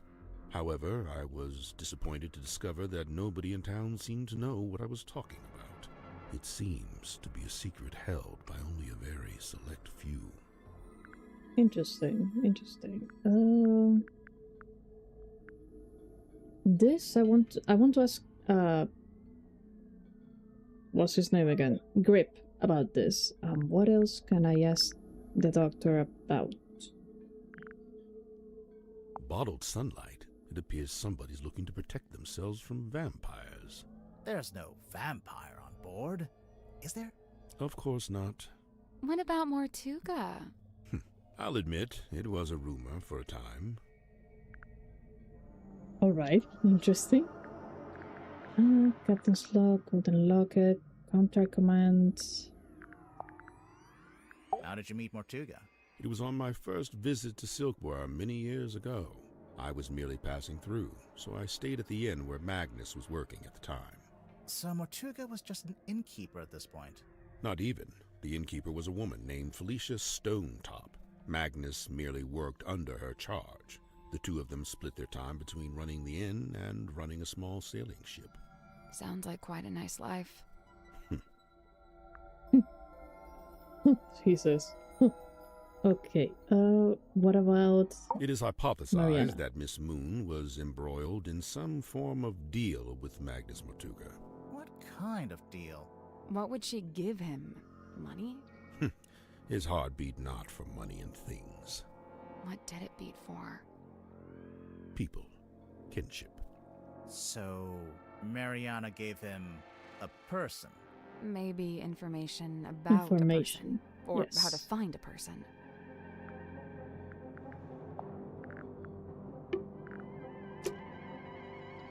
Okay, what can we find here? Because clearly this game actually has like a pretty long story, so I do want to like leave it there for now, just so because we have met all the cast. But what can we find here? I'll just take a look in this cabinet. Watch out for spiders. Yeah, I don't think there are any spiders. We're on a submarine, remember? There's spiders on submarines. I do seem to need constant reminding. This blood? It's a weird glass bottle. Oh, jeez. Yeah, it's almost dinner time and my boy's already It whining. is the hex bottle. Yeah, I knew that. 1 second, Bob. Jeez.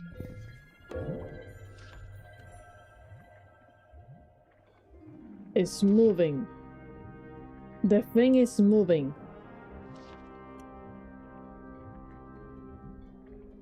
Freaking sir, if this dog, he can be.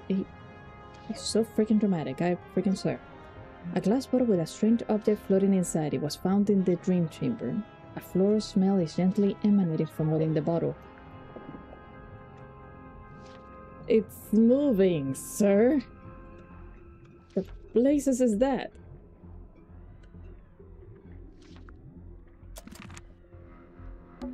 It's a weird crystal orb, It is the fog ball. if you say so. Okay, new clue of some. It's battery powered. The crystal ball is battery powered.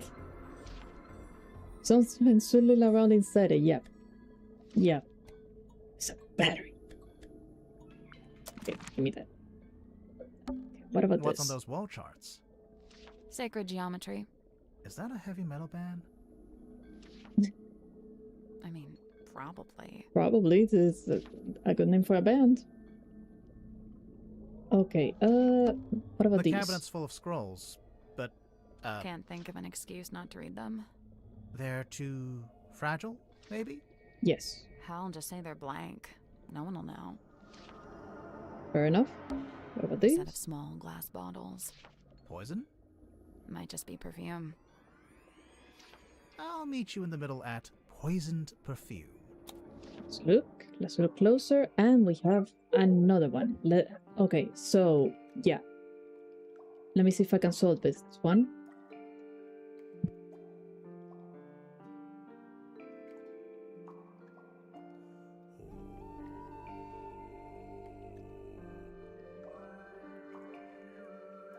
Grab the bottle caps and shove them onto the correct droppers. Oh! Bring some hue upon the label.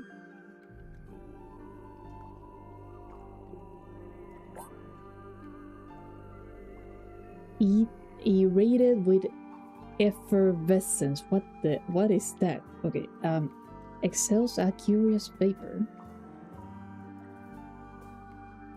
Drips fall with a hurried cadence. What type of hints are these? Glutinous viscosity, conspicuous X upon the label.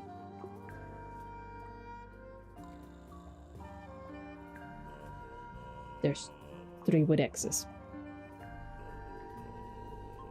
Let's put you here. Conspicuous X, glutinous viscosity.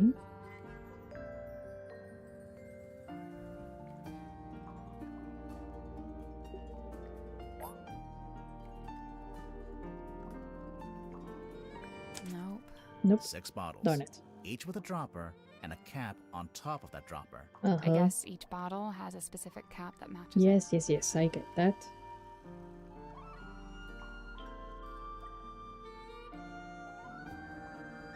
Bring some hue upon the label, so maybe here? I guess that's wrong. Darn it. Some of the clues reference things that aren't immediately visible. So we might need to investigate the bottles a little more. Oh, I didn't know. Okay.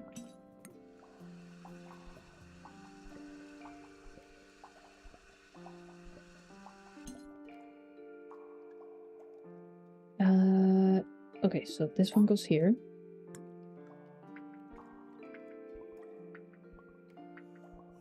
With hurricandescence. Okay, so you're there. This viscosity, this one's right, this one's right. I think this one's right.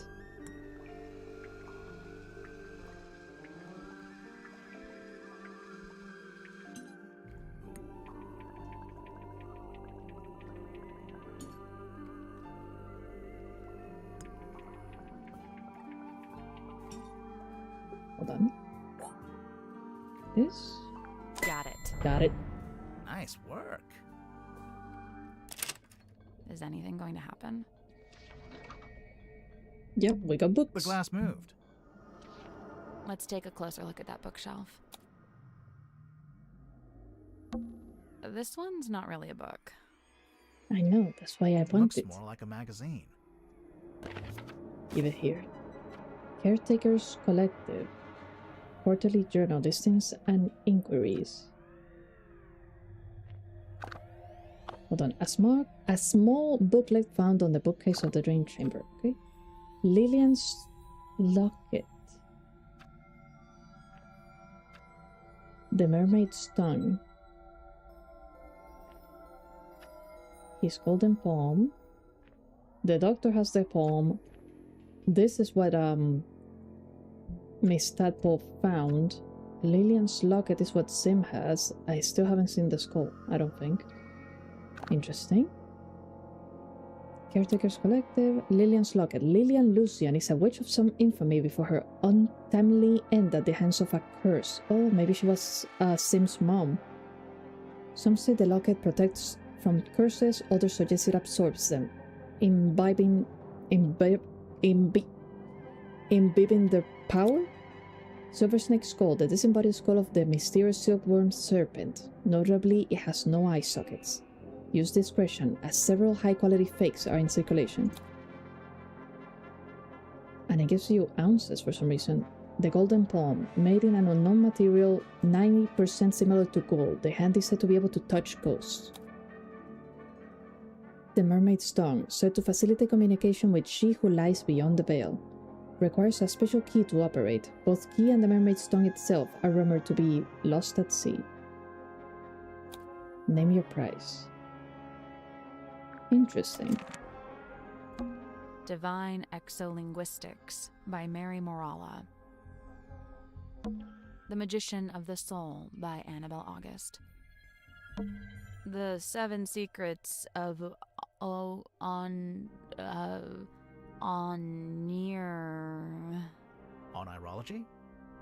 The Seven Secrets of Onirology by Edward Edmonton. Onirology. Okay, I think that's... Wait, hold on. The glass move. Let's take a closer look. Yeah. Hold on. I think I can see a face in there. Yeah, you can see it too, then. That's probably just pareidolia. Who? The human habit of seeing faces where there aren't... Oh. Okay, no, I just saw it too. Okay, good. We're not crazy then. There's the mask. Can I grab the mask? Is the mask? I think I can see That's probably just... The human habit of seeing... Okay, no, I just saw it too. We're just leaving the mask there. That's literally the mask that we're looking for. A dusty old cloth. Darn it. Fine. You both are crappy detectives. Jeez. Okay, hold on. Okay. That's not what I meant to do. Yeah, I would recommend that you don't wander. Okay, can I save or does this game... Oh, 40%. Cool. Can I save or autosave on? Quit to title screen. Okay, so it should autosave then. Or hold on, let me go to another chamber just to make sure that if anything, like it just happened, you know?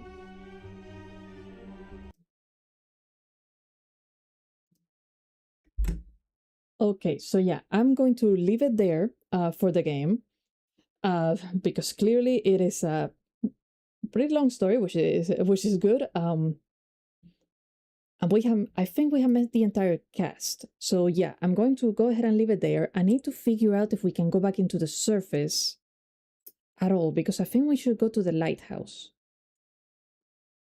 It's interesting. I don't know. I think that there's someone who we haven't met because everybody has said that they heard two women, one young, one old. And then the murder happened. So that's... I mean, we have two young women and only one older woman, but apparently she wasn't there. She actually heard it. So yeah, there's still a lot to this story, obviously. I don't know. I found it really fun. So yeah, I'm gonna leave it there. I'll update the schedule for next week soon. Tomorrow Monday I'll probably just do Nimbit Frontier. Good stream, thank you, Tape. Tomorrow I'll probably do Nimbe Frontier, mostly because I need to go donate some more plasma again. So it's probably going to just be a chill day for me. So yeah, Tape, thank you for joining me. C-Pups, I know you're not here, but thank you for joining me as well. Any lurkers that came into my void, I hope you enjoyed. I hope you have fun. I hope you'll join me again. So yeah, I'll update my schedule soon, and I don't know.